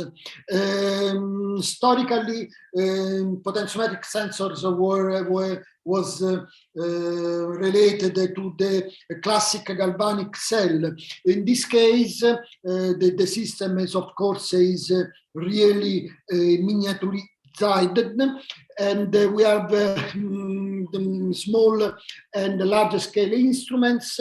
The difference is purely geometric. Nowadays, the best potentiometric sensors are ion selective electrodes or the classical glass electrode for other measurements. We have see the different ChemFET, MOSFET sensor, the silver electrode, the alumina substrate, where there is basically the electrode, and so on. The second kind of electrode is the amperometric sensors. In this case, among the different sensors, the amperometric are not inherently selective. Any kind of species can be active, can be detected in this way. Basically, for increasing the measurement with the amperometric sensor, the authors can use a filtering on the ion flux. In this way, there is a contact between the electrode surface and the membrane and the compound. We have the complete polarization. We have an ion flux filtration. This is what I just said, and this is a specific amperometric sensor for flow injection, for measurement in flow injection analysis. This is a colorimetric sensor.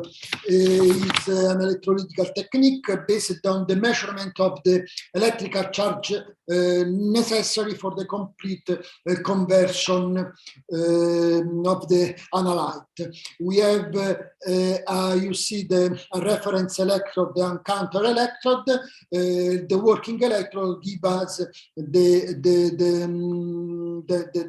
parameter we are measuring. Different.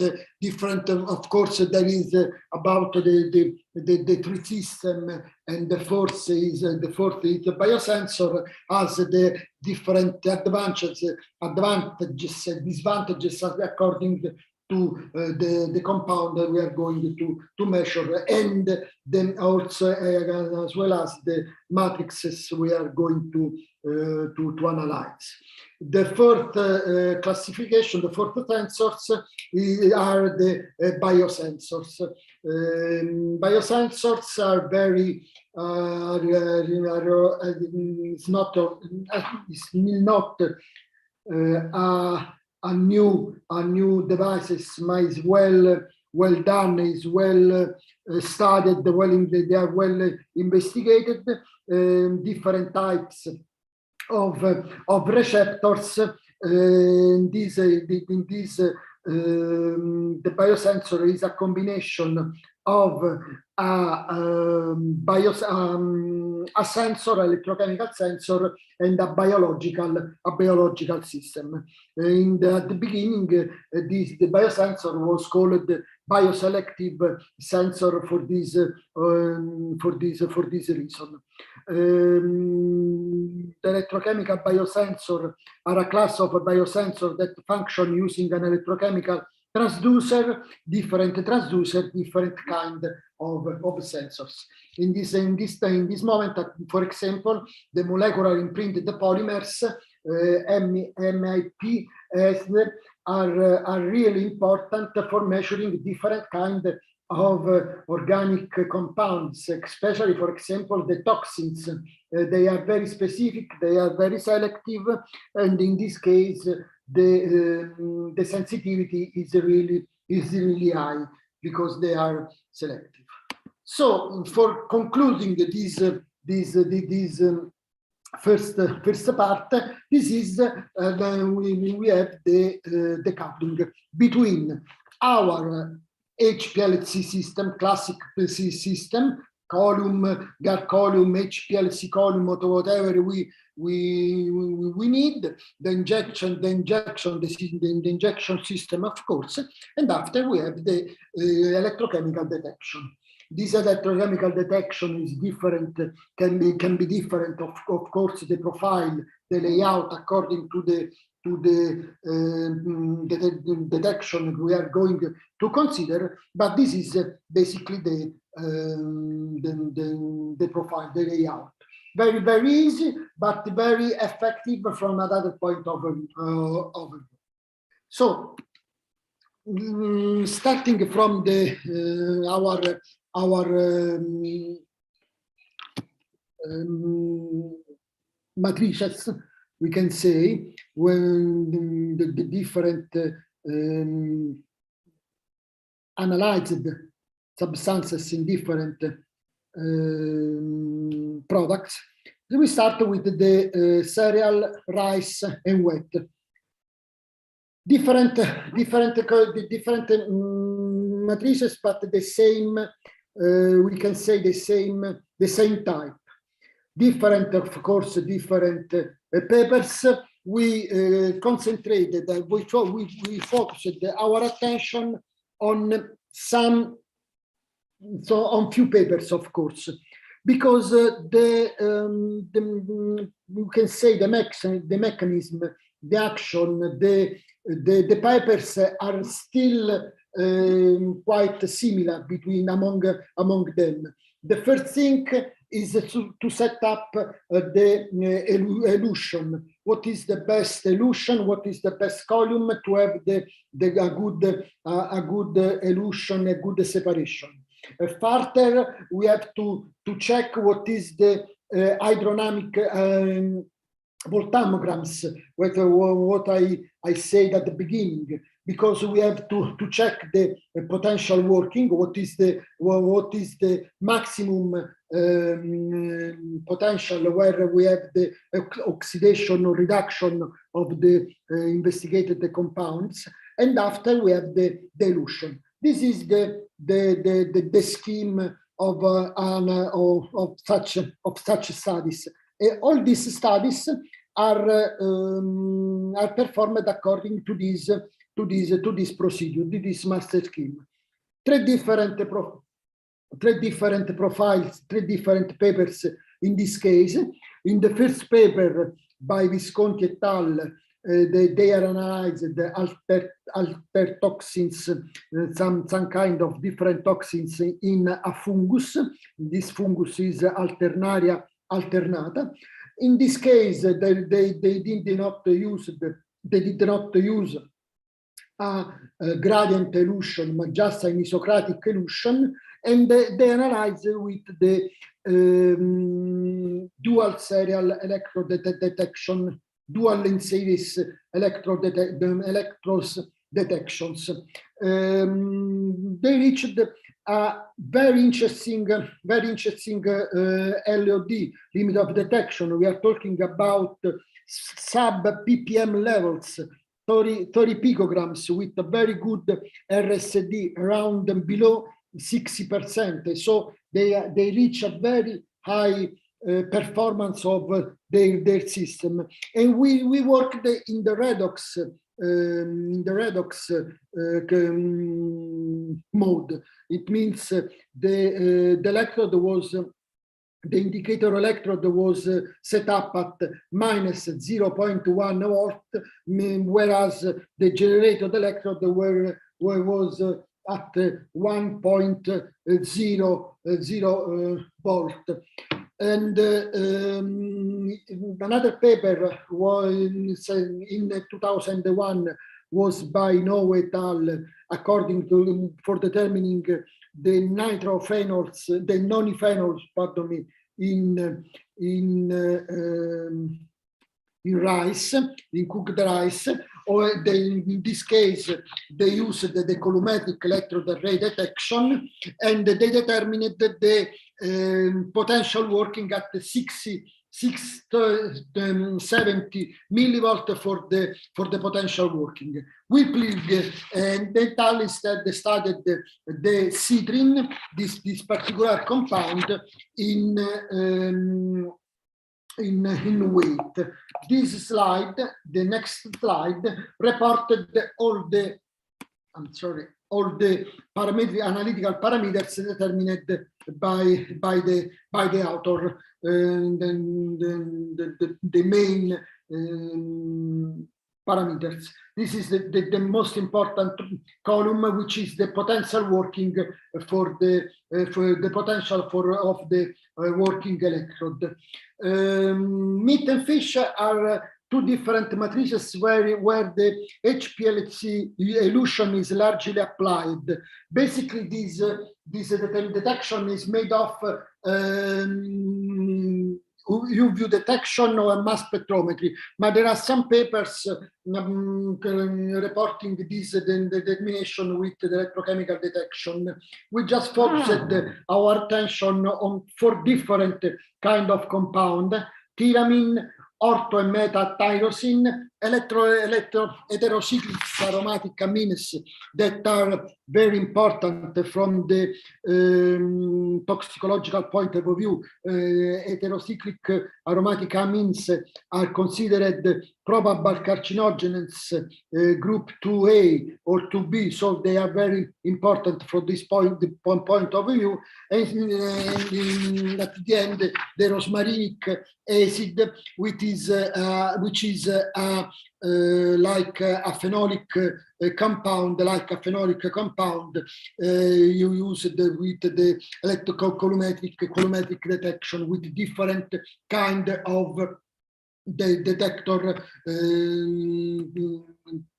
positioned, located in different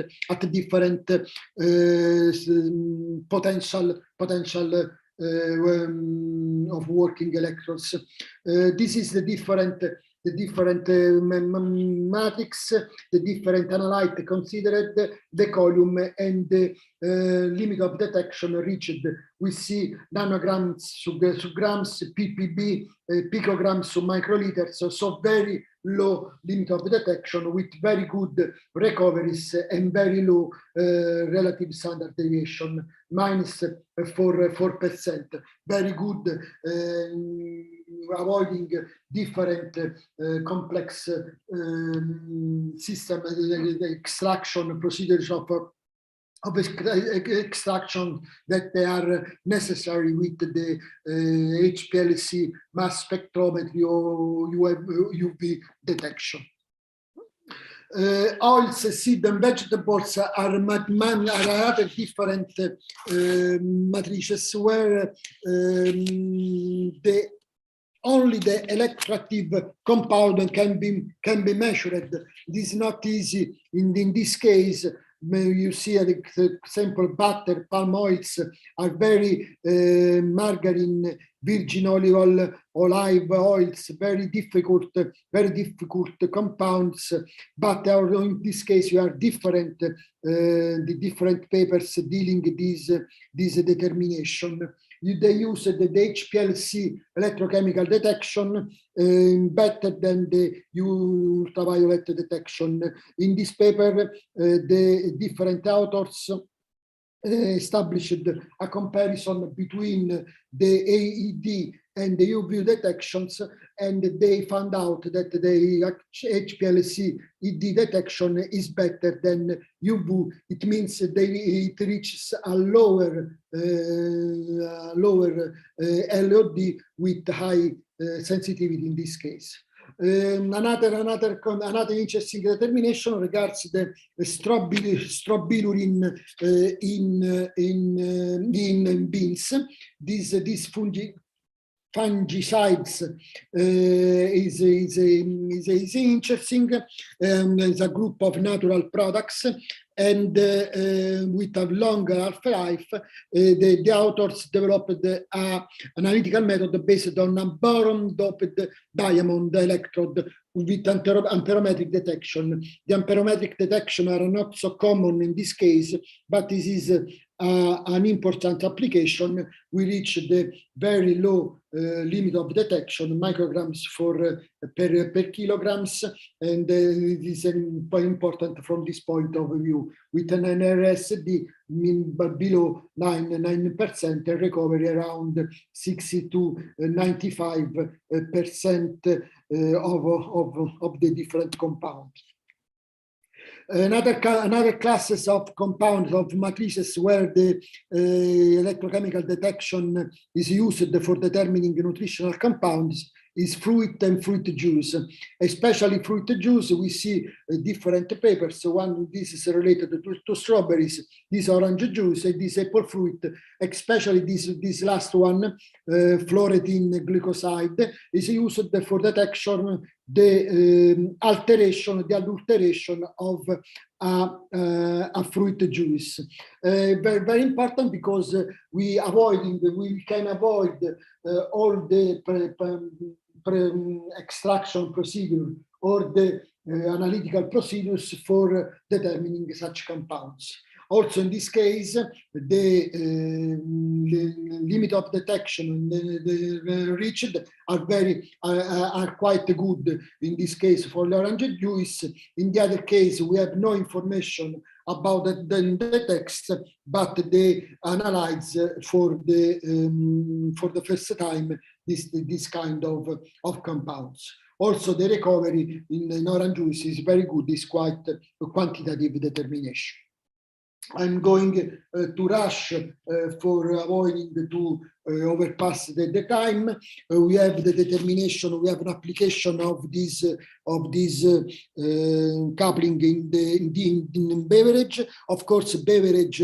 We can imagine that beverage is the most easy and studied the matrices with this coupling, because we have very low analytical treatment. So very common to have determination of different compounds in water, milk, tea, beer, wine, alcoholic drinks, brandy samples, and so on. We just would like to highlight three different determinations in cow milk. Milk, we know that there is a very difficult matrices, is considered very hard because it's strongly subjected to exogenous compounds. So this application is really important. Another important application regards the water, but it's not in the water is the problem. The problem is related to the compound we are going to analyze, bisphenol A, which is very important kind of compound in this case. Our laboratory has a long story, a long important story in determining the pH, the phthalates compounds. Also, for this reason, we have added this bisphenol A. And this is the determination in water, such phenolic compound in water for the different kind of limit of detection determined in the different matrices. We are going to rush to honey. HPLC and decoupling is important also in the honey determination with different phenolic compounds or an insecticide, thiamethosan residues in honey by molecular array detection. In aromatic plants, we can see that if this is really important. Just one moment on this slide, and then we rush. We have the different for different compound, vanillin, neogenol, carbachloryl, thymol. We have different load and lock according to UV, amperometric, coulometric detection. We see that this detection is still decrease, and with coulometric we have to reach these nanograms. Of course, I didn't say this, and this is nanograms as very low detection by the coulometric detection. Particular compound is the glyphosate. The glyphosate in this metabolite AMPA. This is the determination in tomato juice, fruit juice, and the water. We see the very low detection limit that they are capable to determine according to the rule. So what is the conclusion? High sensitivity for the electrochemical detection, even if this is not so used worldwide. less matrix interference. Of course, they are very selective. Minimization of the sample preparation and cleanup procedures, numerous analysis in succession, and the cost effectiveness of this instrumentation very, very low. Thank you very much for your kind attention. And once again, thank you very much for the invitation. Thank you very much, Professor Avino, for this interesting and nice presentation. We are out of time, but anyhow, if there is one present question, please do it.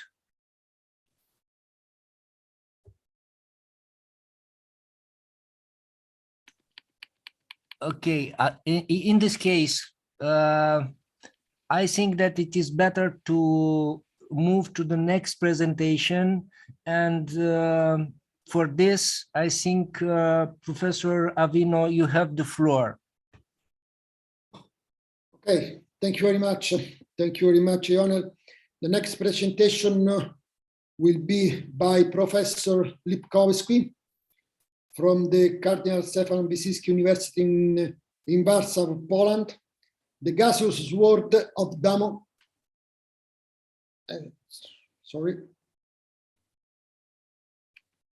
which is the gaseous sword of Damocles over our civilization. Please, Professor Lipkowski, go ahead. Okay, can you hear me? Yep. Very well. Okay. First of all, I would like to say sorry that I am not physically present in Chisinau with you. I tried hard, but it was finally impossible, so I apologize. I love visiting Chisinau. I feel there like at home, but not, obviously not this time. I will, of course, send my best greetings, regards, and wishes to Jubilee, the Professor Gheorghe DUCA. We are friends already for almost 20 years, so it's very sincere and very good from my point of view. I will, of course, send it also by email. I will try to put my presentation on.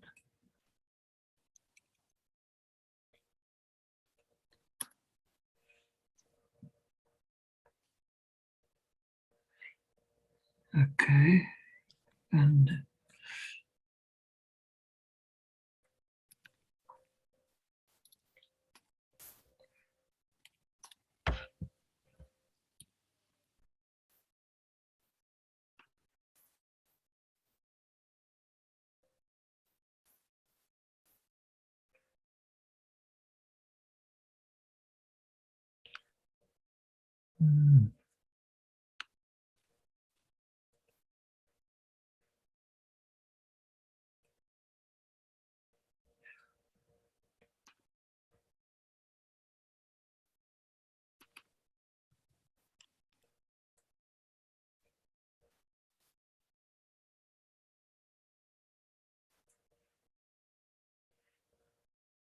okay, I'm trying to share the screen, but it's not, doesn't seem so easy. Should be a Yes. green button, maybe. Yeah. A green button, share screen, with a box with an arrow. Yes.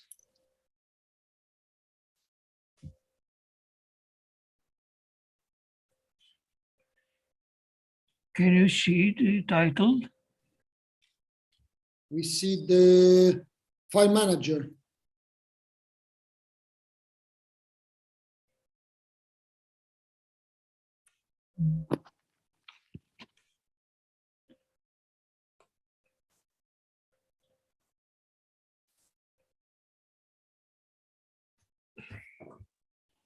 Mr. Lipkowski, click to your presentation.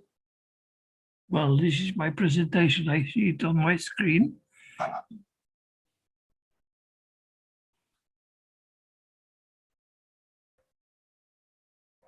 And in my screen, I see it's already sure. Maybe you share. Okay.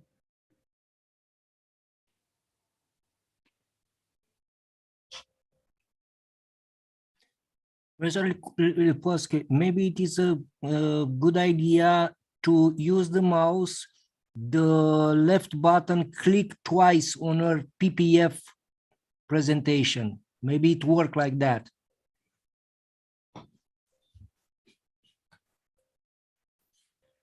Okay, nice.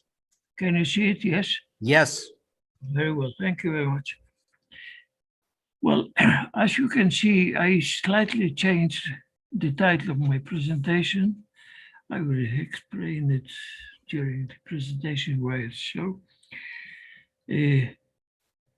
It's simply, I believe that it would be impolite to speak about Damocles' sword at this Jubilee meeting. So I will try to be slightly more optimistic than originally planned.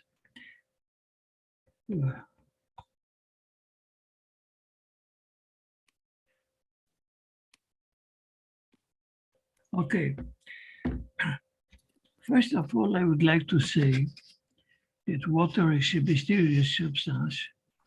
It is a compound, apparently very simple, but it can form very interesting structures. And you see the example, perhaps most of you know it already, but just in order to be 100% clear, I'm beginning with this picture. Red balls are oxygen from water molecules. White balls, small balls, are hydrogen atoms.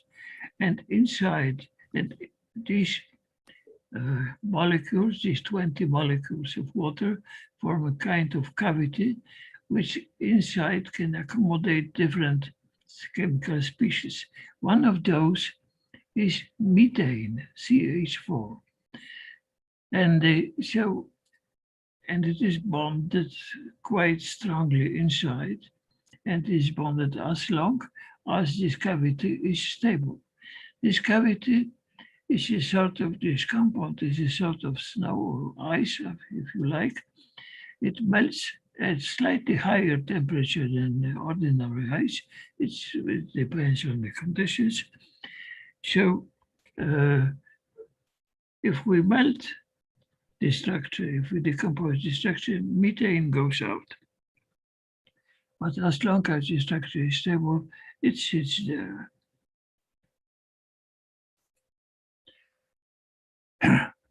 Few sentences about the history. This title is perhaps a little bit wrong. It was not 60, but 70 years ago already.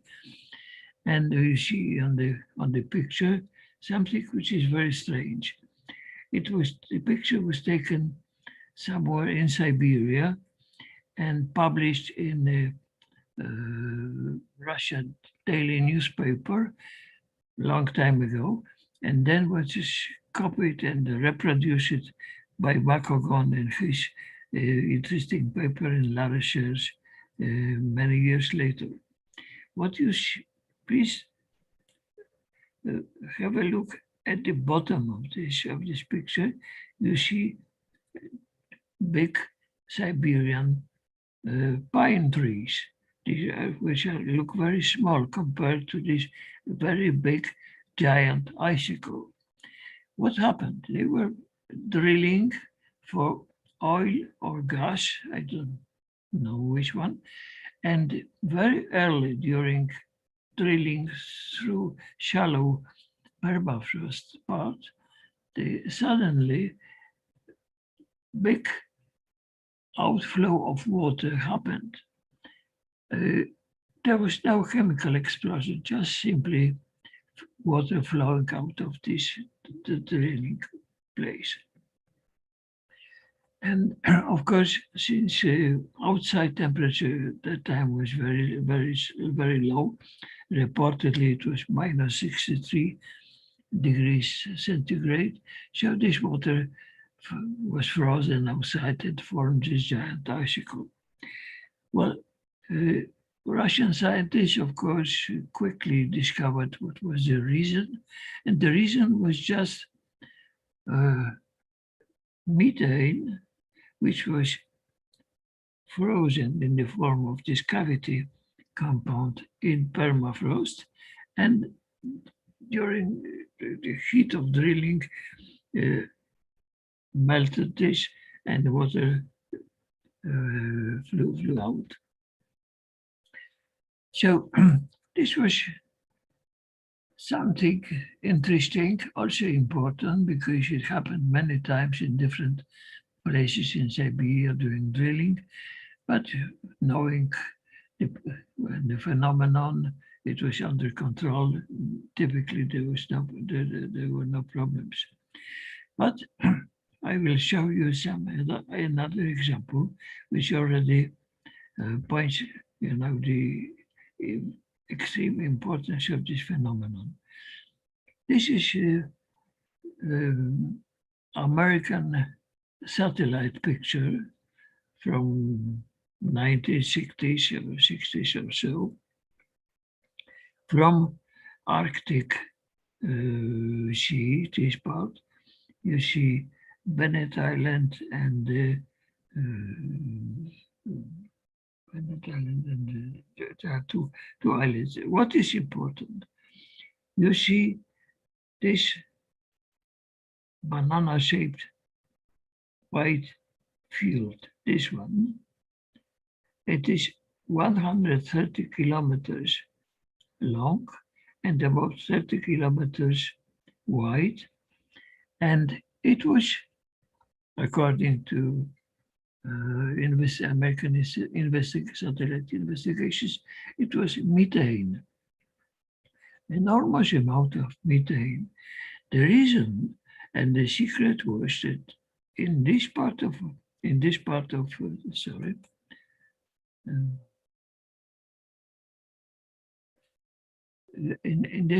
the world, some in Soviet times, in the 1960s, many nuclear tests were performed, and the one which I mark here with this blue star, not exactly this place, I of course don't know where exactly it exploded, somewhere not far from here, and it was the so-called king of bombs, the 50 megaton hydrogen bomb.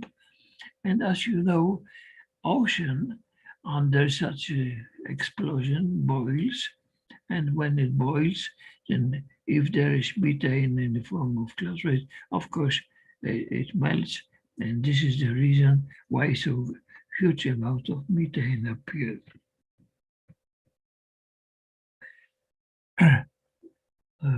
Well, I'm not sure if you can clearly see this picture here, this diagram. Hopefully, yes, this is a ocean surface, and this is the temperature of water. When you go down to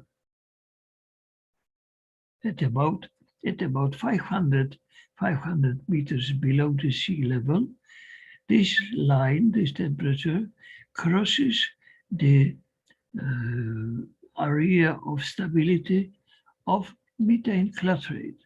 So if there is a source of methane, of course water is there, so there are perfect conditions for methane clusterate to form.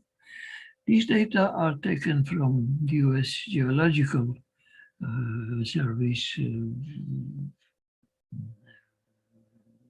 publications. I frankly have taken it from German popular journal Spektrum der Wissenschaften, which published these beautiful pictures. Also the picture of this this boat for scientific investigation. This is the sample of snow, methane snow taken from the bottom. And please have a look where such deposits were found on Earth. Practically everywhere, mostly on ocean shelves, but also on Baikal Lake, Caspian Sea, everywhere where, you know, the depth is enough, about 500 meters, and there's source of methane.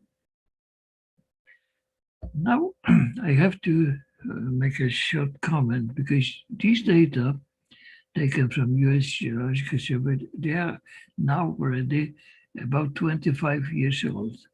So what I will say in a second is 25 years old, very pessimistic, because fortunately later I will make it little less pessimistic than now. This black part is the amount of on Earth, it's globally on Earth, the amount of organic, so-called organic carbon in the form of methane, and you can see it's much more than all other oil, gas, coal, biosphere. All this is less than just CH4. If it is so, then you can imagine that slightly heating up the ocean at this depth of 500 meters, not much is needed. 1-2 degrees is enough to destabilize these enormously big deposits. And it, according to these old estimates, the amount of methane is of the same order of magnitude as the amount of oxygen in the atmosphere. So evolution of all this would be certainly a global catastrophe. This is the Damocles sword in the title. Now I'm going to much more recent data, which is titled Now, which is a few years ago. And you see, well, in the US, there are regular expeditions to study these deposits, these new, old and new deposits, and you can see some examples of it. This is one showing bubbling of gaseous methane from the bottom. This is another one. This is in somewhere in Virginia, and a short map just to show where such new sources, new deposits were found. And you can see that it is almost everywhere, perhaps not so huge amount of methane, but it is everywhere, almost everywhere. It's interesting to make, for chemists, it's very, how to say, interesting experience, because they can take part of some of this snow on hand and put fire to it, so it's you may have a burning snow or burning ice on your head and on your hand, and it is not dangerous at all. Very nice experience, and the young students appreciate it very, very much indeed. So we use it for, to say, propaganda to show what is the problem. This is a picture, quite recent, few years old, picture of methane snow taken already on the industrial scale by Chinese. They already have some pilot plans for exploiting these sources, because of course one of the ideas is to use this as a source of methane. It's not an easy task, as you may imagine, but it is possible. There are already technologies how to make it. And countries like Japan, which are do not have other sources, work very hard on it. And Japan is also one. Japan and China are among the leaders in this field. I would like to show you two people here. This person is Yuri Diadin from Novosibirsk. Yuri Diadin,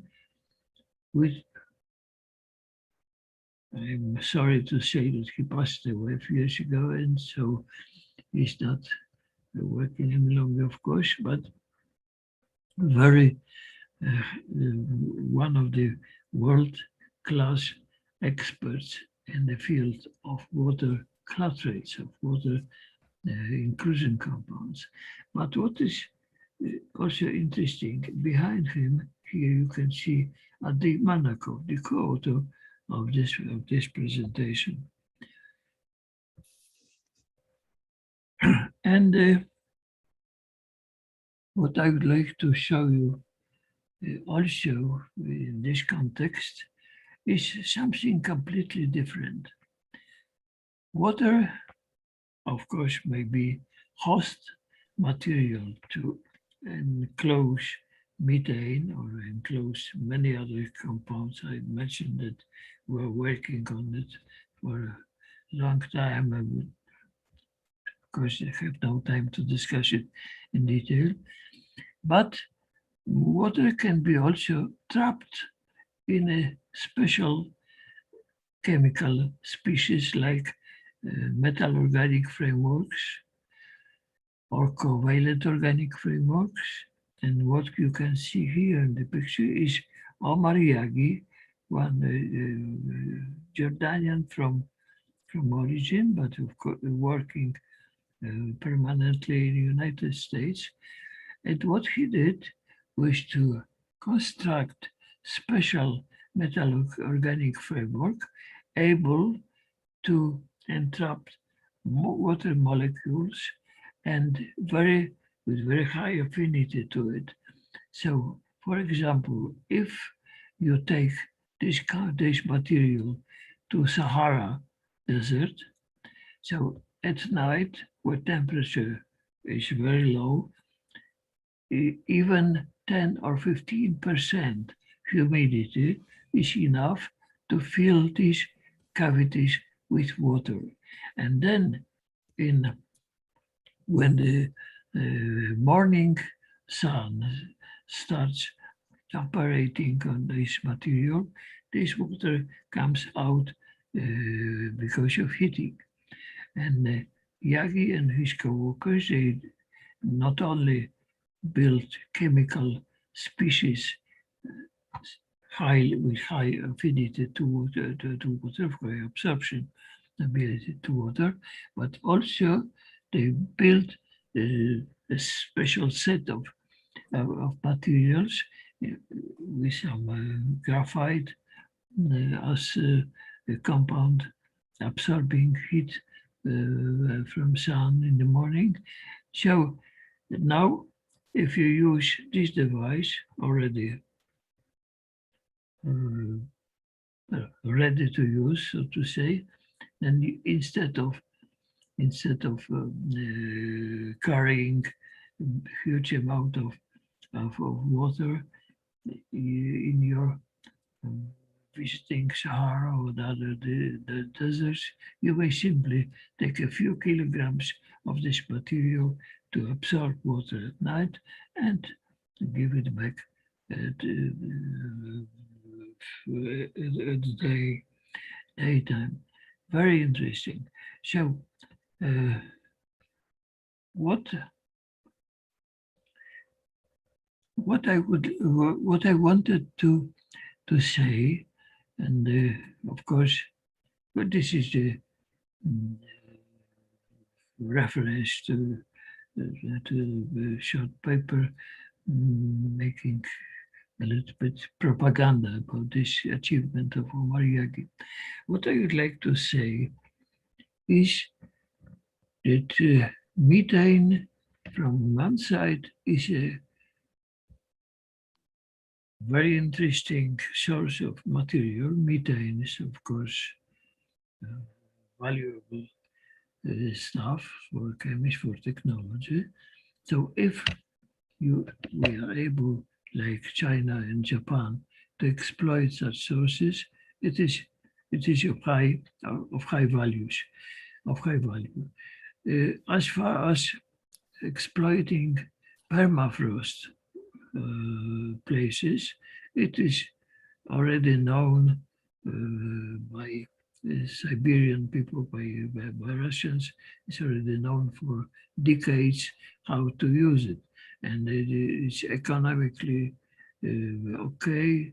Some 4 or 5% of energy of this methane accumulated in this methane snow or ice is enough to keep the process going. So for permafrost regions, no problem at all. For ocean sources, it's slightly more difficult, but technologies are already known and may be used. From curiosities, if you inspect internet on this topic, you can find some very intriguing details, like on Lake Baikal is very deep, so the regular expeditions to take the samples, big samples of methane ice from its bottom. So you may see a big block of ice, and you make a small hole. Methane is evolving. You burn it, and you can boil water on the piece of ice. So it's something funny, but Professor, we should. What is the most important part is the ecology hazard. This amount of methane, as you know, methane is 20 times. Sorry, Professor, we should resume because we are almost over the time. Yeah, well, just 1 minute. I'm about to end. I just have to say that according to old sources from 25 years ago, the evolving of all this methane to atmosphere would mean the complete catastrophe, ecological catastrophe. But what I need to say is that according to US sources, this amount is slightly less, so perhaps the catastrophe was dramatic, as I said before. And what I would like to add, details of it, with more detailed description, will be given and is given in the book edited by Professor Vasilashta and Professor DUCA. So you may find all the details in there. Thank you very much. Thank you very much, Professor Pawski. Thank you very much for this interesting review of this topic. There is a time for just one question, if there is some question.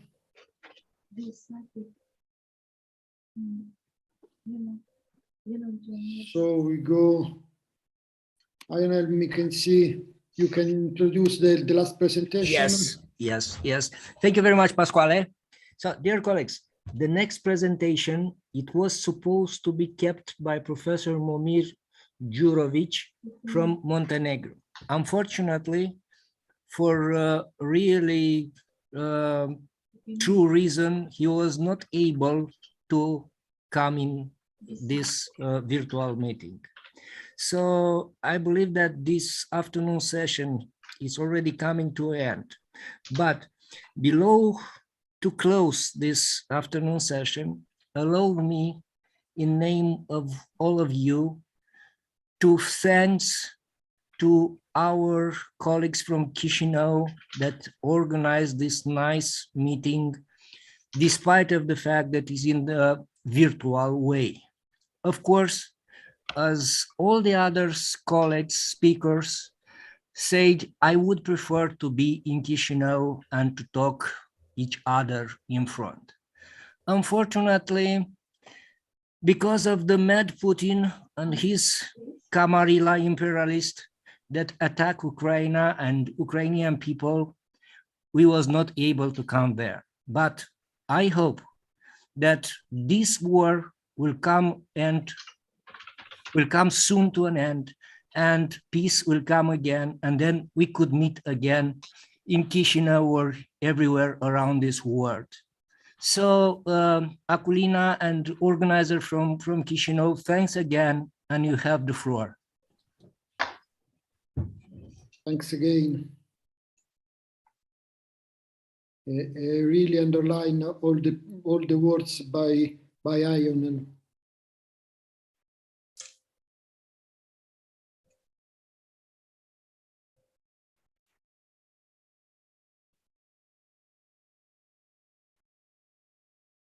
There is other comments?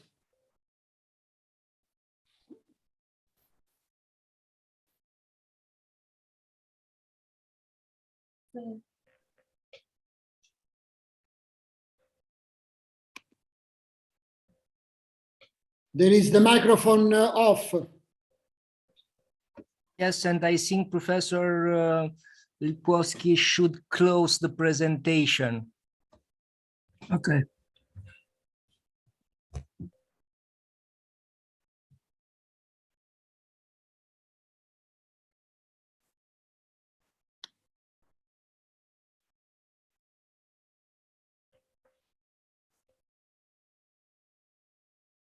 Is it okay now? Yes, thank you very much. You're welcome. So I think, Akulina, you should take the floor and to say the last words from this afternoon session, or Professor DUCA or somebody from the organizer. Yep.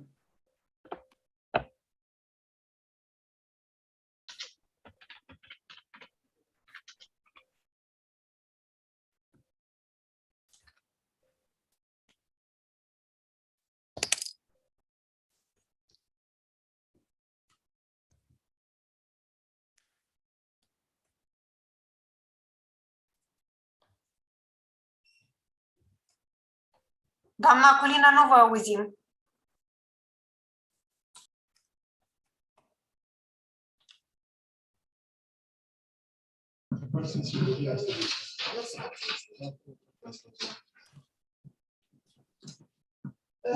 The plenary session is finished. Mă auziți? Da, e foarte bine. We thank all plenary speakers for wonderful presentations, also to all moderators for good moderation of sessions. We would like to see you, all participants, tomorrow on the session for oral and poster presentation. And Professor Duca, please. Thank you so much for a very good moderator,